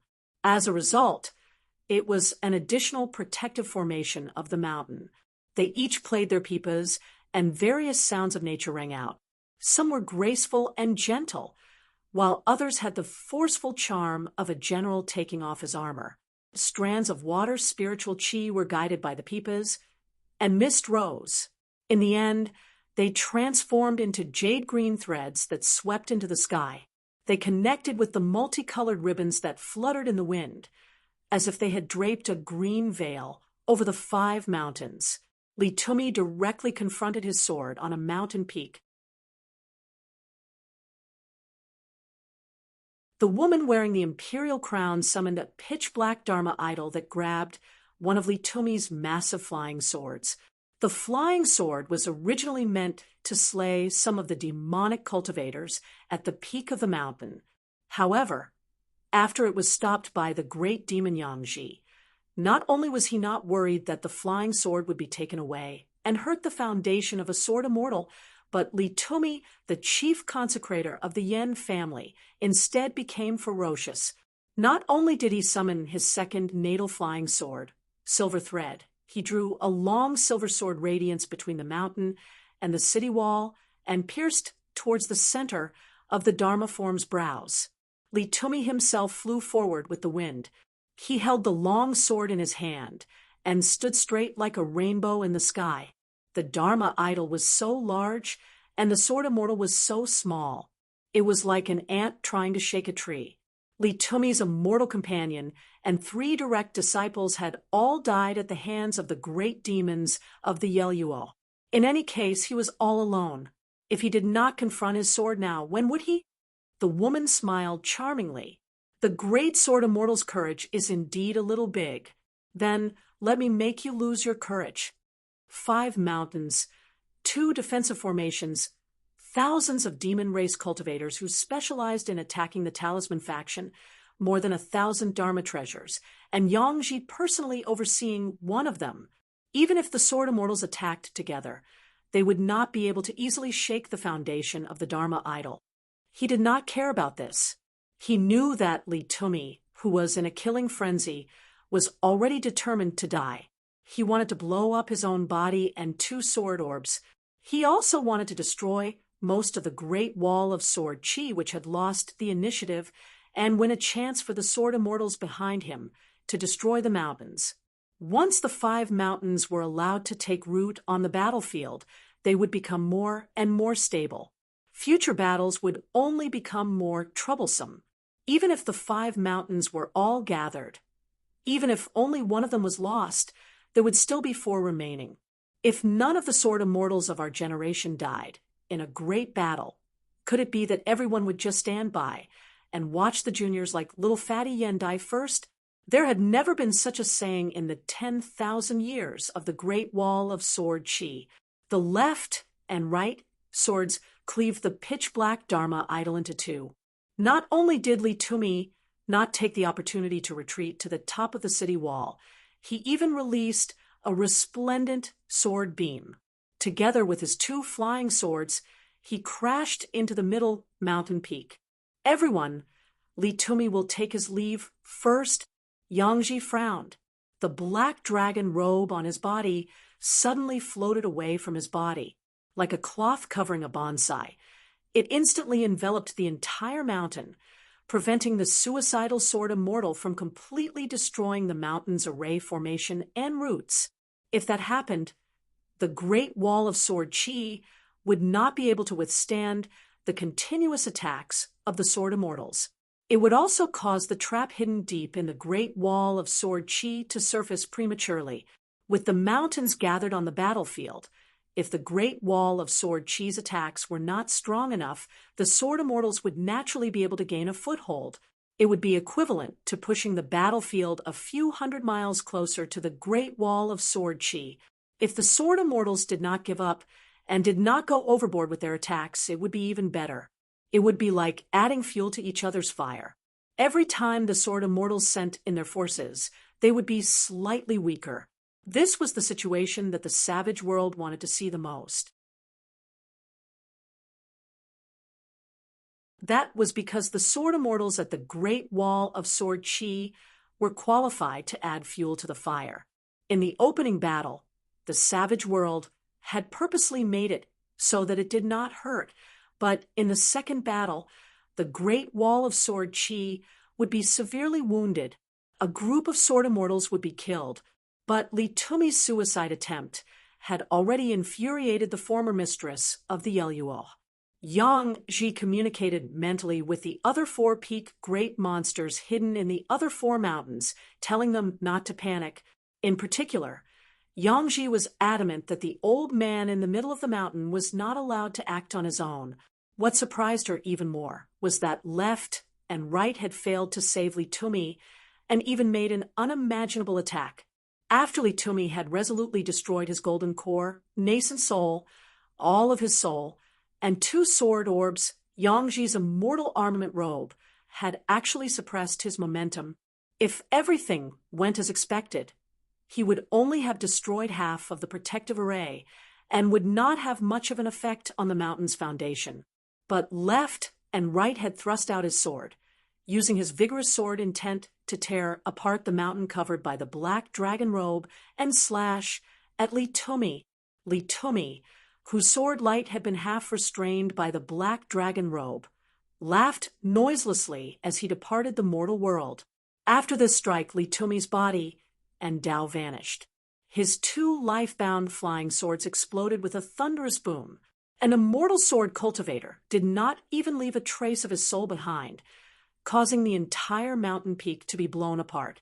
Not only that, the 100-some monster talisman cultivators near the mountain peak, whose lives were directly tied to the protective array, all of them under the nascent soul stage were killed. A slight change in one part would affect the entire situation, causing the slowly stabilizing foundation of the mountain to tremble. After left and right had thrust out that sword that was bound to provoke endless criticism in the world, she did not stop while she was ahead. Instead, her body swelled with sword chi, and she landed on the much shorter peak of the middle mountain. She gripped her sword with both hands and nailed it into the mountain peak. How big could a mountain be? Could it really withstand the sword chi of left and right? The great monster Yangju was furious, but she was also decisive. She gave up the immortal weapon robe in order to stabilize the fate of the mountain. Not only that, but she also ordered the peak great monster, who also had a throne and was half her Daoist companion, not to make a move. It was too difficult to kill left and right, so she could deal with left and right personally. The rest of the 4 mountains had to kill a few great sword immortals like Li Tumi. Otherwise, the second stage of the plan would become a huge joke. She revealed her true form, and her huge body instantly climbed to the top of the mountain. Yang Ji did not care whether or not she would kill innocent talisman cultivators along the way. Other than this middle mountain, which had caused a huge commotion, the other 4 mountains were relatively stable, but that was only relative. Hidden Official, who had been playing with her braids, was in high spirits when she saw this scene. She turned her head and looked at Chen Qingdou from afar. The old man said, "Go play by yourself." Hidden Official bent her knees slightly, and a violent tremor came from the top of the city.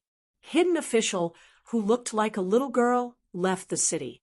She directly smashed through a mountain. The extremely slender and short little girl, after landing, patted some dust off her head and then began to run back and forth on the ground. She used her head to chisel through the entire mountain. Every time the little girl broke through the mountain, she would be covered in dust and grime, but she would wander around casually, looking very happy. The two close friends from the snowy peak continent, who did not look like sword immortals at all, looked more like fishermen and woodcutters, sword immortals Zhang Liao and Li Ding looked at each other and smiled. If it was an ordinary step-by-step battle, it would be fine. The two of them would live as long as possible and kill more beasts. They would not feel guilty or uneasy. But since the other party happened to come up with such a method, how could they let a bunch of beasts who did not have many books in the whole world win the momentum and monopolize the limelight? No, no. Therefore, there was no need for words. The two sword immortals, both sides, almost at the same time, left the great wall of sword chi on their swords. Like two rapidly falling meteors, they chose a mountain. One landed at the foot of the mountain, the other halfway up the mountain. The fishermen of the world liked to row boats, and Zhang Liao, who had an innate affinity for water, was no exception. But this was the last time in his life to go sightseeing, so he did not have to deliberately pretend to be cultured. Sword immortal Zhang Liao directly stepped into the vassal river of the Yeluo and said with a smile, "Snowy Peak Continent's sword immortal Zhang Liao." And after slowly ascending the mountain, Li Ding, who was walking back to back with Zhang Liao, released sword light from his 7 orifices and bones, and smiled knowingly. What a coincidence! I am also a Snowy Peak Continent's sword immortal. The two sword immortals calmly went to their deaths, directly destroying the roots and water of the entire mountain. On the city wall, the eldest sword immortal narrowed his eyes and stared at a place, and then took a step forward. The gray-clothed old man standing at the northern entrance of the Jiazi tent smiled. "No hurry, you, and I will be responsible for finishing. As long as you don't attack, I will definitely not attack. In any case, Chun Qingdo's greatest ability is to watch the juniors die in front of him."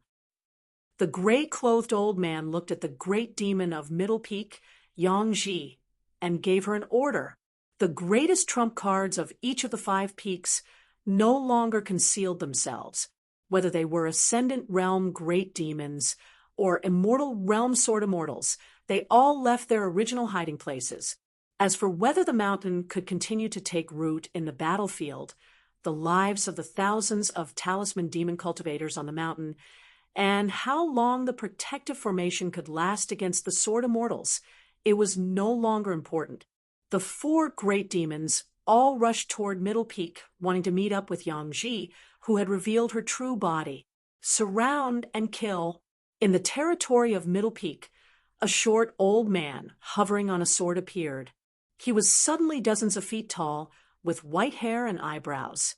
He carried a long staff on his shoulder and slowly rose into the air on his sword. During this period, every time he opened his mouth and sucked, dozens of women would be swallowed into his mouth, as if he was chewing soybeans. Dong Sangin laughed and said, "That little bastard." Chun Shi and Qi Tingji wanted to follow Dong Sangin and leave the city wall. These 3 old sword immortals had all carved a large character on the great wall of sword chi. However, Chun Qingdu said, "Let left and left cultivate the sword with life and death. If there is no battle in the world, there is enough here. Life is too smooth and too much of a loner. His sword skills won't be that good." Dong Sangin, who was rushing to the battlefield, and hidden official who was still playing on the battlefield, and left.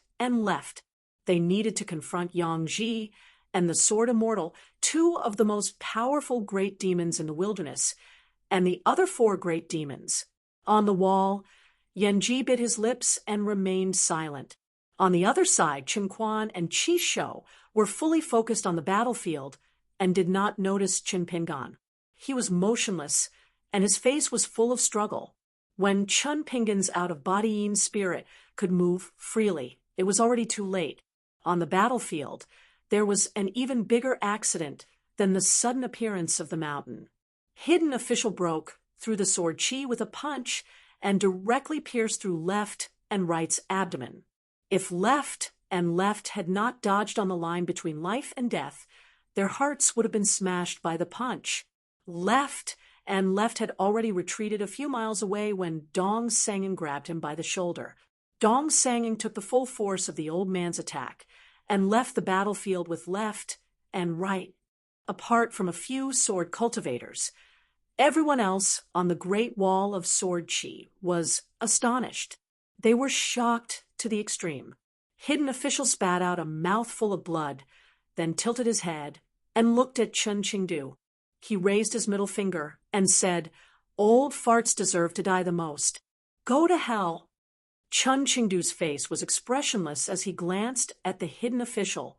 Then his gaze shifted to Dong Sangin and Zhuozhuo as he muttered to himself, "Zhuozhuo, your little junior brother told me earlier that we should be careful of the Hidden Official. Other than Dong Sangin, even Chen Shi and Qi Tingji had to be careful. Chen Shi's resentment was too great, and Qi Tingji's ambition was too great. Most importantly, these two old sword immortals with outstanding battle achievements felt that they had no qualms about the Great Wall of Sword Chi, but their hatred for the entire vast world was etched in their bones. However, Chen Pinggan only knew about the past of these two old sword immortals. He only knew about 37 major and minor incidents, and only 6 key sentences. He still could not say whether they would betray the vast world. It was still up to the eldest sword immortal to decide. On the ground, Hidden Official waved her hand. The two sword immortals, Zhu and Luo Shan, who were attacking a nearby mountain, immediately stopped and came to her side. With their backs to the Great Wall of Sword Chi, they headed towards the vast world. On the other side of the Great Wall of Sword Chi, Pang Yuanji swayed and finally fell onto the wall. This young sword cultivator's face was unknowingly filled with tears. He could not understand why this was happening. Without the pressure of heaven and earth, Chen Pinggan could finally move freely. However, he did not scold Chen Qingdu for deliberately hiding the truth, nor did he visit his severely injured senior brother. The world was full of right and wrong, and the flow of good and bad was not simple. Therefore, Chen Pinggan only sat where he was. He opened his folding fan and covered most of his face, only revealing a pair of eyes. He stared at the battlefield in the south and said slowly, "There's still a fight."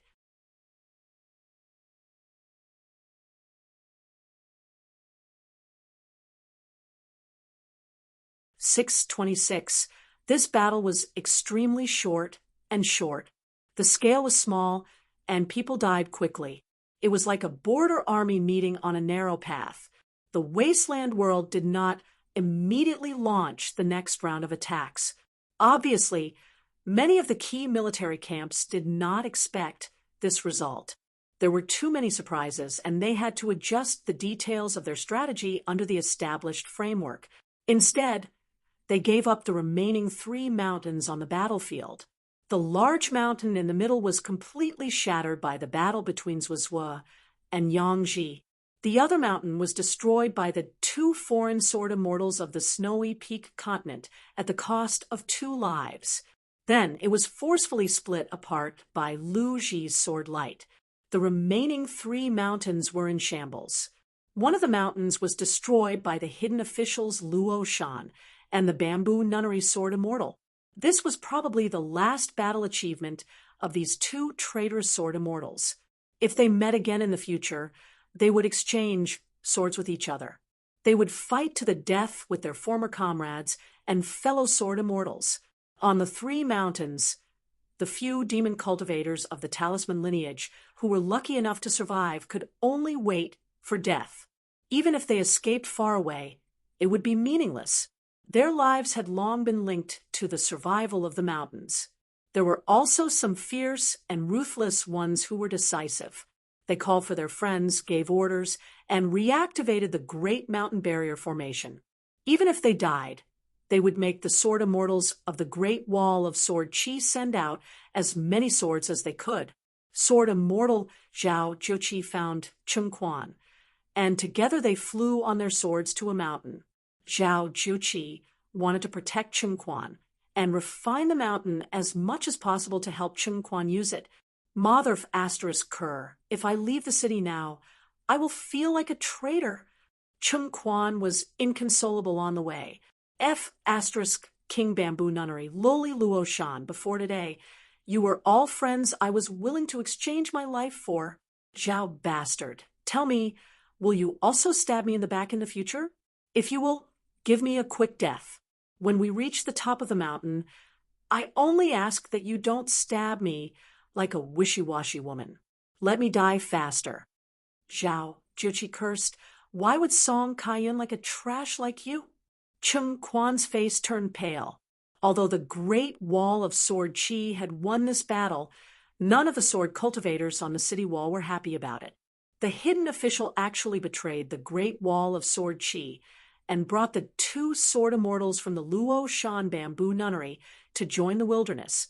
On the previous battlefield, the hidden official had severely injured the left and right guards who had been fighting alone with a single punch.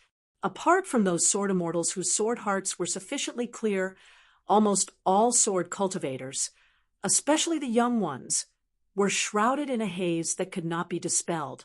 Chun Pingon fastened the folding fan to his waist and steered the talisman boat towards the thatched cottage. Wind Snow Temple's sword immortal Wei Jin temporarily stayed in a small thatched cottage. He sat on his left and right by the bed. His abdomen, which had been pierced by a punch, was filled with sword qi.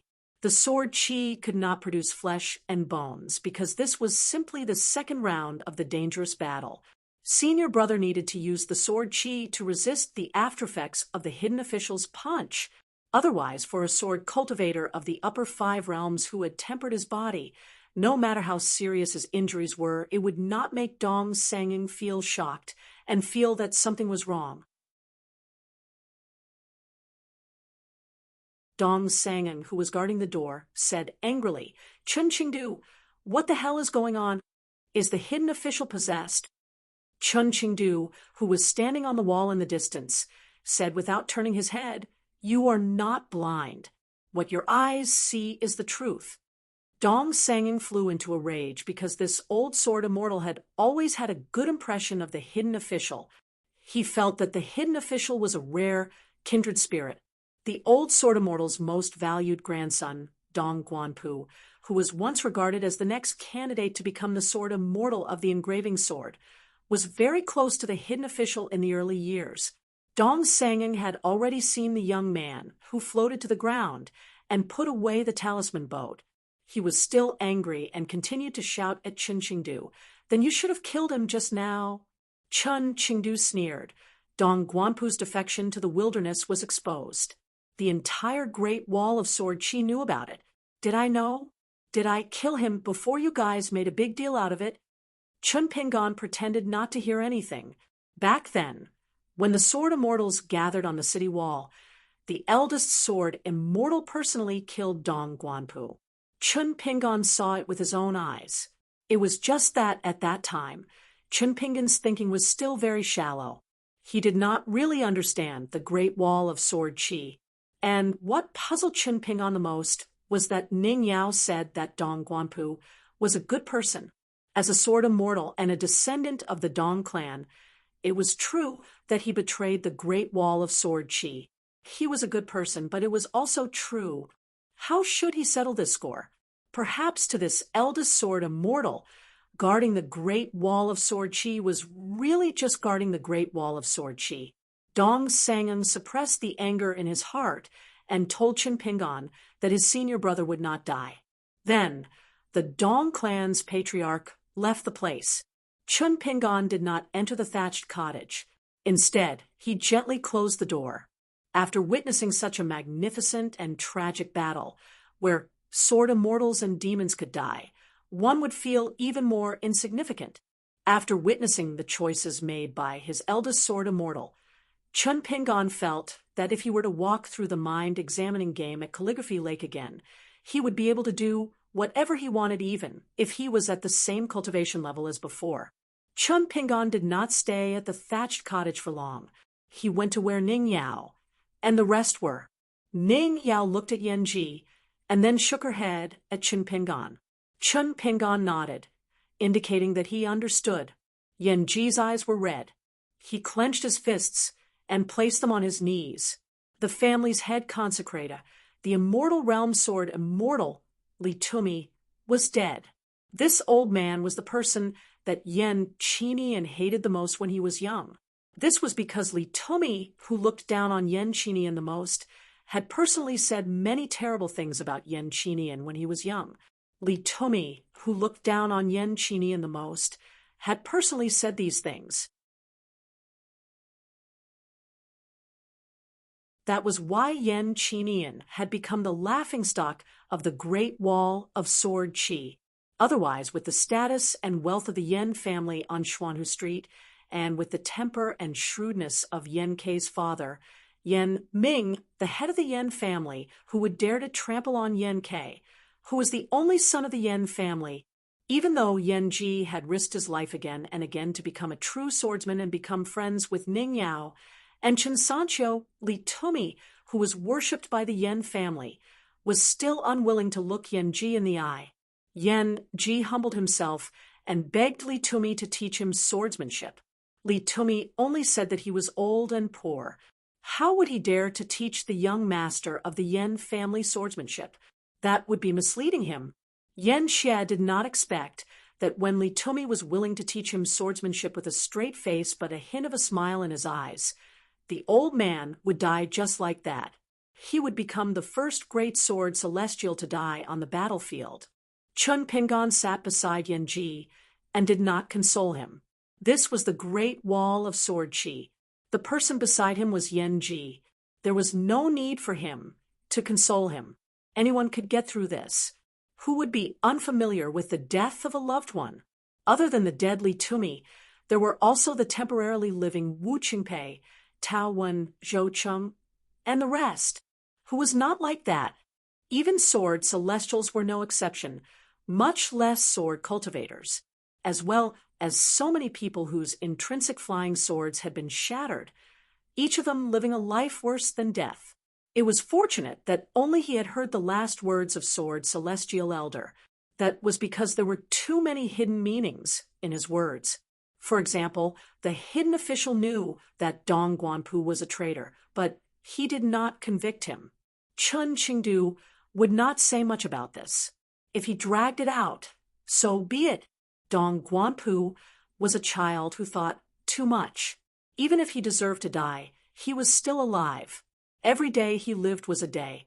If not for Dong Sanjing's insufficient swordsmanship and accumulated insufficient battle merits, he would not have been able to intimidate the sword celestials from the large clans on Taixiang Street and Xuanhu Street and incur their wrath. He would not have been able to use his battle merits to protect the life of a traitor's grandson. Therefore, Dong Sangan was unable to protect Dong Guanpu, which led to a group of sword celestials going to the Great Wall of Sword Qi to denounce him. If not for the hidden official's bloodline turning a blind eye, Chen Qingdu would have turned a blind eye and allowed the Dong family to detain the unfilial Dong Guanpu. At most, they would have thrown him into Old Deaf's prison. That was all. Ning Yao sat beside Chun Pingan. "Are you all right?" Chun Pingan said in a low voice. "Very good." Ning Yao actually had a lot of questions, but there were so many that she did not know how to ask them. Chun Pingan said gently, "You don't have to think too much. Let me think about it." The two of them looked towards the south. Yan Ji suddenly asked, "Did I disturb the two of you?" Chun Pingan opened his folding fan and fanned Ning Yao. He smiled and said, "Everyone, be more aware." Dong Haitan, who was about to sit beside Ning Yao, stopped. He did not stand up or sit down. His posture was strange. Unexpectedly, Chen Sancho sat beside Yan Ji, Fan Dash sat beside Dong Huafu, and Stack Zhang sat beside Chen Sancho. In the end, everyone looked into the distance. Quietly, they waited for the next battle. Pang Yuanji was speechless for a long time. The young sword cultivator, who was regarded as the next hidden official of the Great Wall of Sword Qi, had a dark heart. His heart was dead. Sword immortal Gao Yuqing, who had been beside Pang Yuanji, sat beside him in a daze. He wanted to say something, but he did not dare to. Marquis Gao Yeho sat beside Pang Yuanji and said, "Bear with it." Pang Yuanji was in a daze. Marquis Gao Yeho was silent for a moment. Then he said, "If you really want to know the answer, don't be so depressed. Instead, strive to ask the hidden official yourself one day. Let her tell you the answer personally." Pang Yuanji muttered, "You are not me, and I am not you. I can't do it." Marquis Gao Yeho sneered. "All right then. From today onwards, the hidden official's lineage will cease to exist." Unexpectedly, a young lady came quietly behind them. She crossed her arms and said, "I'll take over the lineage." It's settled then. Pang Yuanji smiled sadly. He turned his head and asked, "Lu Duan, why didn't you leave the Great Wall of Sword Qi, Sword Immortal Guijia, and that Chimpingon both wanted you to leave?" Guizhuzhou's eyes lit up. She shook her head and said, "No matter how much they respect and admire my father and master, that's what they think. As a sword cultivator, shouldn't we have our own way of living and dying?"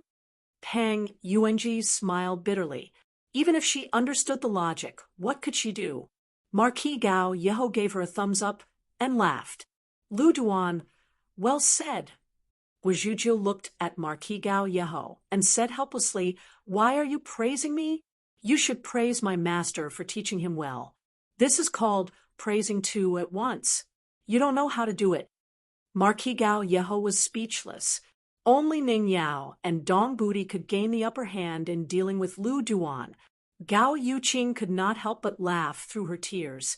Guizhuzhou glanced at the young lady and said sympathetically, crying and laughing, "Your brain must be damaged. So you're just a little melon." Gao Yuqing pulled Marquis Gao Yeho's sleeves. Marquis Gao Yeho laughed angrily. "Now you know how to look for your brother?" Guizhuzhou shook her head. She followed her master and walked away. She muttered to herself, little melon, a young lady who can't grow up, a water that can't be spilled, so sad." Gao Yuqing's face flushed red. Marquis Gao Yeho also felt sad that he had such a sister who sided with outsiders. Pang Yuanji's smile was forced. He continued to look towards the south. Even further south, he hoped to see his master again. On the Great Wall of Sword Qi, all the sword cultivators who were familiar with the two sword immortals, Zhang Liao and Li Ding, were extremely sad. The two sword immortals, who were the most carefree in their hometown, were publicly known to be aloof from worldly affairs. But in the end, they died on the battlefield of Savage World. Simply put, there were many businessmen in Pure World. In truth, these sword cultivators, 32 of them had different cultivation realms. They were all considered to be different in Pure World. The two with the highest cultivation realms were Zhang Liao and Li Ding. Both of them were unpolished jade realm sword immortals.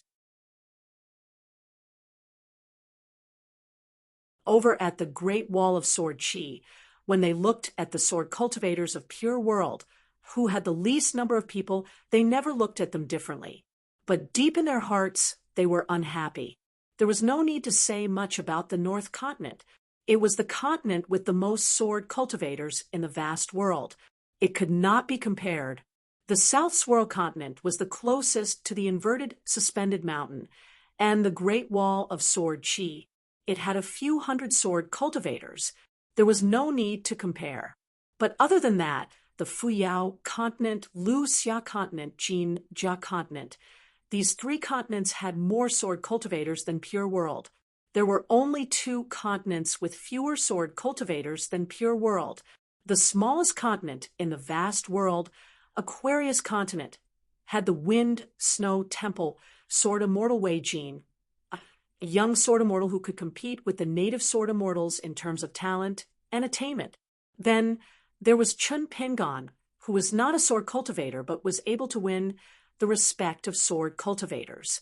The last continent was the Tong Yi continent, which was famous for not liking to interact with other continents. The Aquarius continent had internal strife, while the Tongyi continent had great demons causing trouble. Only the pure Jade continent was peaceful from beginning to end. On the contrary, the business of the cross-continent ferries to the inverted suspended mountain was flourishing. Now that Zhang Liao and Li Ding, the two sword immortals of their continent, had died in battle. Logically speaking, this was something that was enough to make the sword cultivators of Pure World proud. But they did not feel proud at all. It only made the sword cultivators of Pure World even more depressed and unhappy. Somewhere on the city wall, there was a group of scholars dressed in scholarly robes. Among them, Chen Chunan had a serious expression. Chen Shi and his closest friends, Lu Xianyang and Qin Jingxiu, stood at the side. Chen Shi was extremely worried. He said softly, "If we defend, many people will die. If we don't defend, we will be letting down those who have already died. In front of us, there is the native sword immortally to me, Pure World's Zhang Liao and Li Ding. If I were that big brother sword immortal, my Tao heart would have already collapsed." Lu Xianyang squatted down as he chewed on a stalk of grass that he had plucked out of nowhere. He said vaguely, "Sword immortals and sword cultivators are all used to boss presiding over the great wall of sword chi. It has been too long. It's hard for anyone to imagine how this senior feels." "Qin," Zhengxiu said in a low voice, "in the past 10,000 years, including the current battle, there are a total of 96 battles. We have never lost." Lu Xianyang said, "The battlefield is on the land of the south. It is also in the hearts of the people of the north. That is why we have always won, but also lost." Chen Chunan suddenly said, "We are the world's ruler. We cannot escape the blame. We have made a great mistake." This old man, who was the ruler of the world, was not speaking from his heart. He spoke directly. Other than Lu Xianyang, even Chen Shi, a disciple of the Chen clan, Qin Jingxiu, a scholarly gentleman, had a change in expression. Hidden official, with Luo Shan and the bamboo nunnery sword immortal, swaggered to the commander's tent. The gray-robed elder stood outside the tent and said with a smile, "Don't worry about not having a fight on our side. As long as they are in the ascendant realm and did not contribute to the siege, you can choose them. If they are killed, continue to kill whoever dares to complain." The hidden official nodded and reached out to grab one of his ponytails. He shook it gently and grinned. "When we reach the vast world, give me half a continent of land, and let me kill all the cultivators of the upper 5 realms. Cowards, their shells and meat will be smashed together." The gray-robed elder did not refuse. Why should he refuse? The little girl in front of him was simply the best great Tao seed in the world. Her compatibility with the great Tao was unparalleled. Staying by Chun Qingdo's side was torture for her all the time. The great wall of sword chi had never been her place of cultivation. It was a big cage that imprisoned her heart. Hidden official was a sword cultivator born and raised in the great wall of sword chi. How could she not have a natal flying sword? However, in every battle, she almost never used her flying sword. At most, she would use a long sword of the sword workshop to chop it off, and then change to a fist. The gray-robed elder rarely regretted. One of them was that hidden official who grew up in the great wall of sword chi, was not born in the savage world, and did not go to the moon-bearing mountain to cultivate early. Otherwise, the positions of the 14 seats in the ancient well would all change.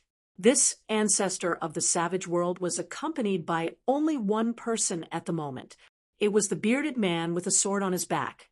Luo Shan looked at the famous sword immortal in the savage world and asked, "Why didn't you draw your sword or sword? Why did you let Dong Senging save your people?" The bearded man said indifferently, "Since you are a sword immortal and a woman, I will talk nonsense with you. I don't need to explain who I kill and who I don't kill." Luo Shan was just about to speak when the bamboo nunnery sword immortal reached out and grabbed her wrist. The gray-robed elder smiled. There is no need to be so reserved. According to the rules set by the moon-bearing mountain, you are the most important guests of the savage world. Within 1,000 years, there will be no mistakes. If Lu Cha draws his sword on you, it will be considered as asking the sword to support the moon-bearing mountain, right? At this point, the elder looked at the bearded man. Lu Cha was silent. Then the gray-robed old man casually said a few words to the man named Lu Cha Luo Shan, the bamboo, nunnery sword immortal, and the other great demons in the commander's tent. Our wildlands is indeed an uncivilized land of barbarians. It is not the great wall of sword chi, nor is it the vast world. I don't have many rules, only a few. All of them are valid, and those who disobey will die. Hidden official said seriously, "Oh right, my silly disciple Pang Yuanji. Even if he wants to die, don't kill him. I still want him to ask the sword again and again in the future." The gray-robed elder smiled helplessly. "Don't nag me about such trivial matters. Let Luo Shan and the bamboo nunnery go to the Jiazi tent and the Wu tent, respectively. You should know." Hidden official asked, "Then what should I do?" The gray-robed elder said, "The place that Qin Qing calls the rat's nest. Under the well, there are still some damned demons who are lucky to be alive. If you are bored, you can go and kill them all. Maybe it will help you break through the realm earlier." Ooh. Hidden official blinked. "Are you afraid that Qin Qing and I will work together? That I will break your robes?" Going to the rat's nest and killing those ascendant realm demons who were struggling at death's door, while her realm was steadily improving.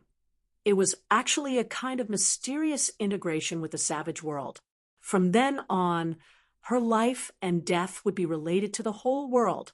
She wanted to break through the bottleneck of the ascendant realm and become an immortal existence like the old blind man. This was the price she had to pay. Heaven and earth were furnaces. Was cultivating the Tao to become a thief? Even the ascendant realm couldn't escape this kind of shackle.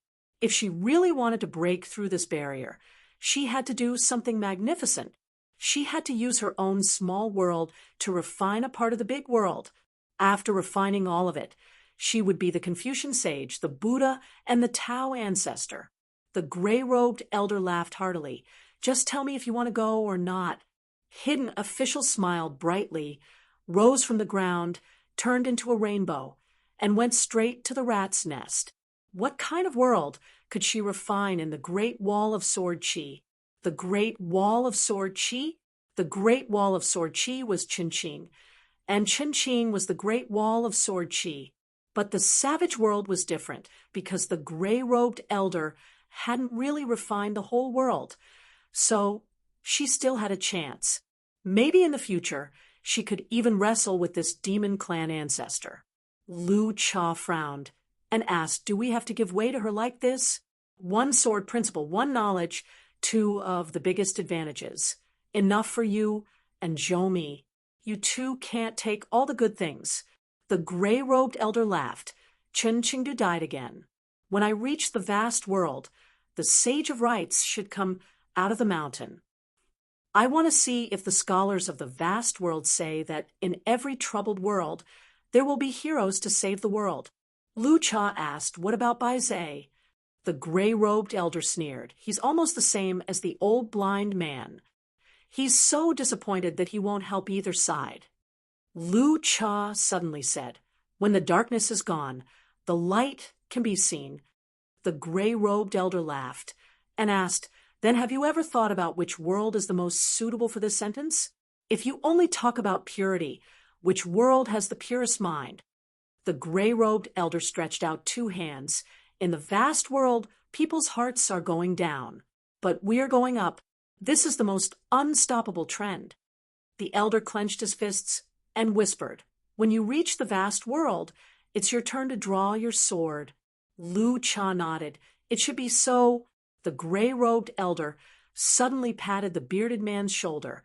"When you go there, beat them until they feel pain. You'll have the chance to see that alliance again.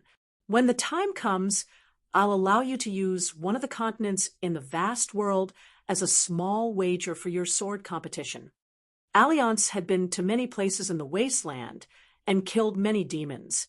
But he also became a true friend with a swordsman hero, and that was Lu Cha. After Alliance returned to the Great Wall of Sword Chi, he joked with a group of little kids about Lu Cha. He did not disappoint. Big body, rough appearance, righteous spirit, bold and unrestrained. He could write poems. Of course, after saying these unimportant words of courtesy, Alliance quickly returned to his normal self. He spat on his palm, ran his fingers through his hair, and revealed the secrets of heaven to those startled children. After laying the groundwork, it was time to get to the main point. No matter how impressive that guy was, he was still subdued by my elegance. Without a second word, he wanted to give me his sword as a gift. When I refused, he wanted to use his sword as a brush to write a poem. Who am I? I'm a proper scholar. Lu Cha. Aren't you just asking to be humiliated? Seeing that I didn't nod and agree, that guy couldn't stop writing. A stream of ancient time water flowed into my palm. Dense chi for 1,000 miles wearing down my ancient sword.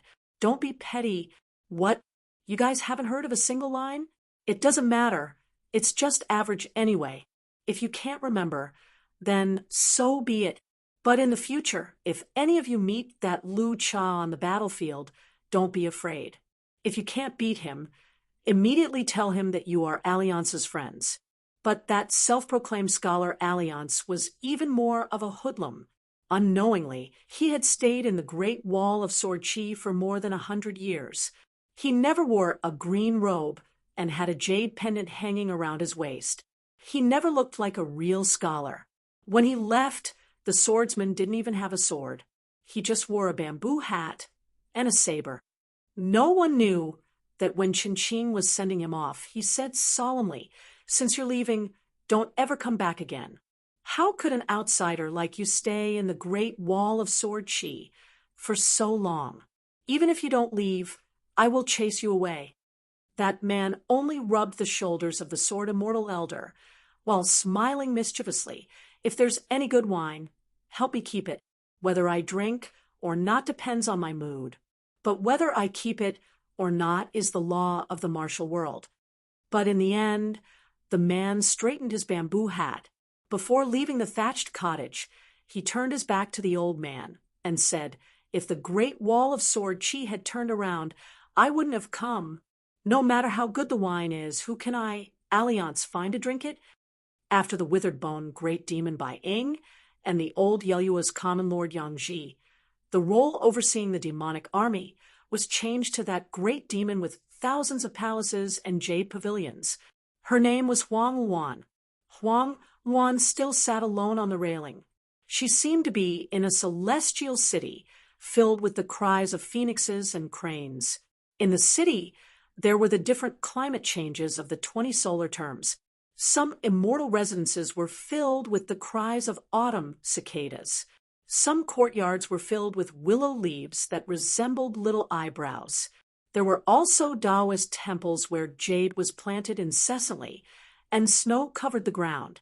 There were also many graceful talisman beauties, either sticking yellow flowers in front of mirrors or fanning fireflies. And in the residence where Huang Luan sat on the railing, there was the Rui stream that Huang Luan loved the most. The clear water flowed through it, and there was the white-haired old fisherman manifested by the talisman paper, as well as the beautiful maidens of silk washing and lotus gathering who did the same thing year after year. At the foot of the city on the clouds was the demonic army that had gathered and steadily advanced. They were all cultivators, and their cultivation levels were not too low. They numbered more than 50,000, and even the weakest was a grotto realm cultivator. Moreover, they had spirit artifacts and magical treasures. Thus, there was no need for them to break through the three sword formations of the Great Wall of Sword Qi, much less attack the city like ants. On the other side of the Great Wall of Sword Qi, there was a flood of flying swords that poured down toward the south. This time, there would also be a great river in the wasteland, formed from countless spirit artifacts and magical treasures. The light of treasures would soar into the heavens and surge toward the northern walls.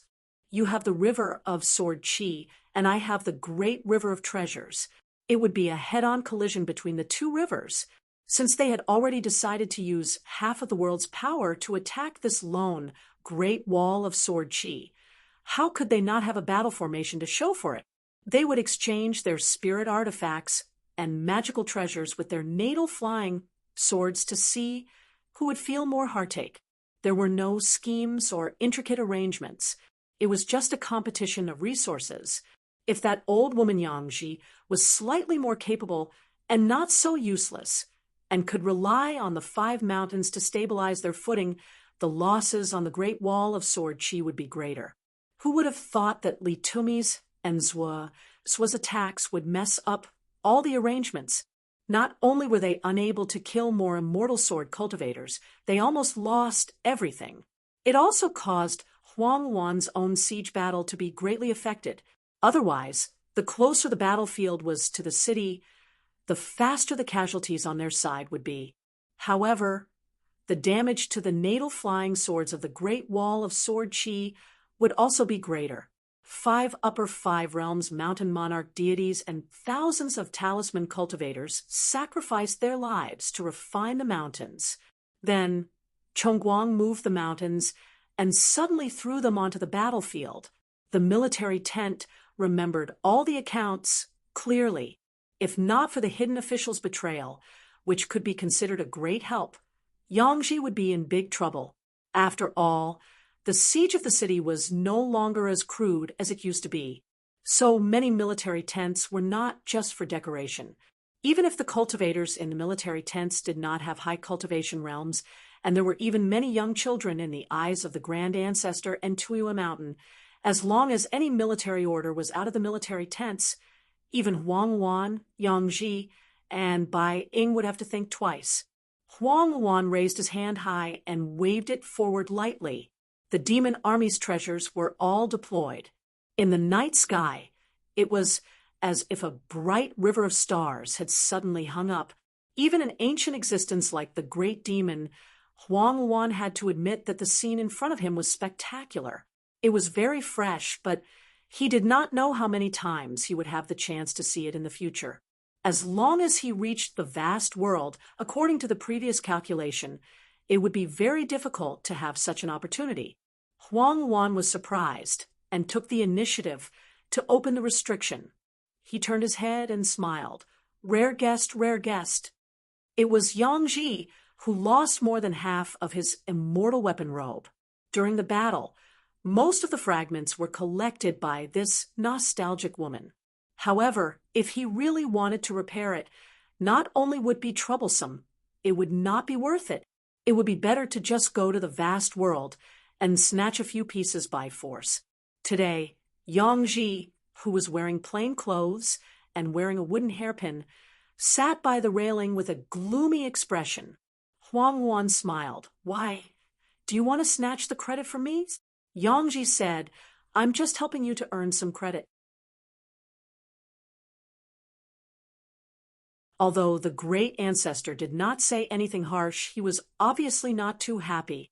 After this battle, it can be considered as a gesture to the great ancestor. After that, I have to return to the wasteland and personally kill those wandering sword immortals. Huang Wan looked at a certain place in the Great Wall of Sword Qi and felt a little regretful. To be honest, even he was kept in the dark about the hidden official's betrayal of the Great Wall of Sword Qi. He did not know that there would be such an unforeseen event.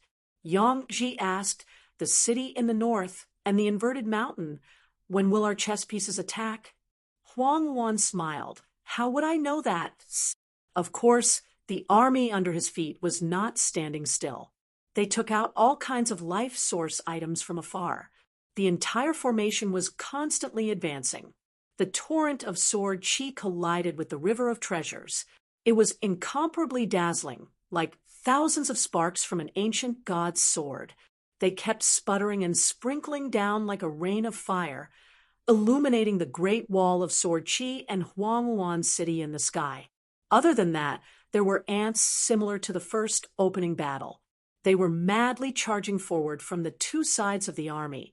It was not a pretense, but a real sacrifice to fill the battlefield. This was what Yangji meant by assisting. Because these non-entities were all Yangji's vassal forces and direct subordinates.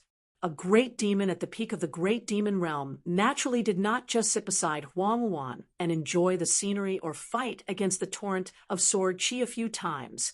Many non-entities would die, and he would directly wipe out several old forces that he had painstakingly cultivated. There was one good thing about the wasteland. Under the fist, they would submit to fate. If they were unwilling to die, they would die first. Furthermore, it wasn't like they were just throwing their lives away.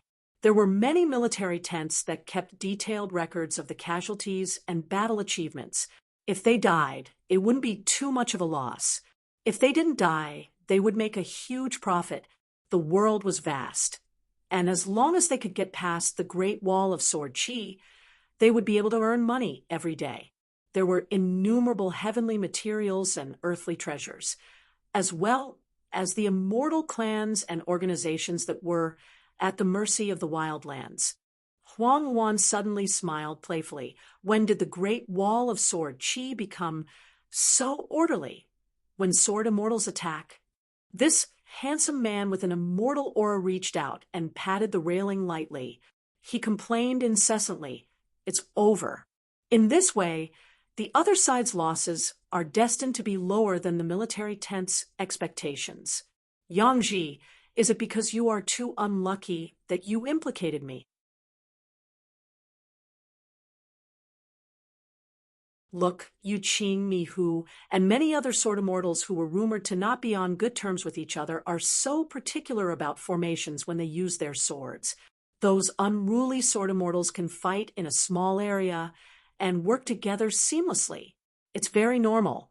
But tonight's scene can allow almost all sword immortals to superimpose their natural mystiques to the maximum. Isn't it both impressive and vexing? Yangji's face was gloomy. He sneered, knowing that they will die. They are still stubbornly resisting. Huangyuan watched the battle for a while and lamented, retracting the battle line and withdrawing the sword immortals for 3 miles. Is this still the Great Wall of Sword Chi that I heard of? Yangji asked curiously. Since it's troublesome, why are you still watching? Huangyuan smiled. Let those young fellows in the military tent train more. It was originally a demonstration for later generations to watch. Besides, I don't think that we will lose too badly on this battlefield. If we want to be in a stalemate with the vast world in the future, we can't just rely on the few of us. Yangji turned his head and looked in a direction. Far away, there was an even larger battle formation that had yet to arrive at the battlefield. They were all native sword immortals of the desolate world. No matter how precious a sword immortal's life was, they could not just be raised and treated as decorations. To be able to ask the Great Wall of Sword Chi and use it as a whetstone to wash their swords and survive. Only then could they be considered a true sword immortal. At the Great Wall of Sword Chi, an extremely strange, small hill was temporarily put together. There were more than 10 people, and about half of them were foreigners. They were gathered with the identity of the hidden official's newest sword immortal. This was also the first time in history that the hidden official's bloodline had recruited foreign sword immortals. As for the duties of the supervisor and scribe, they were still handed over to the old sword immortals and Confucian disciples of the hidden official's bloodline. However, the former's identity as the hidden official's bloodline had been lost. After gathering these people, Lu Shi quickly left, leaving behind 2 scrolls sent by the Taoist saints. Lu Shi spread out the 2 large scrolls on the horse path. On one of the scrolls, It was the scene of the sword immortals clashing with the treasure river. The other scroll was further south of the battlefield. It was the distribution of the demon race's front line in the desolate world. The picture was relatively blurry, but the further north it was, the clearer it was. It was as if there was a divide that was separated by time and place. Lu Shi only said that no one was responsible for killing the enemy for the time being. They were all part of the hidden official's bloodline. Other than that, this female greatsword immortal with outstanding combat power did not say anything else. Most of the sword immortals looked at each other. Firstly, most of them did not know each other at all. Secondly, they were confused and did not know what to do. Miyu was the most awkward one, because he was the only sword immortal in the upper 5 realms. They could not just stare at each other. Miyu, who had the highest cultivation level, said, "Everyone, introduce yourselves first. I am Miyu, Jade, Unpolished Realm." A handsome youth in white smiled and said, "Lin Junbai, Middle Plains Divine Continent, just reached the Dragon Gate Realm. People constantly spoke. Snow Mountain Continent's Dang Liang, Nascent Soul Realm. Fuyao Continent's Song Gaoyuan, Golden Core Realm. Drifting Dawn Continent's Chaogun Dragon Gate Realm. Gold Armor Continent's Xian, Ken, Golden Core Realm." Other than that, at the Great Wall of Sword Chi, there was Pang Yuanji, Dong Budi, Situ Weran, Gu Jianlong, Wang Xinshui Guizhujiu, and Chen Pingan. The happiest was Guizhujiu, because her master was also here. She squatted beside her master. The two of them were wearing sleeves. One look, and one could tell that they were family. And the one who was the most worried was naturally Gu Jianlong. When her master announced his name and cultivation level, Guizhujiu started clapping. Chun Pingan, lower 5 realms. Chun Pingan turned to his disciple and smiled. Steady, Guizhujiu nodded vigorously. Lin Junbai said, "Even if this batch of demon beasts retreated, there will definitely be a large batch of sword immortals who want to challenge us. This is probably the reason why we are gathered here. Try to think of more possibilities for the other party and our countermeasures. The war is extremely tense. Other than sword immortal me, our cultivation levels are not high. Therefore, our duty is to find loopholes and fill in the gaps.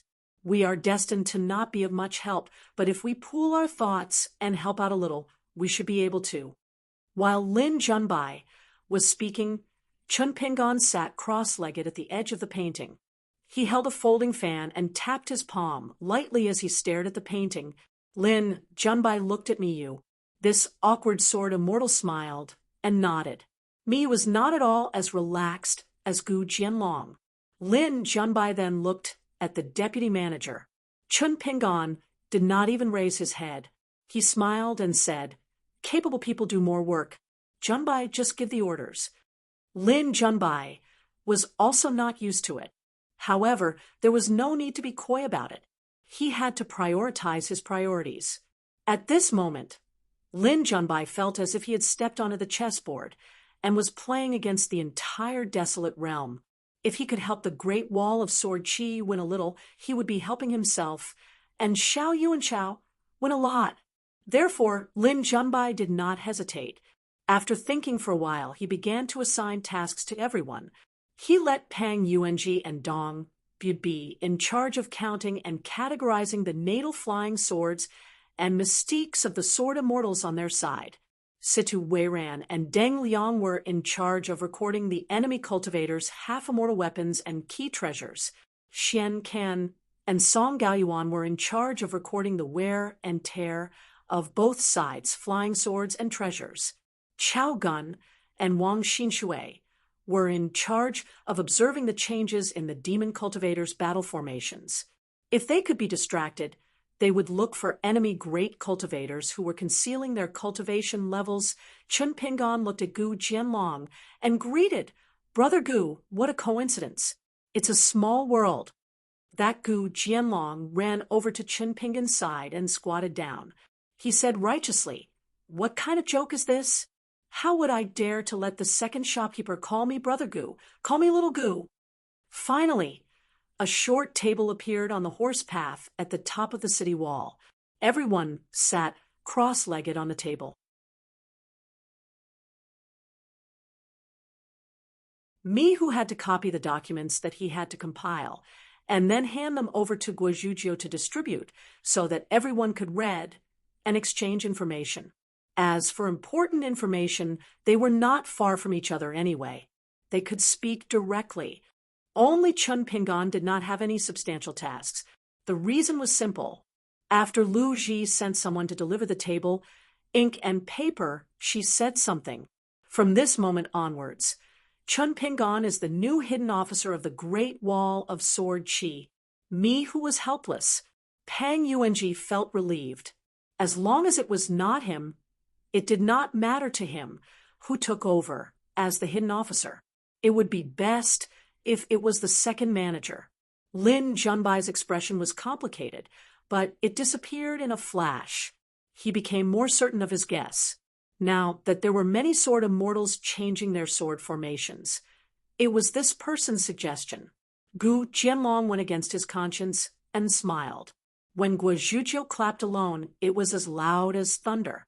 As for the hidden officer, who was the youngest in the history of the Great Wall of Sword Qi and had the lowest cultivation level, he stood up and received the ancient jade token that symbolized the hidden officer's identity. He shook his sleeves and sat down again. He hung the jade token at his waist, one on the left and one on the right of the blade-strengthening gourd. On the table, other than brush and ink, there were stacks of blank account books waiting to be written. There was also a closed jade bamboo folding fan. Chun Pingan interlocked his fingers and looked at the extremely familiar table layout. He smiled and felt good.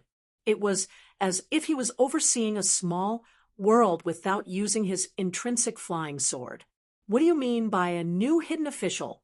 It was nothing more than changing from a bag shop that cheated both the old and the young to an even more skilled accountant.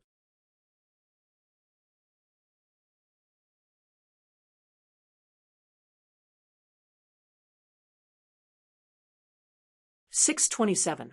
For the time being, the wasteland was still unaware that the Great Wall of Sword Qi had lost the hidden official with the highest battle prowess in history, but had gained a new hidden official with the lowest cultivation base in history. Even if they knew, they would probably treat it as a huge joke. In fact, even on the Great Wall of Sword Qi, not many people took it seriously.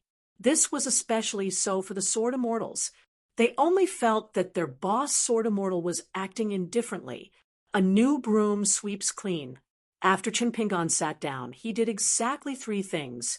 The hidden official's lineage had 2 private residences, both outside the city. One was used to avoid the heat, while the other was used to avoid the cold. All the secret files that had been stored in the past 100 years were moved to the side of the road. They were stacked layer by layer behind Chun Pingan, piling up like a mountain. The previous hidden official did not take away the jade tablet with the ancient words hidden official on it, nor did he destroy the archives that had been passed down for thousands of years by the hidden official's lineage. Other than Chun Pingan's backer, Chun Pingan also got someone to move an immortal's treasure, the sword room. Each person had 2 messenger flying swords that the sword workshop had specially made for the hidden official's lineage. Under Chun Pingan's request, the sword workshop's swordsmith had engraved everyone's names on the swords. Chun Pingan, Miyu, Pang Yuanji, Dong Bud, Gu Jianlong, Wang Xinshui, Guozhuzhou, Lin Junbai, Deng Liang, Song Gaoyuan, Chao Gun, Xianshen. These were all the sword cultivators of the hidden official's lineage at the Great Wall of Sword Qi. However, the 2 flying swords that belonged to Chun Pingan were directly engraved with the words hidden official instead of the name Chun Pingan. The third thing was that Chun Pingan and his subordinate sword cultivators went straight to the point and said something that could not be more straightforward. Everyone, including me, there are a total of 12 people. All the sword cultivators here are very smart, and should know that we have one thing in common, which is that our realms are not high, and the killing power of our swordsmanship is not worth mentioning in the current offensive and defensive battles. However, our brains are still good. When we encounter problems, we are willing to think more and get used to it. The thought of an ordinary sword cultivator is something that we may have gone through several rounds. This is called practice makes perfect. The identity of the hidden official's lineage is the greatest recognition to you. However, this is not an iron rice bowl. Every one of our suggestions, especially every strategy that ultimately affects the entire sword formation, will easily involve tens of thousands of sword cultivators or even hundreds of thousands of sword cultivators, and even the lives of many sword immortals. I only have one request, which is that everyone should rack their brains and do their best to make suggestions. If I find that someone is dragging us down in any aspect, or that someone who seems to be smart but is actually not good enough, I will directly expel him from the hidden official's lineage, no matter how valuable your reputation is. It is not as valuable as the lives of sword cultivators and their natal flying swords. Therefore, this is definitely not an easy task, so please be mentally prepared. We need to be responsible for everyone who dies in battle. The bigger problem is those sword cultivators who are living a life worse than death, or those who have friends and family who died in battle. They might hold a grudge against the 12 of us, trash sword cultivators who only know how to talk. It's normal for them to hate us, and we can't change that. However, we can't be disappointed in this, not even a little bit. If someone harbors a grudge because of this and deliberately does something bad, once I detect it, I will let sword immortal me. You deliver a sword strike and kill them directly. I won't listen to any excuses. And once I suspect someone, that person will die. Therefore, I only have one final question.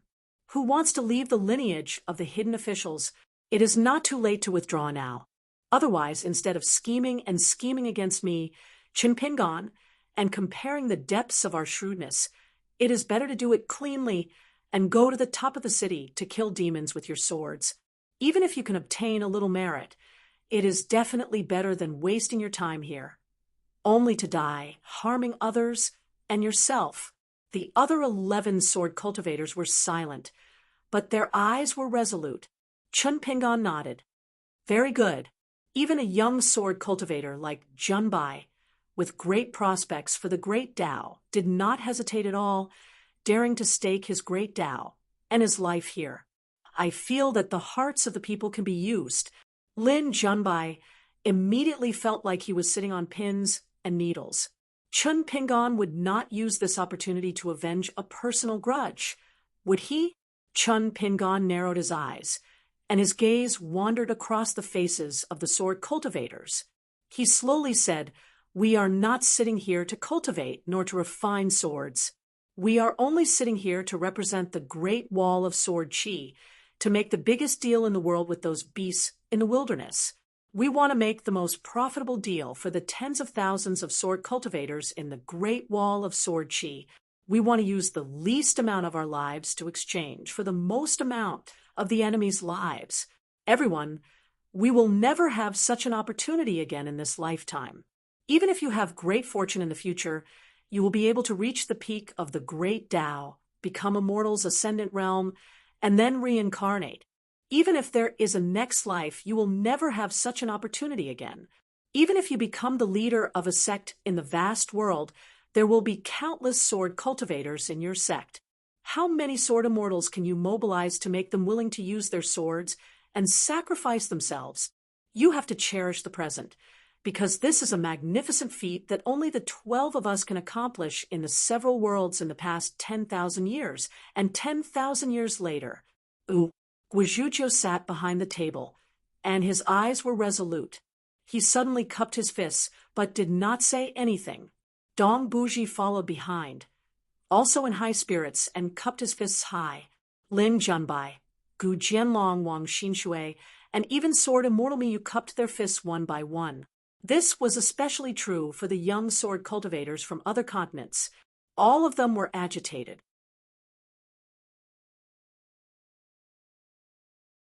For outsiders who dared to come to the Great Wall of Sword Chi to practice their swords, especially those who dared to use their swords and were unwilling to leave after a great battle, the younger the sword cultivator, the purer and more ambitious they were.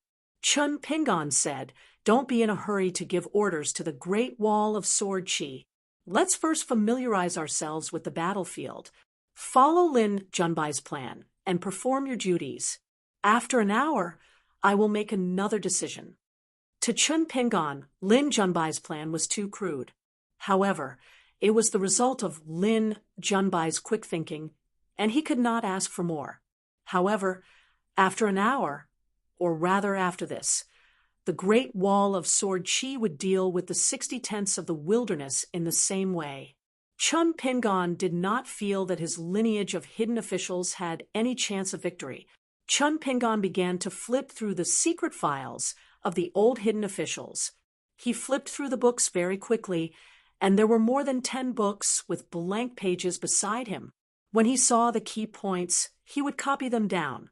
At the same time, he would occasionally glance at the battlefield from the corner of his eye, and then at the 11 people, observing the minute changes in their expressions.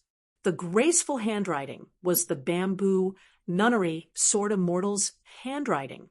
The sharp strokes were that of the female sword immortal Luo Shan. What a good handwriting! The content was refreshing, clean, and there was naturally no fault to be found. Even though the 3 sword immortals had betrayed the Great Wall of Sword Chi, it could still be said that they had done their best in the matter of the secret records. After an extremely precise hour, Chun Pingon held the folded fan in his hand. He did not open it, but only raised it gently and then slammed it heavily on the table. He said, "Continue to watch the battlefield, and just listen to what I have to say. From now on, everyone has to take care of 3 things. The first is the matter of your job. Everyone has to keep a close eye on the painting. The second is for everyone to start taking notes so that others can pass them around. Once there is a need, you can directly ask for the notes from others for reference. The third is for the flying swords to transmit messages to various places at certain times." Chun Pingon continued, "Let's start with the third thing. The flying swords of the hidden official's lineage are extremely fast. Other than some major strategies, which I will personally transmit to all the sword cultivators, the rest of the minor adjustments and changes of the sword formation will be done by each of you. Among them, Miyu, Dong Bubu, and Gu Jianlong are responsible for transmitting to all the native sword cultivators of the Great Wall of Sword Chi.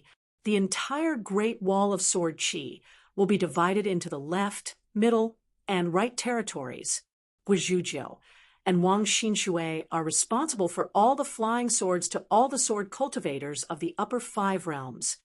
Hearing this, Miyu frowned, because this did not seem to make sense. Logically speaking, he should be the one to contact the other sword cultivators. Chun Pingon explained, "Sword Immortal Miyu, if one sword cultivator speaks to another sword cultivator, the level of cultivation is a threshold in the heart. If it is not pure enough, it is easy to cause problems. Many opportunities on the battlefield are fleeting. A stagnation and hesitation can mean that they are gone. Can you understand this?" Miyu nodded. In fact, this hidden official was already very polite.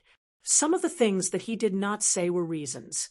For example, Miyu had a bad impression in the eyes of the other sword cultivators of the Great Wall of Sword Chi.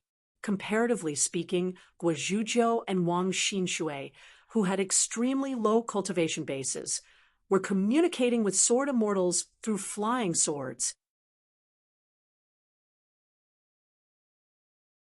It was indeed a more straightforward way of doing business. If Miyu, a sword immortal who was famous for being ostentatious, were to give orders, there would indeed be a great number of sword immortals who would not listen to him at all. Chun Pingon continued, "In the future, if you have such doubts, just ask me face to face. If you can persuade me to change my mind, that would be best. Besides, Pang Yuanji is responsible for contacting the battle supervisors of the hidden officials, as well as the Confucian students' military achievement recorder. There are fewer of them, so Pang Yuanji is responsible for the sword cultivators of the Central Plains. Lin Junbai is responsible for the sword cultivators of the South Swirl continent. Deng Liang is responsible for all the sword cultivators of the North continent. Song Gaoyuan is responsible for the sword cultivators of the Golden Armor continent. Xian Ken is responsible for the sword cultivators of the Drifting Clouds continent. Chao Gun is responsible for the sword cultivators of the White Peak continent. These sword cultivators who had mysteriously become part of the hidden official's lineage were mostly skilled in mental calculation and tactics, as well as chess. For example, Lin Junbai and Xian Ken were both true national masters. Miyu really had a question, so he asked the hidden official directly, why don't the sword cultivators of the other continents contact the sword cultivators and sword immortals of the other continents? Wouldn't there be less stagnation? Chun Pingon asked back. Deng Liang and the other sword cultivators from other continents came to the Great Wall of Sword Qi and risked their lives. Now they are being roped in to become the sword cultivators of the hidden official's lineage, doing such a strenuous and unrewarding business. Aren't they allowed to earn some extra favors? His words were very direct. It was obvious that he was doing business. Lin Junbai smiled knowingly. The sword cultivators of the other continents were also a little embarrassed. Of course, at the same time, they were even more delighted. They were even more grateful to this hidden official. If they could live, who would be willing to die? If they could not die and live with a clear conscience, then it was only right for them to think about their future path. Miyu pondered for a while and figured out the crux of the matter. This sword immortal smiled helplessly and cupped his fists, indicating that he understood and had no more questions. The native sword cultivators of the Great Wall of Sword Qi were in charge of contacting the native sword cultivators, but for outsiders like Lin Junbai, there was a hidden meaning behind the flying sword transmission. It was very particular. For example, he was in charge of contacting the Hassa continent in the south of the Central Plains. The sword cultivator Deng Liang of the Snow continent in the north was in charge of contacting the North continent in the northeast of the vast world.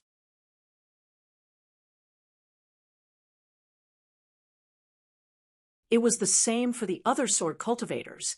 All of them used flying swords to contact the neighboring continents. Such a favor was like the cross-continent ferry. It was the fairest and least profitable business in the world. Such a sincere favor would naturally last for a long time, and the other party would miss it for a long time. As for the sword show of this continent, who were not locals, they had already thought highly of this group of young sword show, who had joined the lineage of the hidden official. Naturally, there was no need for the hidden official Qin Pingon to help Deng Liang, Xianshen, and the others to add flowers to the brocade. Lin Junbai was the first to think. Since the other young sword cultivators of the other continents were chosen by the Great Wall of Sword Qi to become members of the hidden official lineage, just like what Qin Pingon had said, their cultivation levels might not be high, but none of them were stupid. Naturally, they all thought of it quickly. Therefore, the only person they needed to ask was Miyu of the highest cultivation level, the Jade Plain realm. Chun Pingon picked up a stack of books beside him.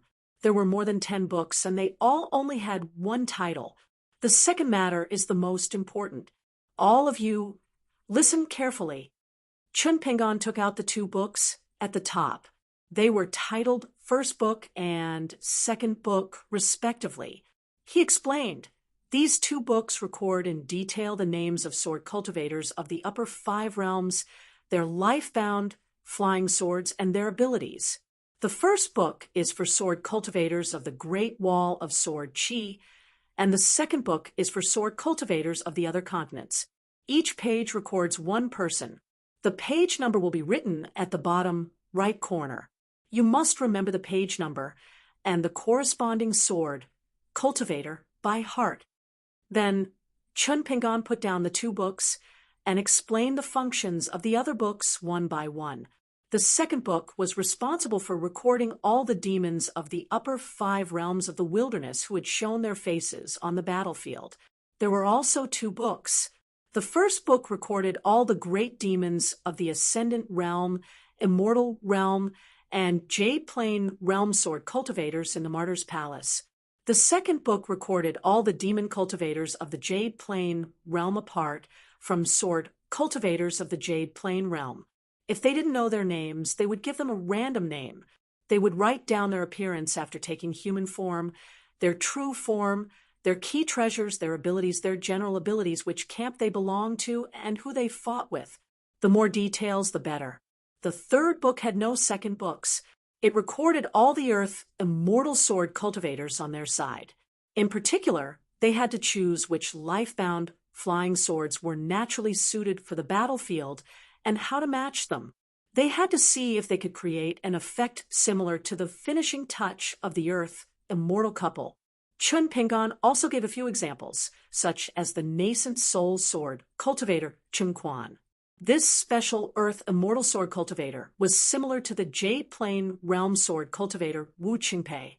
Ding Ben was also recorded as an Earth immortal demon. When Chun Pingon explained this book, his tone was extremely heavy. He said that the reason he listed them was because these demon cultivators of the wilderness were the most deserving of death. They were also easier to kill compared to great demons. In the past, they were easily overlooked by the Great Wall of Sword Chi, or rather, didn't pay enough attention to them. In a certain phase of the battle, the killing power of these beasts might not be obvious. However, if one looked back at the battle situation, the longer the battle dragged on, the greater the damage these core forces could inflict on the Great Wall of Sword Chi. They might even be more terrifying than some of the demons of the upper 5 realms. In Chun Ping An's words, killing this group of demons was the most cost-effective.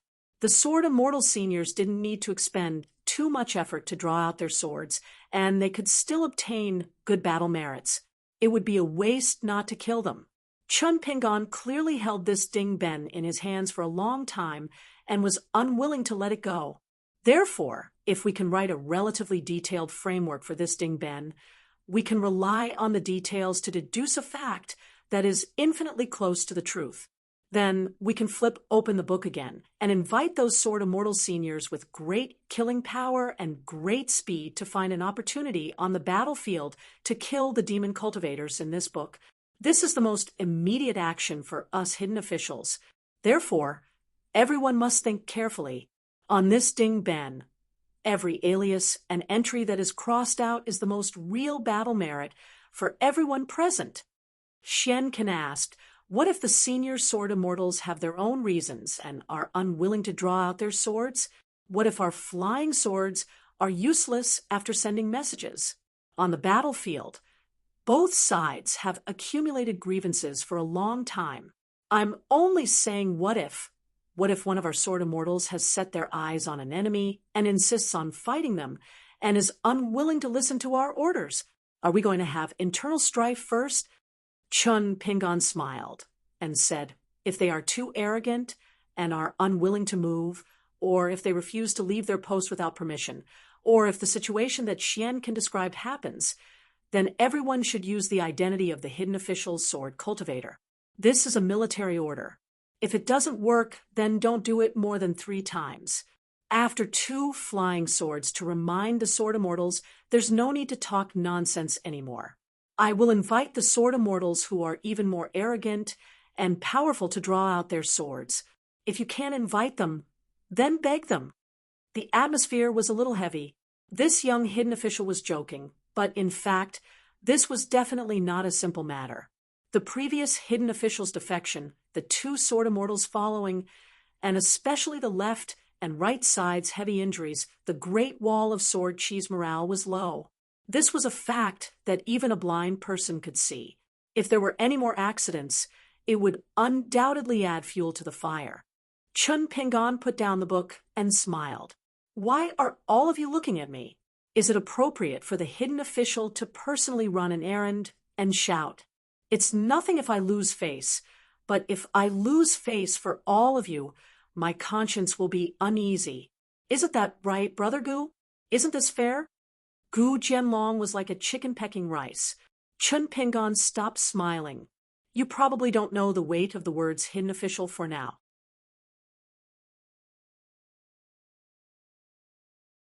In the Great Wall of Sword Qi, these words can decide a person's life and death. There's no need to reason. Chun Pingon said, "It's fine if you have doubts in your heart. You can wait and see.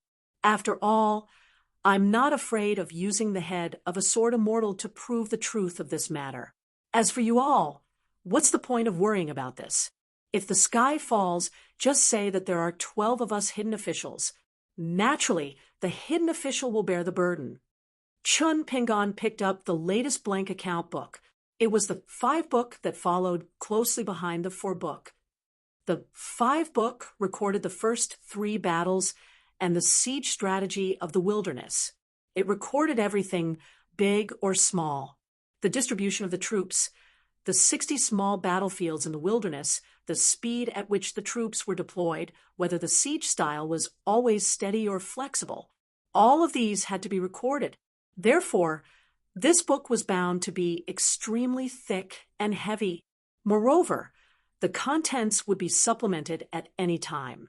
Personal book. All the merits and demerits of the 12 sword cultivators of the hidden officials' lineage would be recorded in this book in full detail. This was a book of contributions and also a book of self-examination. There was only one person who wrote it. Naturally, it was the newly appointed hidden official, Chun Pingon. However, only Chun Pingon could read it. Personal book.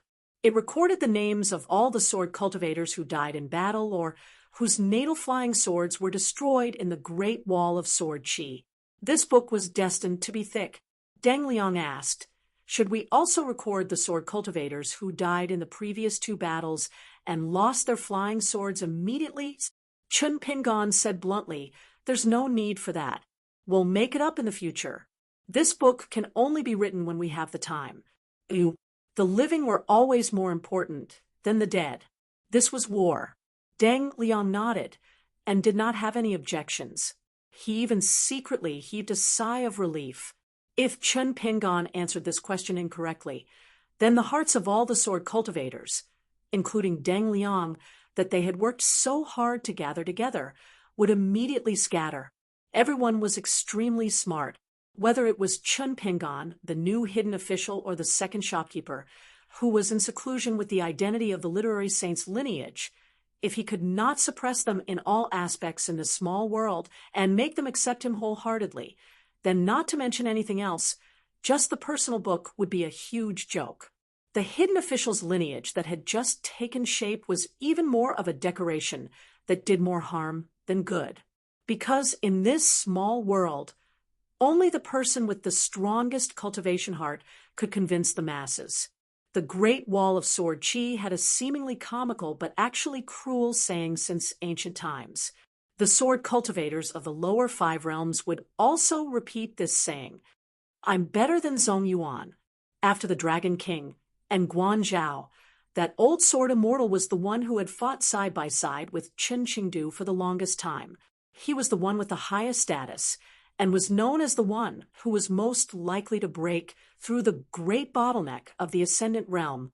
In the tragic battle where the demon army covered the city, it was he who wielded a sword and killed 2 Ascendant Realm demons consecutively. Then, he joined forces with Chen Qingdu to defeat the savage world.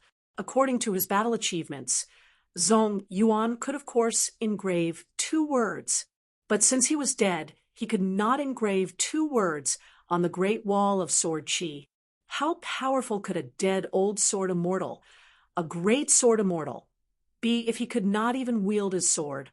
He was not powerful at all. Chun Pingon put down the blank book in his hand. Gum. Even more so, autumn harvest awaited the coming spring.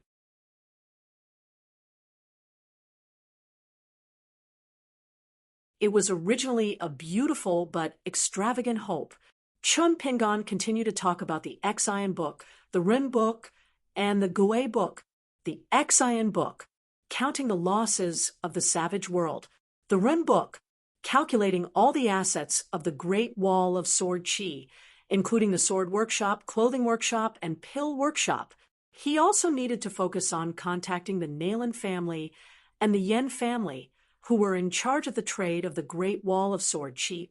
In a war, in addition to the loss of both sides' military strength, it was also the invisible foundation, immortal money, and heavenly materials and earthly treasures. The Gui Book. At the moment of each battle, the 12 members of the hidden official's bloodline could evaluate, deduce, and speculate about the next battle. They could express their opinions.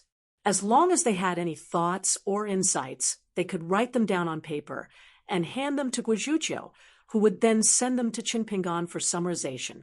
Qin Pingan put away all the books and said, "Now that we've finished talking about the third and second matters, it's time to talk about the first matter." There was no problem with Lin Junbai's division of responsibilities before, but since the current situation has changed, we will make some changes. This will also be one of the most important tenets of the hidden officials in the future. We can no longer deal with the changes by remaining unchanged like we did in the past. We must make changes at any time and any place, and every change must be the best result of the combined efforts of the hidden officials.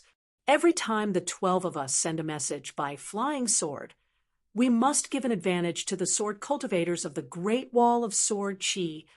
In the end, Qin Pingan precisely circled, cut, and defined the detailed responsibilities of the 12 people. He also said that every sword cultivator had to keep an eye on the direction of the battle outside of their duties. They could not just focus on their own small area of land. If they did not make such strict demands on the 12 people, it would be very easy for them to gain benefits in a small area, but it would lead to large-scale losses on their side. In the eyes of the hidden officials, this would be a seemingly inexplicable but actually unavoidable muddled debt. An even greater price would be the unnecessary deaths of hundreds and thousands of sword cultivators on their side. A hero slays a thief. It's all in the pen. Qin Pingan finally smiled. He bent down and picked up his folding fan. Opening it, he said with a smile, "Then I invite all of you to scheme with me against the wilderness. What's the point of earning money? If you want to earn it, then earn the heads of those great demons."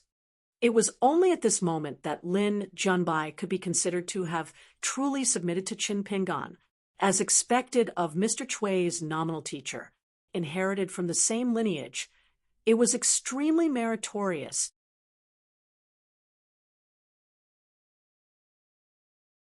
Qin Pingan closed his folding fan and smiled at Pang Yuanji. He directly called him by his name. Pang Yuanji remembered to write Xiao Chua, nickname Zhongyun, ascendant realm bottleneck, sword cultivator. Natal flying sword, unknown in Book B. Don't write these words in Book A. As for this person's natal flying sword, if you have any clues, of course, you can write them in Book B. It's for reference only. I can record this merit for you in Book B. Pang Yuanji's face was pale. He nodded without saying anything. The previous hidden official of the Great Wall of Sword Qi had the surname Xiao Chua. This was a name that many young sword cultivators of the Great Wall of Sword Qi had long forgotten. This was because they were used to calling her hidden official. Qin Pingan narrowed his eyes and asked, "You nodded but didn't say anything. Forgive me for being slow, but I can't guess if Pang Yuanji knows about this person's natal flying sword." Pang Yuanji shook his head and said, "I don't know." Qin Pingan smiled and said, "It's all right. The battle will be long. That person probably won't make a move for the time being. If you accidentally forget and accidentally remember, you'll still be rewarded." The conversation between the two made Sword Immortal Miyu and the other sword cultivators who originally stayed out of the matter feel their scalps go numb. A chill ran down their spines. Qin Pingan looked around and waved his folding fan lightly. His sideburns fluttered. "I already know your names, birthplaces, and realms. However, I have a presumptuous request. Please tell me your greatest strengths and weaknesses." This is a small matter. Let's get busy with our important matters first. When I ask, you can speak to me telepathically. I hope that everyone can be frank and honest. This isn't child's play. Lin Junbai was a little confused. Chun Pingan's action was definitely not a pleasant one. However, Lin Junbai quickly understood. Chun Pingan needed to understand the hearts of all the members of the hidden officials' lineage as quickly as possible. If the confrontation between the Great Wall of Sword Chi and the wilderness was the largest battlefield, the hidden officials' lineage and all the sword cultivators of the Great Wall of Sword Chi were second only to the former. The 12 people of the hidden officials' lineage were the third. As for the seemingly smallest battlefield, any ripple in one's Dao heart would greatly affect the direction of the first two battlefields due to their status and authority. As the hidden official, Chun Pingan could naturally judge the good and bad of everyone based on the 12 people's subsequent actions. However, this would be too slow. The various strategies of the hidden official's lineage would be slow, and the changes in the battlefield would be slow as well. However, as long as there was such an action, no matter what answer the 12 people gave, it would be a form of testimony. The haggard Chun Pingan naturally had more of his own judgment. After a while, everyone gave their answers. Chun Pingan did not bat an eyelid. He did not record it directly in his book. Instead, he wrote it on a piece of paper and placed it in his book. Yu Juanfu walked over. After a moment of silence, he asked, "Can I help?" No one turned to look at the girl from the central divine continent. Even Lin Junbai only dared to divert his attention to this question, an answer that could turn out to be a big or small matter. Chun Pingan shook his head. No, Yu Juanfu did not dawdle. He went to a secluded spot on the wall and sat alone, drinking alone. Chun Pingan looked at Miyu.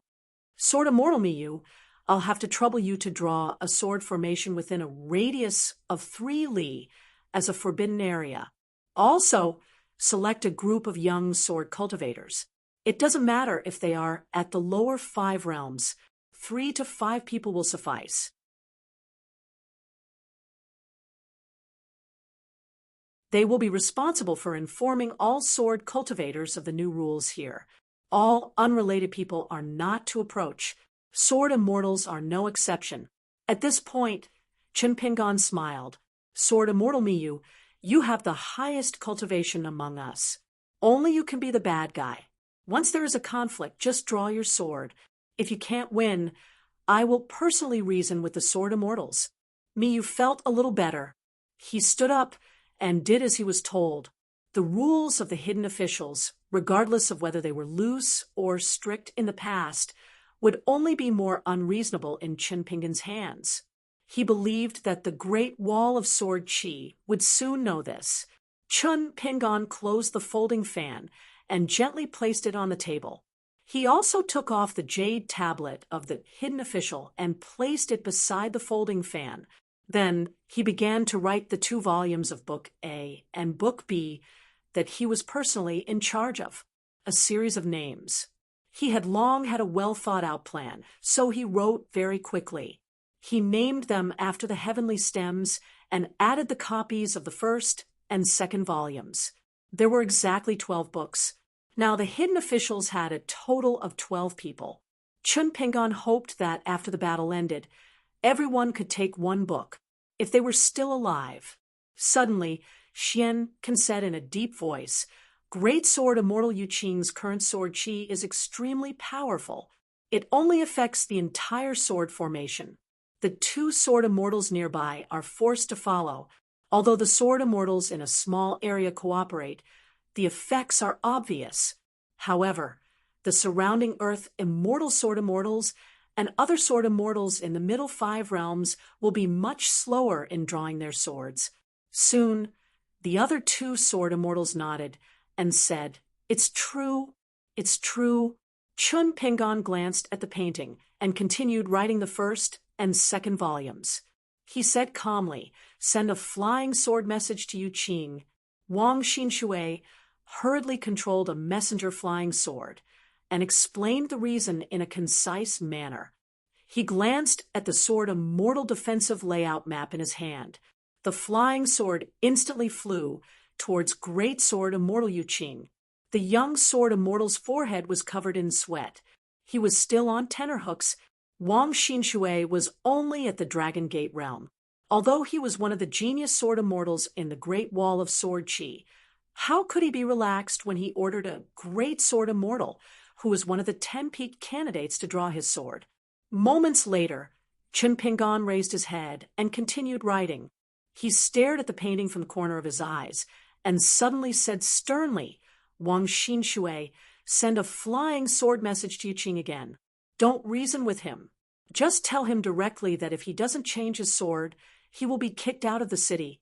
Before he leaves, remember to complain to Boss Sword Immortal first." Wang Xinshui sent a second flying sword message while trembling in fear.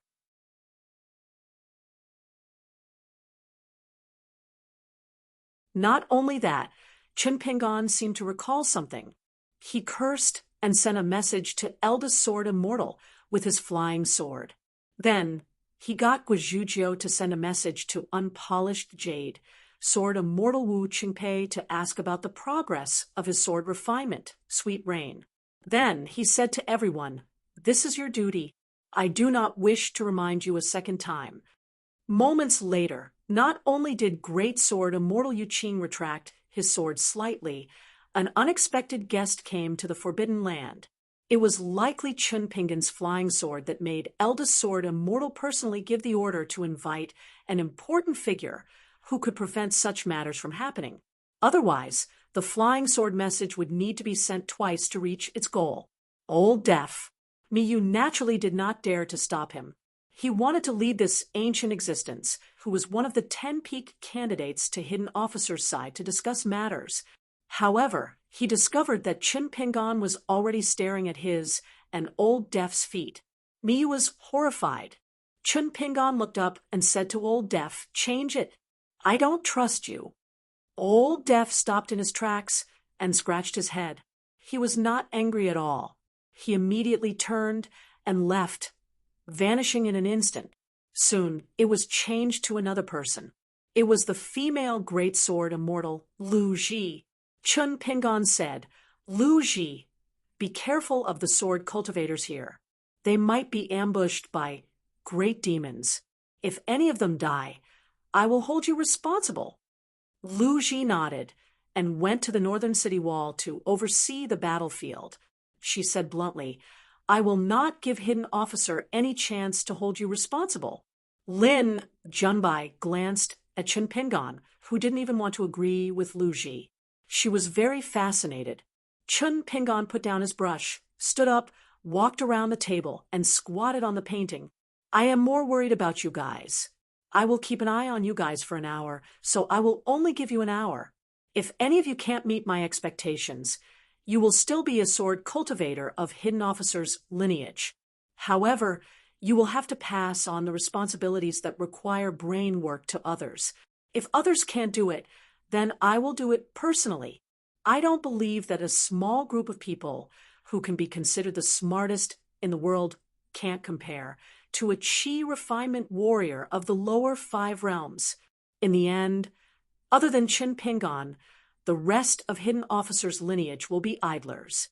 I believe that this matter will not be good if it spreads out."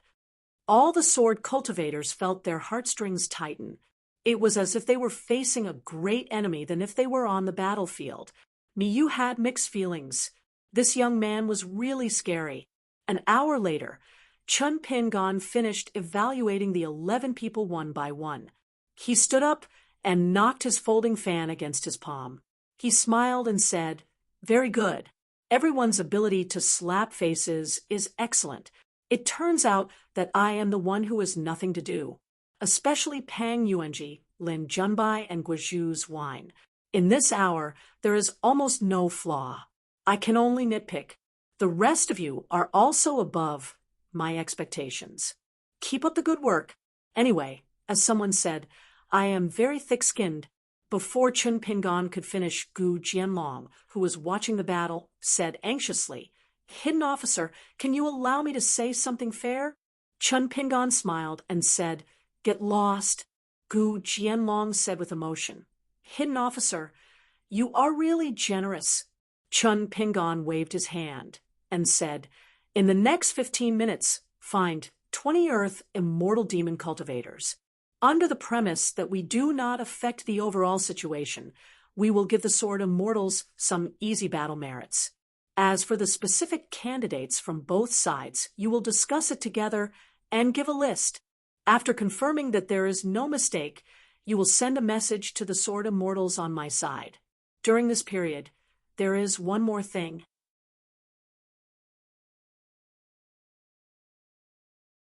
If any of you know the art of steel inscribing, you will be responsible for copying the 11 books that I have gathered. Try to get one book on each person's desk. There is no need to rush this." Ooh. Chao Gun smiled and said, "I will." Chun Pingan went to his desk and moved the 11 books to Chao Gun's desk. Then he squatted there and told Chao Gun some of his thoughts using telepathy. Chao Gun concentrated and nodded from time to time or asked a few questions. 2 hours later, Big Demon Huang Wan, who was sitting on the railing with Yang Ji, said with a smile, "I really want to curse." Yang Ji was even more enraged. Her 2 groups of vassal troops on the flanks of the torrent of magical treasures would often lose several cultivators of the Earth immortal realm just because of a round of sword light. After several rounds of skirmishes, they suffered a great loss. However, this was not the most hateful part. What really made her anxious and heartbroken was that the attacks of those sword immortals on the Great Wall of Sword Chi were just casual attacks to maintain the sword formation. The sword immortals' attacks were so accurate and ruthless that it was as if someone in the wilderness had tipped them off. Yang Ji, who was still guilty, could have gone to the wilderness to kill the sword immortals. However, at this moment, she could no longer sit still and was too ashamed to leave the battlefield. She stood up and looked at the city wall. Unable to restrain her anger, she said, "What the hell is going on?" "They are fishing again." "Yang Ji, you are just taking the bait, but you may not succeed. Why don't you and I work together?" Huang Wan pointed to somewhere on the city wall where Lu Ji was standing. Beside the female great sword immortal, there was a young man holding a folding fan. Yang Ji looked at Lu Ji. If she attacked the city wall on impulse, she might not be able to return.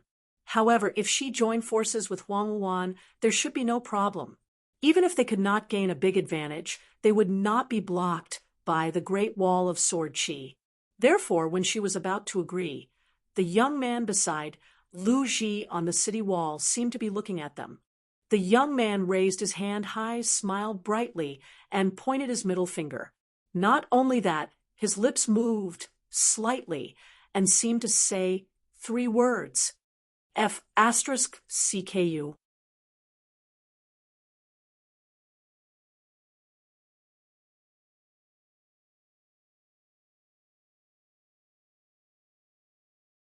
(628) Huang Wan's proposal to travel the Great Wall of Sword Chi together was indeed very tempting. The sword formation of the Great Wall of Sword Chi was too closely connected. There was almost no idle sword immortal. Yang Ji, who was standing on the railing, had even removed the camouflage, revealing the emperor's crown and the emperor's robe. However, Yang Ji did not immediately make a move. Looking at the young man on the city wall, he asked Huang Wan, "The sword immortal on the city wall changed the formation. It's very methodical. Could it be this person's doing? Why, isn't he just a foreigner traveling the Great Wall of Sword Chi? When did the lineage of the righteous world's literary saint become so famous? It is said that Lu Ji has never had a good impression of scholars.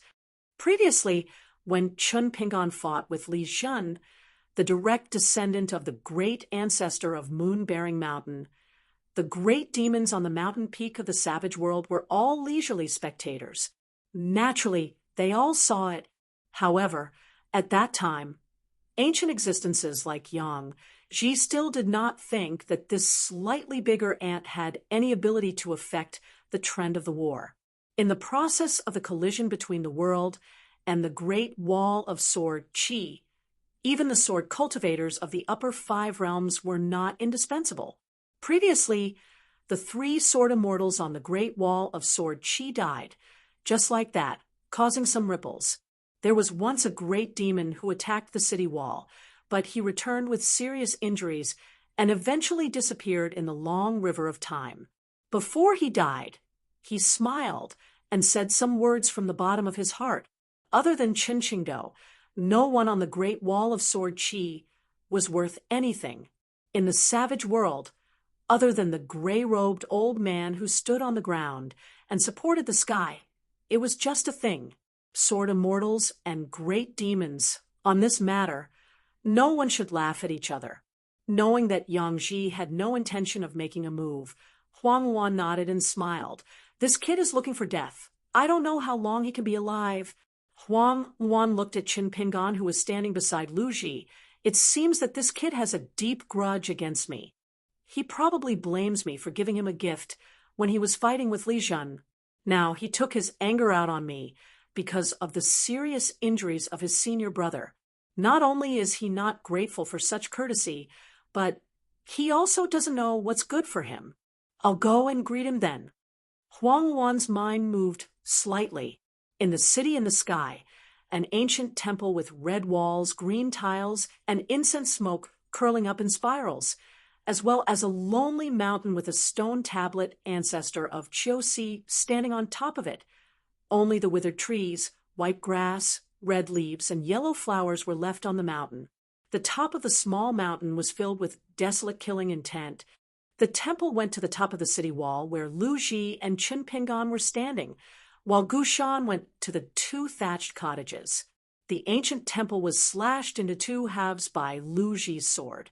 It crashed into the city wall beneath their feet and turned into dust. The sword immortal of the wind, snow temple, Wei Jin, appeared next to the stone tablet at the top of Gu Shan. A moment later, countless rays of sword light burst out from the gaps between the trees and stones on Gu Shan's mountain, and then they silently vanished. After Li Tuanjing of the Wind Thunder Garden, this person was the #1 cultivator of the Aquarius continent. When he first arrived at the Great Wall of Sword Qi, he was still a jade unrefined realm sword cultivator. In just a few short years, he had lived in a small thatched cottage and had only participated in one offensive and defensive battle.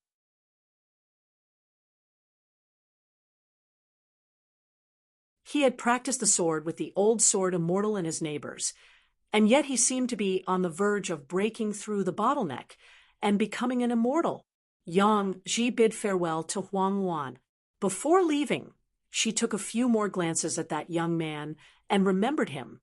But to her surprise, not only did that young man not stop while he was ahead, he closed his fan and made a gesture of slitting his throat. His movements were slow, so they were extremely conspicuous. Huang Wan stifled a laugh. Interesting. Yang Ji was the former master of the Yeluo and a peak ascendant realm expert. If he acted impulsively and steeled his heart to compete with Qin Pingan, he would definitely mobilize a large force. Huang Wan was naturally happy to see this happen. The ones who would suffer losses would be Yang Ji's vassal forces, but the merit would be counted on Huang Wan's head. Even a mosquito's leg was meat. Moreover, in the vast realm, everyone would race their own horses to claim their own territory.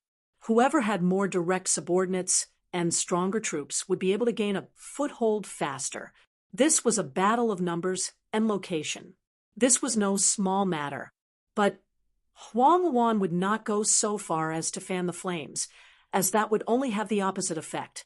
It would clear Yang Ji's mind and make him hate her. In the wilderness, there were no rules. It was very comfortable, but in truth, it was occasionally troublesome. Yang Ji chuckled. Huang Wan, if you can capture this brat and hand him over to me, in addition to compensating you for the price you paid, I will also take out one of the vast realm sects and the capital of a great dynasty in exchange. How about it? Huang Wan shook her head. Before Qin Pingan appeared today, I would definitely have agreed to this deal. But now, the price is a little too low. Yang Ji's face darkened.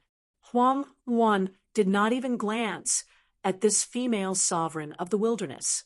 Yang Ji rode the wind and left behind a single sentence that echoed around the railing where Huang Wan was seated. Don't regret it. Remember, if you dare to touch the capital of any dynasty at the foot of any mountain, you will become my enemy. Huang Wan had not only rejected Qin Pingan, but also the alliance that Yang Ji had revealed. Huang Wan paid no heed to Yang Ji's threat. The flood of magical treasures formed by tens of thousands of demi-human cultivators was still as majestic as ever.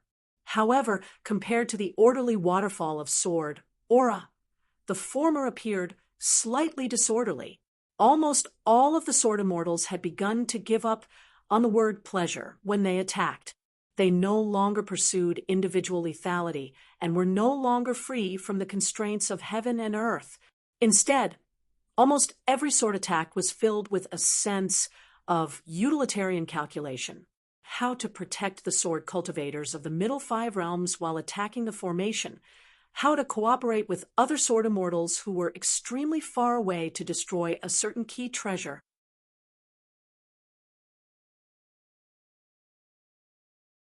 How to withdraw the sword from the formation while sneakily flying to the 2 sides of the flood of magical treasures to cut off the heads of some demi-human cultivators of the earth immortal realm.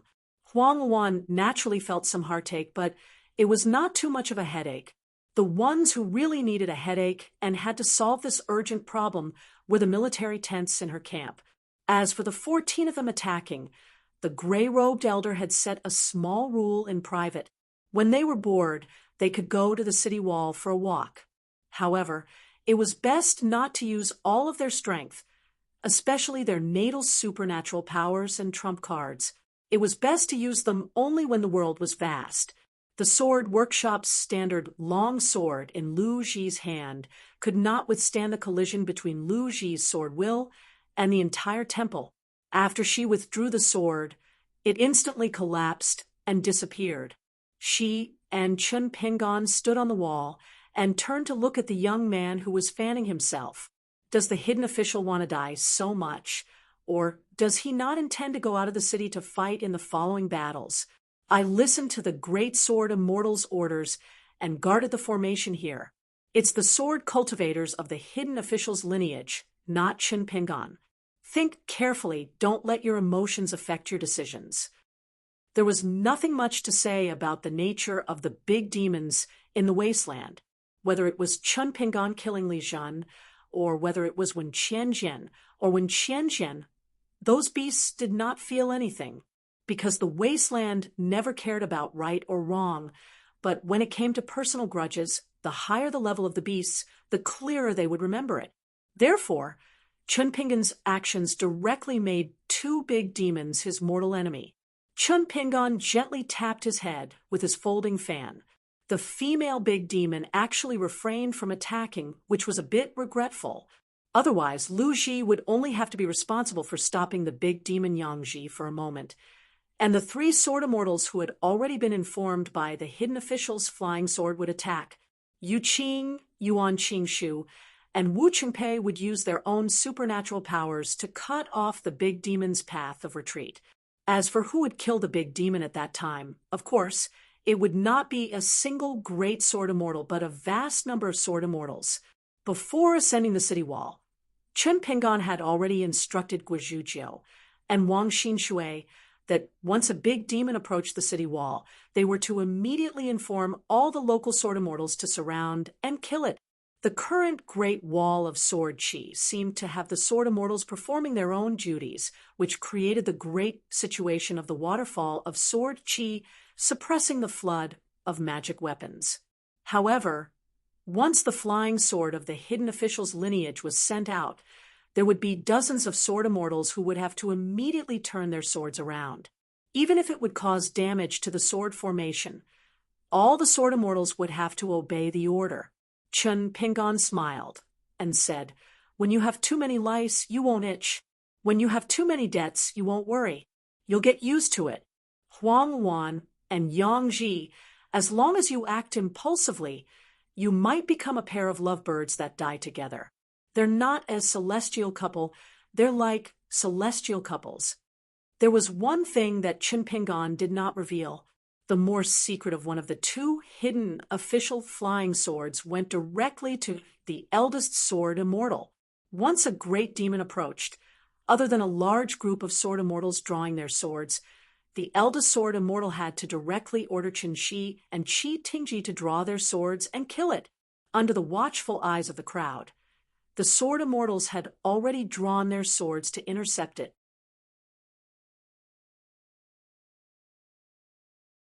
These two family heads who had carved words on the wall were just taking advantage of the situation.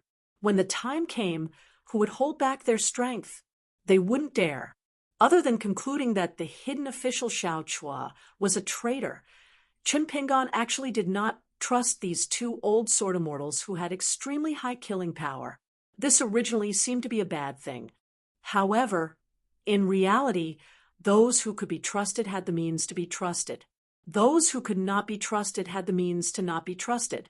If Yang Ji and Huang Wan felt that the current Great Wall of Sword Qi was still the Great Wall of Sword Qi of the past 10,000 years, and felt that there was a chance for them to return safely, then they would have to pay the price. It was not to say that in the past 10,000 years, the Great Wall of Sword Qi's swords were not powerful enough. On the contrary, it was precisely because of the heroic sword immortals from 10,000 years ago that today's hidden official lineage of sword immortals had one room to strategize. Lu Ji shook her head and said, "You're thinking too simply. Few old beasts who have endured to Yang Ji's age and realm are stupid. It's me who's thinking too simply." Chun Pingan laughed. "Fortunately, we didn't suffer any losses." Lu Ji waved her hand. "Master Hidden Official, please continue with your work. I'll guard here." Lu Ji felt that this hidden official who had been entrusted with a task in the face of danger was sufficiently dedicated and responsible. He had done better than she had imagined. However, if it was only personal preference, Lu Ji's impression of Chun Pingan was average. The reason was very simple. After all, he was not a sword immortal, not even a sword cultivator. Chun Pingan jumped down from the wall and returned to the table to sit down. He laughed. "I made everyone work for nothing. Since we didn't succeed, so be it. We were just taking a gamble." Chun Pingan buried his head in copying books and took the opportunity to repair all the swords of the hidden official lineage. He shared more of his thoughts with these subordinates and said slowly, "The Wasteland's attack this time has already entered the third stage. Great Demon Bai Ying was in charge of the first opening battle. Other than changing the timing and location to a certain extent, she was mainly used to survey and confirm the details of the defenses on this side of the Great Wall of Sword Qi. In addition, some traitorous sword cultivators secretly sent messages via flying swords, allowing the Wasteland to gain the upper hand. This is actually an extremely meticulous job, which is very compatible with the image of Great Demon Bai Ying in history. Among the 14 great demons, Bai Ying never liked to use force to kill the enemy. She played with psychological attacks. Thus, if Bai Ying was in charge, I wouldn't have shown myself." Chun Pingan put down his brush and thought for a moment.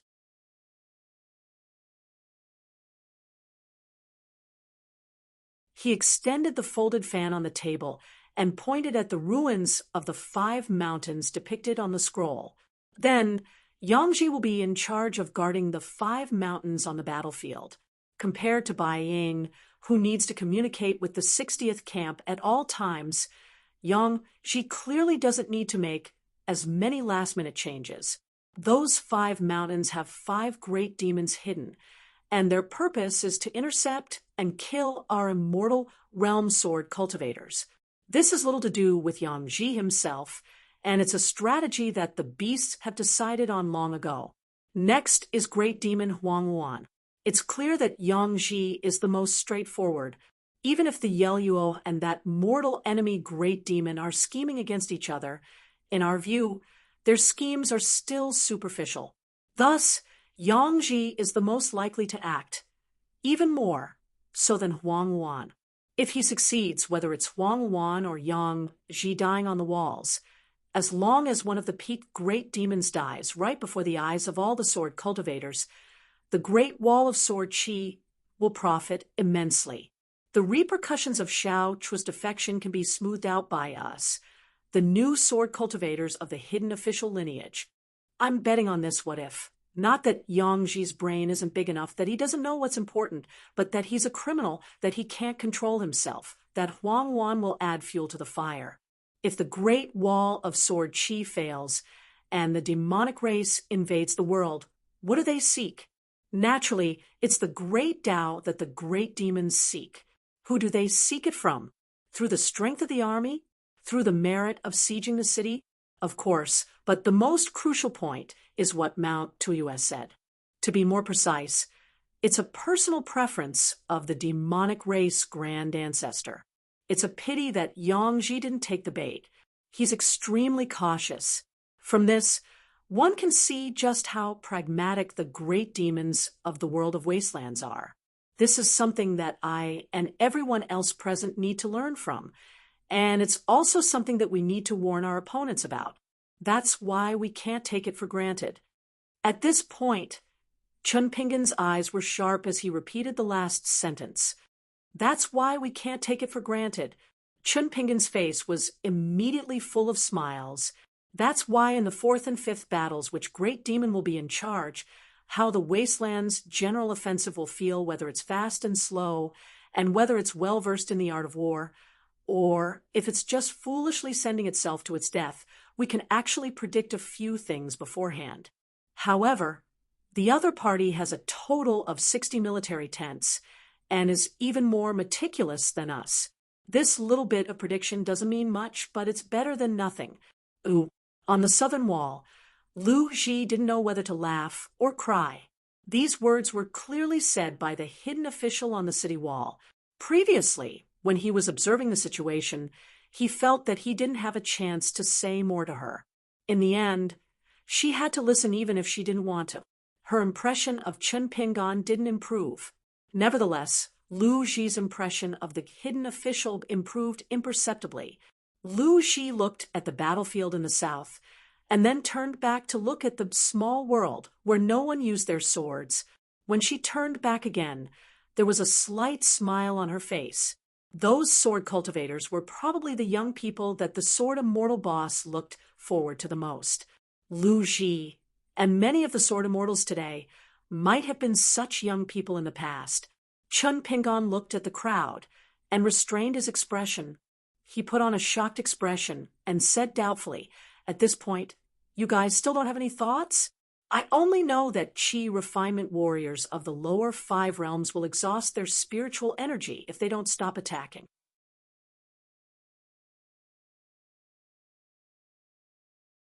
I really didn't know that the more you use your brain, the slower you become. As the only sword cultivator of the upper 5 realms, Miyu was the calmest one. It wasn't that his realm was high, but he felt that since there was nothing for him to do, if the hidden official was really dissatisfied and wanted to settle scores, it would be Lin Junbai and Xianshen, these young but evil little bastards with a belly full of evil tricks, who would take the lead. Deng Liang said in a low voice, "The next formation of the demon race's army is all sword cultivators. Our change of formation this time is actually us feeding the swords to the enemy and letting them learn the sword. For example, how the Sword Immortals use their swords in exchange for the greatest lethality of the entire sword formation at the cost of the Sword Immortals withdrawing their swords. How to gather the best Sword Immortals to use their swords and strive to kill the enemy Earth immortal sword cultivators without warning will definitely be learned by the enemy. Even if the enemy only learned the embryonic form of the formation, if we don't have a countermeasure in the next exchange of swords between the sword cultivators, our losses will definitely increase sharply." Chun Pingan pointed his folding fan at Lin Junbai and said with a smile, "Junbai, speak your mind." Lin Junbai immediately had a draft in mind and said with a smile, "The general situation is like this.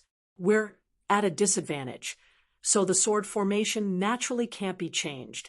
However, we can change the method and create a series of hidden traps around all of our key Earth immortal sword cultivators.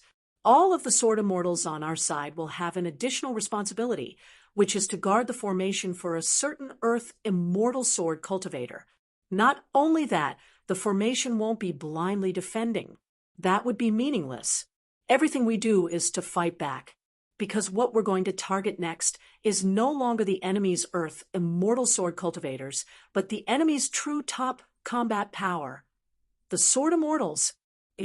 Chun Pingan nodded. If they couldn't kill that Yang Ji Huangwan, it wouldn't be a loss to exchange for a few enemy sword immortals to make up the numbers. Chun Pingan had actually been waiting for Deng Liang and Lin Junbai to say these words. Once someone made a breakthrough, the others would fill in the gaps and follow up in the blink of an eye. Gu Jianlong looked at the confrontation between flying swords and magic treasures on the painting, then flipped open a book on the table. He nodded and said, "Then we need to quickly flip through this third book and try to pick out 10 to 20 of our Earth immortal sword cultivators as bait." The writing of the third book was originally Wang Xinshui's responsibility. I reckon that it won't be solely Wang Xinshui's responsibility in the future. Apart from this, we can also conduct a demonstration and test of our sword immortals to try out more possibilities.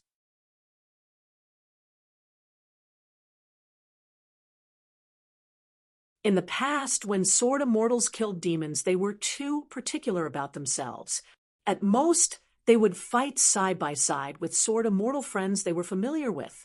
But in reality, they might not necessarily be the best partners. The third book has become the most important part of the next battle. This burden shouldn't be placed on Wang Xinshui's shoulders alone. Lord Hidden Official, what do you think? Chun Pingan rested his chin on one hand and his elbow on the table. His sitting posture was askew, as if he was casually writing something on a piece of paper. And beside that piece of paper was a book with many pieces of paper. Chun Pingan did not stop writing. He glanced at Gu Jianlong and nodded with a smile. Just to be fair, I will personally help Wang Xinshui complete the third book and draw out 20 Earth immortal sword cultivators as bait. Xian can follow Gu Jianlong's train of thought and continued. Previously, we didn't have many opportunities to test the effects of our sword immortal sword combinations. We can use this opportunity to hone our skills so that the sword immortals teamwork will become smoother. With more actual battle merits, the sword immortals will naturally not feel too uncomfortable. Otherwise, our hidden official lineage's flying sword messages will wear off after a long period of time. Sword immortals' temperaments will become lofty. Now, we are only taking advantage of the fact that we are newly appointed officials. Furthermore, the sword immortals' attacks were indeed quite effective. But if we stop here, the bit of battle merits we have accumulated will not be of much use. The sword immortal seniors will only become increasingly lazy to bother with us. Therefore, Lord Hidden Official is right.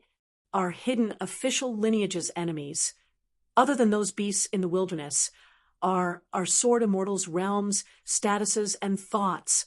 They are also the greatest enemies of our hidden official lineage. We can't ignore this.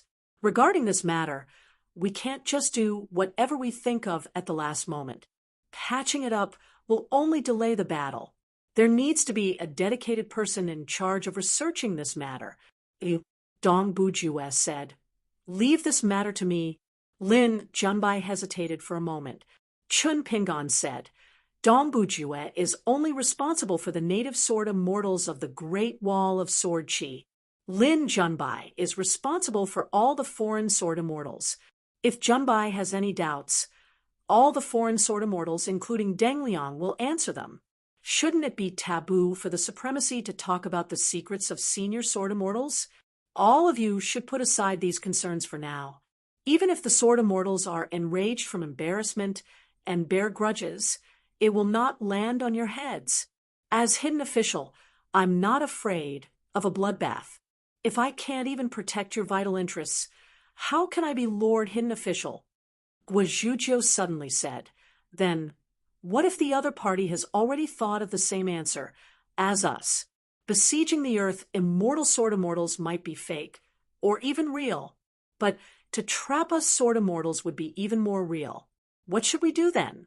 If it becomes an exchange of sword immortals' lives, the other party might be able to bear the price, but we can't. Absolutely not. With that said, Guazhuzhou looked worriedly at her master. The present Lord Hidden Official, Chun Pingon said with a smile, "Every move, if we only take into account the next 1 or 2 moves, can we win the game? I do think it's very difficult. Therefore, Guazhuzhou's idea is very good. We will always be more afraid of the what if than the beasts of the desolate world.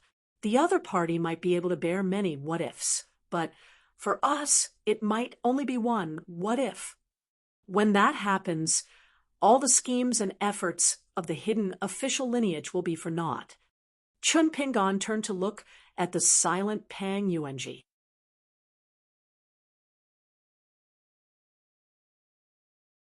Pang Yuanji, you can think about how to adjust the positions of the great sword immortals on the first official book, and who to coordinate with to attack.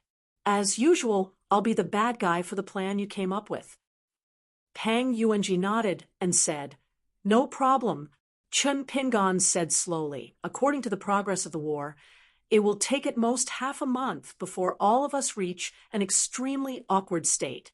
We will feel that we can't make bricks without straw.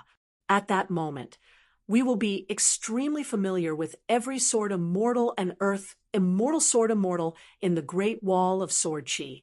What should we do when the time comes? Understand more about the Cave Abode Realm, Sea Viewing Realm, and Dragon Gate Realm sword immortals in detail? You can understand them, but that's definitely not the main point. The main point is still the southern battlefield in the second official book and the second official book, especially the second official book that's so thick that it doesn't seem to have a final page." Chun Pingon's tone became heavier. "Everyone here, we sword shio of the hidden official lineage, are destined to disappoint everyone. It all depends on each person's cultivation heart, more or less, because none of us are perfect and everyone can make mistakes. Every small mistake we make can't be covered up by right or wrong. Once a mistake occurs, it will lead to a disaster on the battlefield where thousands of people will be killed or injured. Previously, because we have racked our brains and done our best to come up with strategies, the chances of victory for the Great Wall of Sword Chi and the little bit of military merits that we have painstakingly accumulated will be forgotten by our own people. Then they will either run over and scold us, or they won't say anything, but their eyes will be filled with hatred. But the most terrifying thing is silence, the silence of many people. Miyu, who had always felt that he was the most superfluous existence, could not help but say, "Then let's prove to them that they are not wrong, but we are even more right." Chun Pingon opened his folding fan and fanned himself nonstop. "Who dares to say that we sort of moral Miyu are superfluous? Who is it? Step forward. I'll spit in his face."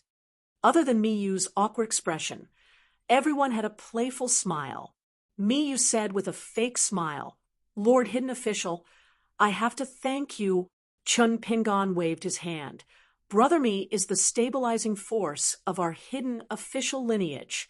Don't be so courteous and estranged." Gu Jianlong nodded. "Fair words." With the reckless Gu Jianlong taking the lead, very soon there were many voices that sounded like the hidden official lineage. Seconded. True. Agreed. No objections. Chun Pingon closed his folding fan and gently placed it beside his hand. "Let's start earning money." On the surface of the fan, there was a small inscription. If one did not look at it carefully, it would look like a blank fan.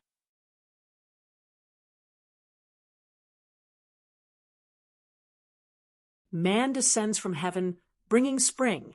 The sword goes to the foot of the mountain. The heat does not dare to come. A talisman boat stopped at the top of the north wall, and a person alighted. He was dressed in green and wielded a sword. His expression was haggard, and his fists were loose, as if he had just recovered from a serious illness. He kept the talisman boat in his sleeve and slowly walked towards the hidden official lineage. Not only the hidden official lineage's sword cultivators, even Miyu, who was in the pure jade realm, was caught off guard. The hidden official that everyone had spent so much time with was actually just Chun Pingan's spirit. It must have been a trick cast by the Sword Immortal boss himself. Spirit Chun Pingan smiled and stood up. He held his folding fan and retreated, one after another, merging with his real body. Chun Pingan gently held his folding fan and walked to his seat. He sat cross-legged and smiled. I have missed all of you.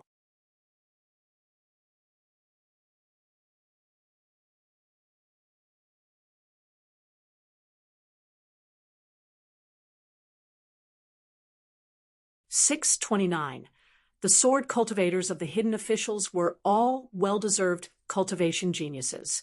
There was only one reason why they did not have a high level of cultivation, and that was because they were still young. Therefore, they were not unfamiliar with the phenomenon of the Yin spirit traveling out of the body. However, it was rare for a third realm chi cultivator to have the Yin spirit traveling out of the body. It was even stranger to be able to travel out of the body for a long time in the Great Wall of Sword aura without leaving any trace. However, this kind of strange thing happened to Chun Pingan. Miyu and the other sword cultivators did not even bother to look into it. Lu Ji, on the other hand, saw more and asked directly in mind, Chun Pingan, did you plan to let Yang Ji and Huang Wan succeed from the beginning when you lured them to attacks? Chun Pingan drew circles in the third book and helped Wang Xinshui to pick out 20 Earth immortal sword cultivators from his side. At the same time, he replied to Lu Ji through mind ripples, ordinary fishing bait will attract big fish when it enters the water. Even if the big fish is dragged ashore in the end, will the bait be enough to keep it? You said it yourself, an old beast who has lived to Yang Ji's age will not be stupid. Of course, I will be the first to stop their retreat. Otherwise, the situation of the sword cultivators on our side will not be stable. Lu Ji frowned and said, once the Yin spirit collapses, the foundation of the great Tao will be damaged. As a hidden official, why do you have to do this? Chun Pingan smiled and said, a third realm cultivator's Yin spirit in exchange for 1 or 2 great demons at the peak of the ascendant realm in the wilderness is a very good deal. Lu Ji hesitated for a moment. She did not like Chun Pingan's beating around the bush, so she said directly, please be honest with me. Chun Pingan was silent for a moment. If the hidden officials want to establish themselves, it is not enough to rely on those invisible battle achievements. The biggest problem of the hidden officials is that they hide behind the scenes. They are too stable. Everyone is a sword cultivator, but they have never used 1 or 2 swords. When the war is going smoothly, there is no problem. However, when the Great Wall of Sword aura is damaged, the hidden officials will attract criticism. This is human nature. Therefore, by paying a small price early on, I can reduce the influence of the hidden officials' mental state. On the other hand, the lineage of the hidden officials can focus on planning and strategizing. In the long run, the Great Wall of Sword Chi will benefit greatly. Lu Ji shook her head and said, you should be telling the truth, but I know you didn't tell me everything. Chun Pingan did not deny it. There are some heartfelt words that can only be left unsaid. Great Sword Immortal Lu don't get to the bottom of it. It's meaningless. For example, why didn't Chun Pingan grieve when his senior martial brother was seriously injured? Was he really just a shrewd person who was good at enduring silently? Of course not. This was because in the depths of Chun Pingan's heart, he hoped that his senior brother could live on and live with a clear conscience. In short, he absolutely could not die either way. Back at the Ning Mansion's martial arts practice field, the eldest sword immortal had once said that if there was a good ending looking back on life, there would be kindness everywhere. That was the logic. Therefore, Chun Pingan's eldest sword immortal had detained his Yin spirit and forbade him from informing his senior brother. He had told him to be careful of the hidden official's sneak attack. After that, Chun Pengon went to visit his senior brother at the straw hut. He was not angry with the eldest sword immortal, nor did he bear any grudges. There were few ifs in the world. There were no ifs.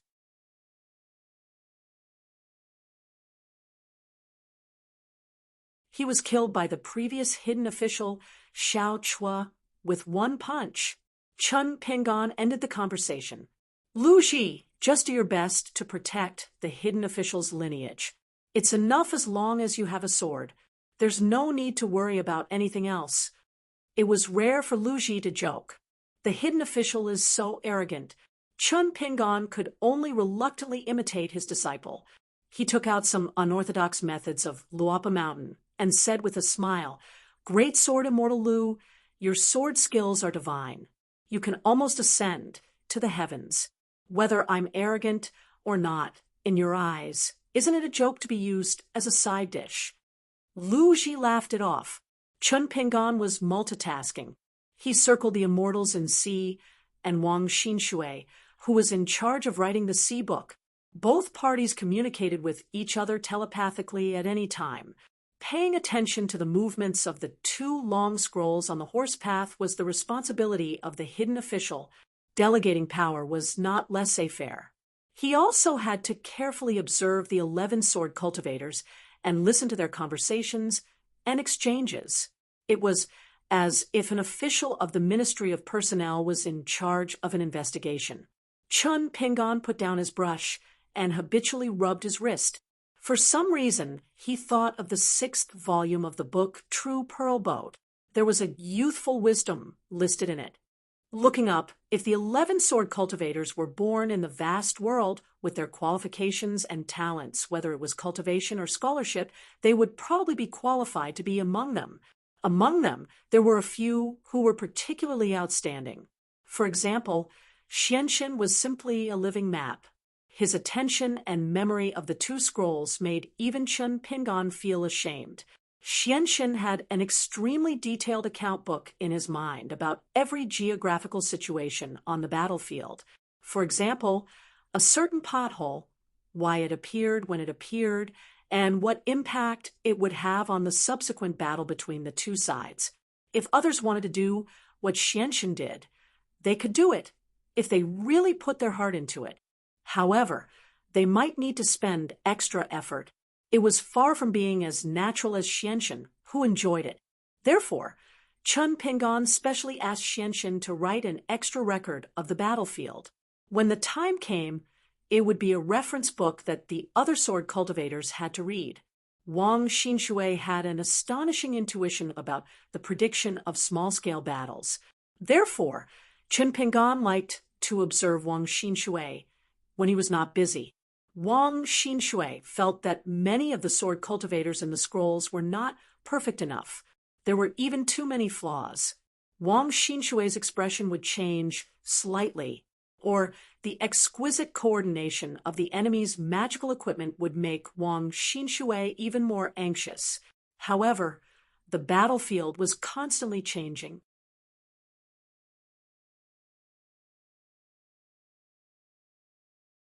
In order to remember these details, Wang Xinshui would often stare at the scrolls, and his hands would not stop writing. His handwriting was extremely messy. Occasionally, Wang Xinshui would feel gloomy, as if he did not know whether what he saw, thought, and wrote was useful or not. After all, he was a sword cultivator of the hidden official lineage. He was too far away from the battlefield. Even if he was on the battlefield, could he replace the sword cultivators in attacking? Therefore, Wang Xinshui was the one with the richest and most complicated expressions. Perhaps in just a few blinks of an eye, Wang Xinshui's face would be filled with joy, anger, sorrow, and joy. In addition, Wang Xinshui liked to mutter to himself. It was very interesting. Lin Junbai's comprehensive planning was a special ability that was similar to his natal mystique. As long as he had enough information and intelligence to support a battle, Lin Junbai would almost never make a mistake. Guo Zhuzhou's imagination of accidents. The worst-case scenario was always one step ahead of others. She could even think one step further.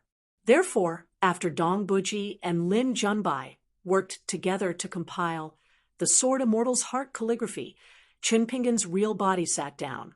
Other than clearly asking Xianxin to write the record of the battlefield alone, he also asked Wang Xinshui, Guizhuzhou, and the others to each write a book of essays. The 12 books that Qin Pingan had outlined previously were all named after the heavenly stems. The following books could be named after the 12 earthly branches. The heavenly stems and earthly branches were all present. The sword cultivator was in the middle. This could be considered a good omen. Dong Buji suddenly said, "What I'm afraid of is that the sword cultivator formation of the wilderness will only use the stupidest method to advance. They only care about their own cooperation and don't think about anything else. They won't be greedy for battle merits. Our follow-up plans will fall through. The most troublesome part is that as long as we don't earn anything, it will be a loss. If that's the case, how can we solve it?" Qin Pingan raised his head and laughed softly. "It can be solved. In the Battle of the Great Wall of Sword Qi, we're used to being bold and heroic. Actually, it's not too good. On the battlefield, when we're in it, the beasts of the wilderness are all sacrificing themselves. Beside them are all comrades who have died in battle. Then we shouldn't treat them as puppets without any education and emotions." After the Battle of the 13th, the demons attacked the city twice. Looking back, they were all well-prepared training exercises. Now that the wilderness has 60 military tents, what does this mean? It means that there are countless people watching every battlefield. The human heart is something that can influence others. Therefore, to prevent the worst-case scenario of the enemy's sword formation not losing while remaining stable, there are 3 things we can do. First, our sword formation should learn more from Qi Shou and slaughter the enemy. Second, if we can kill those who can't be killed, we shouldn't kill those who are seriously injured. The more they are dead, the better. After we retreat from the battlefield, these wounded will become a natural source of resentment. Third, we should pick those who like to quarrel and quarrel. For example, seniors Zhao Cheng and Chen Quan. I think they're very suitable. When we attack, we should curse the heavens and earth, especially the sword cultivators of the wilderness. For example, we should curse Q-Sword, saying that their attack on the city is actually a return to the ancestral home. Sword immortals must curse these words. Young sword cultivators with louder voices, the lower their cultivation levels, the better. If we do these 3 things well, we can't tolerate the most valuable sword cultivators in the wilderness.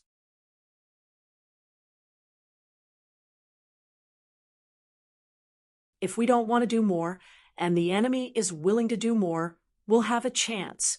At this point, Qin Pingan laughed. "When I was fighting Li Zhen, did you really think that I didn't hate him for what he said? How could that be?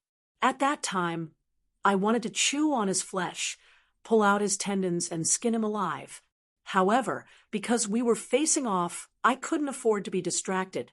I could only suppress those emotions. But after that, when the 2 armies faced off, with tens of thousands of sword cultivators facing off against tens of thousands of sword cultivators, it was the other side's heart that was free. Remember, even though we're looking at the 2 paintings right in front of us, and are just beginning to try to understand the hearts and minds of our sword immortals, the truth is that we need to put ourselves in their shoes. We need to think about how the wildlands view this war and how they view it. Once we understand that, we'll be able to predict many things.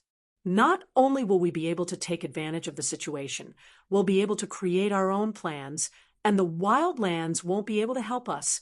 Lin Junbai was deeply moved. He nodded and said, "That's true. On the battlefield, if we, the hidden officials, can turn the entire battlefield into a small world, then we can gain the upper hand." Qin Pingan said, "Think about it. What if we completely understood the thoughts of the Grand Ancestor and the demands of the 14 thrones? What would the scene be like?" Everyone was stunned. Qin Pingan smiled and said, "Of course we can't do it. There's a limit to one's strength. Knowing how to accept one's fate is also a skill." Guizhuzhou suddenly said, "With these 2 volumes, I can actually follow the vine to get to the melon. I can flip through the secret archives of the old hidden officials and learn more about the secrets of the wildlands. Actually, I can try to guess what those great demons are thinking. I definitely won't delay the important matters. Master, you don't have to worry 100 times. Just one worry is enough." However, Guizhuzhou immediately shut her mouth the moment she called him master. She was a little annoyed that she had spoken out of turn. She felt guilty that she had embarrassed her master. After all, she still had to talk about the rules of the hidden officials. Chun Pingon said, "It's fine to call me master. It's just like how other people call me Chun Pingon instead of awkwardly calling me Lord Hidden Official. I think it's better." Gu Jianlong was relieved and smiled brightly. However, he was just about to say something fair. Chun Pingon turned his head and smiled. "Brother Gu, are you admitting your awkwardness? You took the bait so easily. Your cultivation, heart isn't enough. Lord Hidden Official is being polite, but you guys really aren't polite to me? If this is the vast world, you can only rely on your talent to make a living."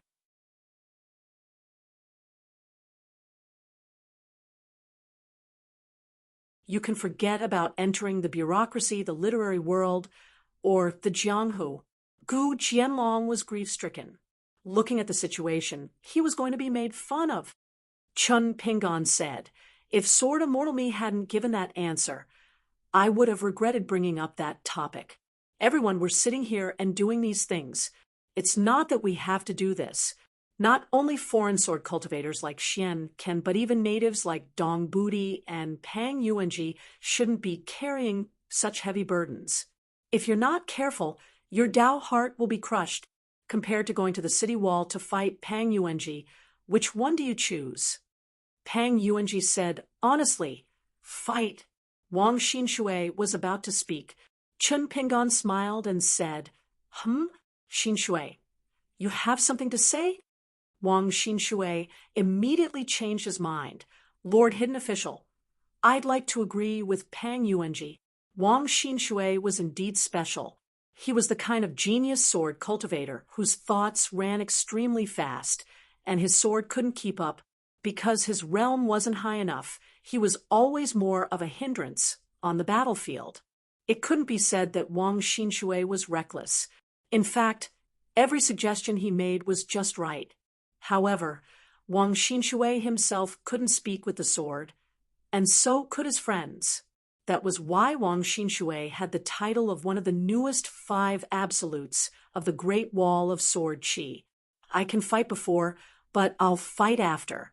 Fortunately, there weren't too many casualties. However, Wang Xinshui had mixed feelings about going to the battlefield. He wasn't afraid of dying in battle, but he felt uncomfortable. His heart was in turmoil. Chun Pingon smiled. "That's enough with the pleasantries. I might leave this place often and travel around. If you have any resentment, remember to hide it well. Also, you won't have the chance to fight outside the city, but I can. I can only be envious."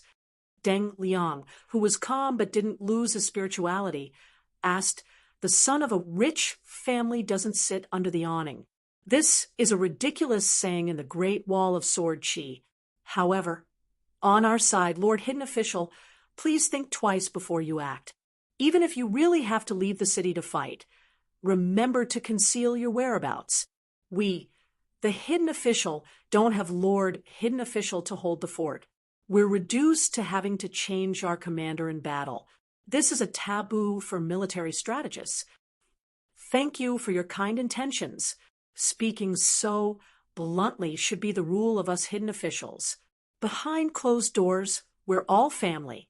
It's a good thing for family members to say nasty things," Chun Pingon said. "However, those who can kill me like Yang Ji and Huang Wan wouldn't dare to take the risk. As for the other beasts, they don't have a good memory. If they don't believe in heresy, they can come and try me." "Ooh, Deng Liang recalled the female sword immortal Xie Songhua's success in one strike, and didn't say anything else. Chun Pingan stood up. I'll go and have a chat with the two seniors, Nailan Xiaowei and Yan Ming. Chun Pingan grabbed the jade token of the hidden official and hung it on his waist. He wanted to find the two fellows to talk about the cross-continent ferry on the inverted mountain. This wasn't something that the hidden official's flying sword could explain clearly in a few words. It required a face-to-face discussion. There were some things that could only be said with the identity of the hidden official. Walking on the horse path, Chun Pingan, who looked dispirited, muttered to himself, among all the knowledge in the world, only the night fairy is the most difficult to deal with. Miyu looked at the back of the young man, and some inexplicable and strange thoughts arose in his heart. If Chun Pingan's traveling god was said to be the hidden official's lineage, it was Qi. His words and actions gave people a sense of danger and surprise.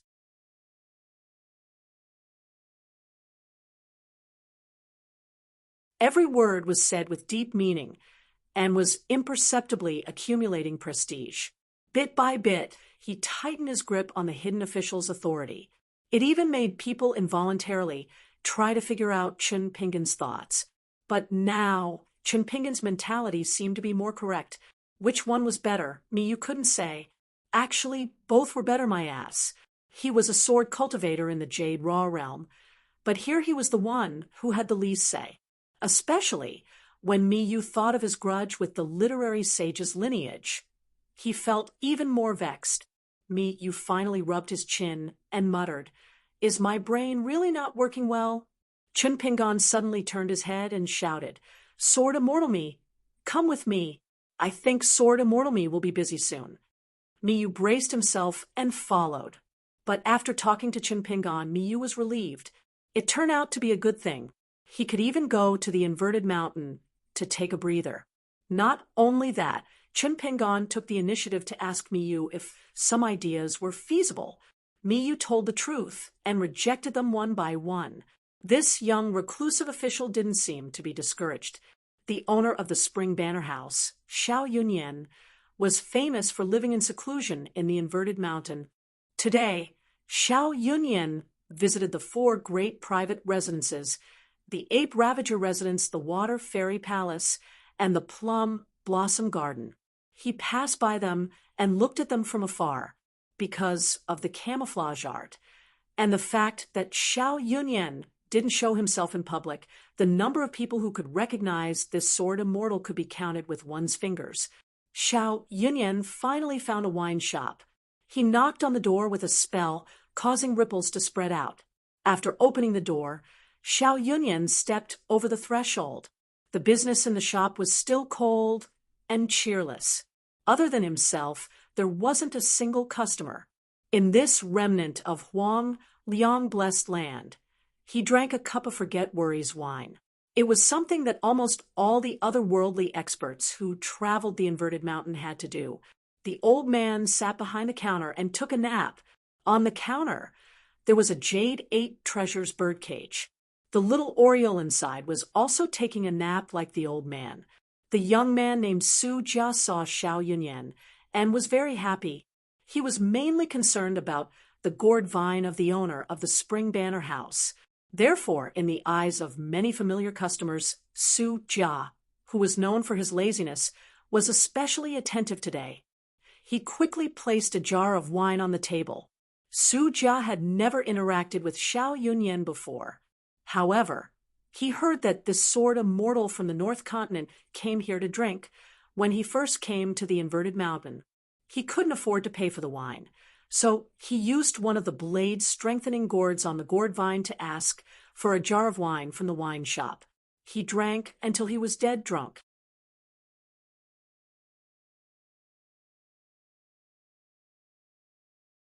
After he earned some money, he regretted it and wanted to pay according to the market price with large amounts of Guyu money. However, the shopkeeper didn't agree. Sword Immortal Xiao probably sulked at the shopkeeper and never came to the shop to drink again. Xiao Yunyan stood in front of the wall and sized it up. He smiled and said, I haven't been here for 700 or 800 years, and it's almost filled up the entire wall. Is the shop's business so good? Su Jia complained. It's infuriating to compare with others. I heard that there's a wine shop in the Great Wall of Sword Chi that sells cheap wine. It's only been open for a year, but those nothing signs have almost filled up 3 walls. Xiao Yunyan apologized to the young waiter. He carried the jar of Forget Sorrow wine and sat back at the table where he first came to drink. He poured a bowl of wine and looked at the counter. He smiled and said, "Shopkeeper, the gourd vine has been brought to the Shui Jingshan of the North Continent by a young lady. In a dozen years, the blade-strengthening gourd will be ripe. When the time comes, I'll have to trouble you to send someone to make an extra trip. As for the ownership of the blade-strengthening gourd, I've already spoken to the Shui Jingshan. Someone will show up and take the gourd away. It's that simple." The old man nodded and opened his eyes. He glanced at Su Jia and asked, "Are you going?"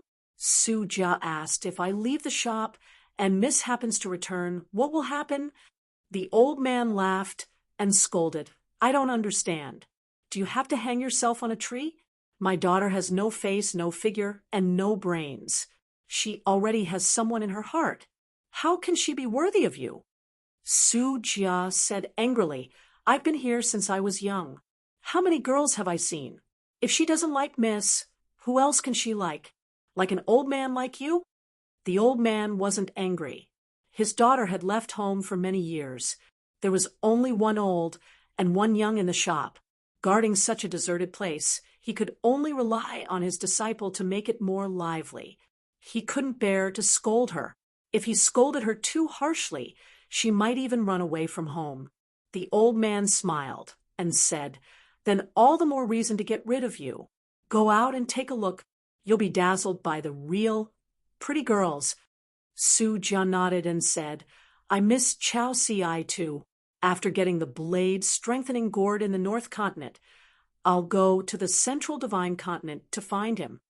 At this point, Su Jia stood up and walked to the counter. He picked up the birdcage and shook it. He reprimanded, "You fool. Why couldn't you see Chinpingan's martial roots back then? You like to pretend to be dead, don't you?" The bird in the cage was the same species as the third sect master of the Qing Ming world, Lu Chen's. However, one was a test of literary luck, while the other was a test of martial luck. Xiao Yunyan smiled and said, "Shopkeeper, do you have a story?" The old man waved his hand and said, "Drinking your wine. You only drink the daylily wine like normal wine. You're wasting good things. If not for the blade-strengthening gourd, I wouldn't even want to sell you wine." Xiao Yunyan drank his wine and asked casually, "The Water Essence Palace is still dreaming of making money. They can't change their ways. However, Yuanzua's residence has already emptied their belongings. However, this isn't important. I just want to know where your shop will be located in the future. There are thousands of immortal wines in the world. I've drunk almost all of them. The only ones that I still miss after drinking are your daylily wine and the green immortal mountain wine from the Bamboo Sea Grotto Heaven." The old man glanced at the disciple who was still sulking with the bird in the cage. He walked around the counter and took a jar of wine. He sat beside Xiao Yunyan's table and poured a bowl of wine for himself.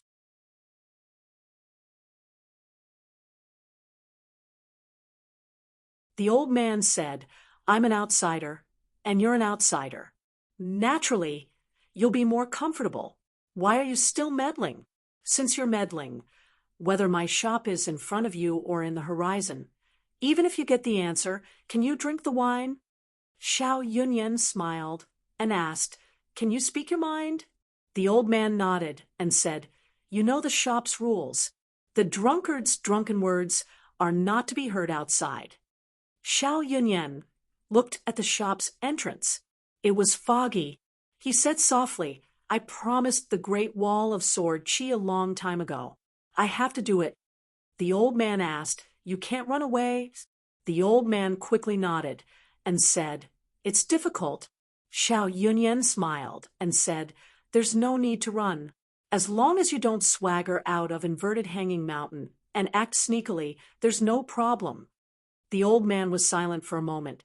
"If that's the case, why do you still dare to stay?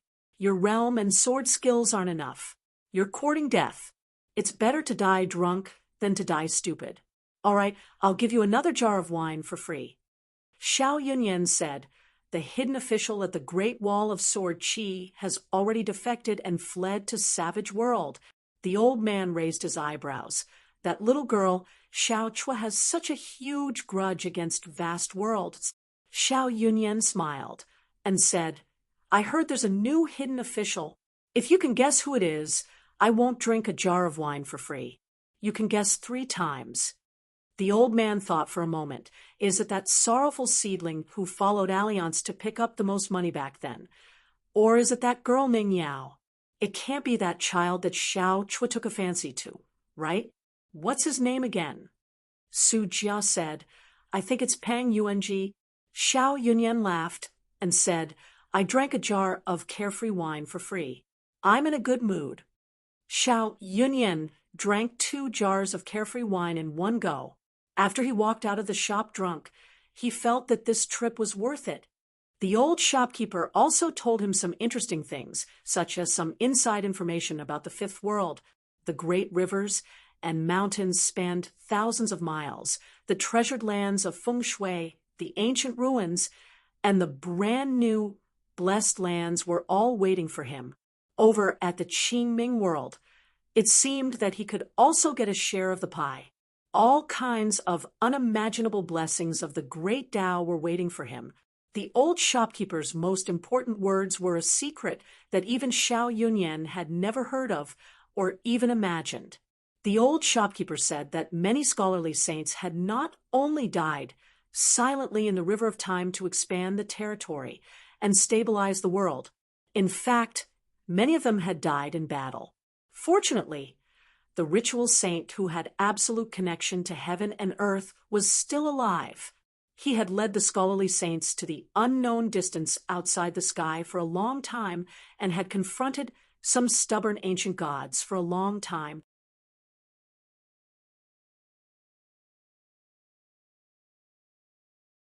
Xiao Yunyan couldn't help but ask a question. Is there no need for the other 3 worlds to do this? The old shopkeeper shook his head and said, "There's no need for that." Xiao Yunyan still wanted to ask the reason.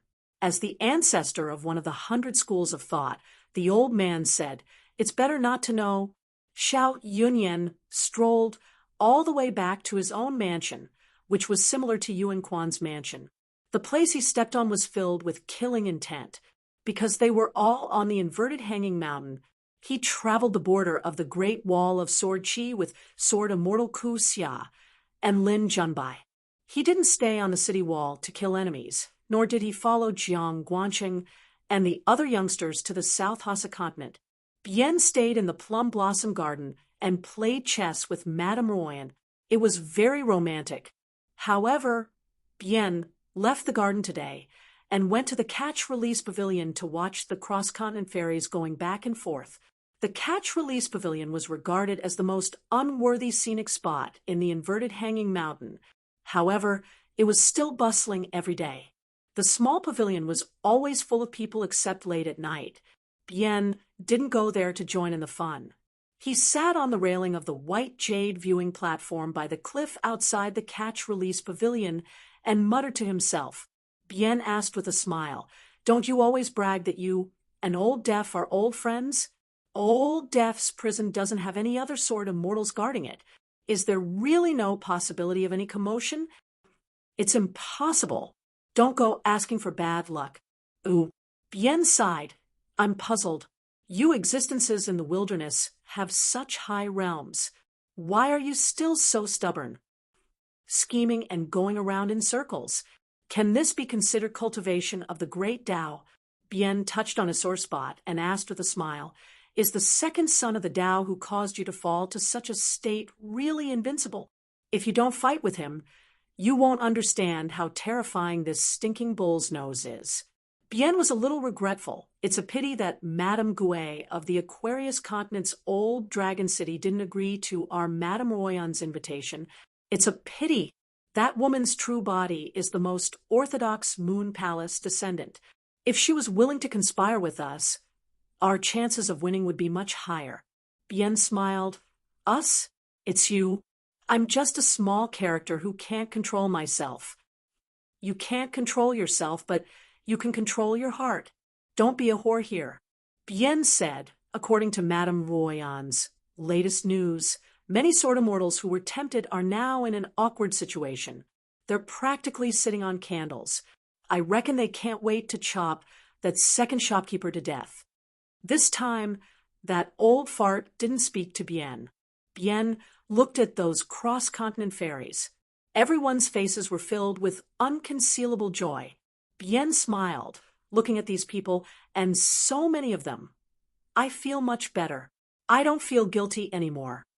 Coming to the inverted hanging mountain and doing business with the Great Wall of Sword Chi was the most cost-effective. They came with a full load and returned with a full load. Once they returned to their own continent, the price difference would be shocking. 3 years of business, but 3 years of business. This was referring to these cross-continent ferries that did all sorts of business. Moreover, the more war it was, the more profitable the ferries were every time they went back and forth. This was because they had a bargaining chip to push down the price. Bien nodded. There's no such thing as right or wrong. There's only a standpoint. I deeply agree with this saying. Ripples appeared in their hearts. Irony. Bien smiled and shook his head. No, I truly feel that way. Just like how having a bigger fist is the only reason I agree. Bien looked around. Soon, the world would change.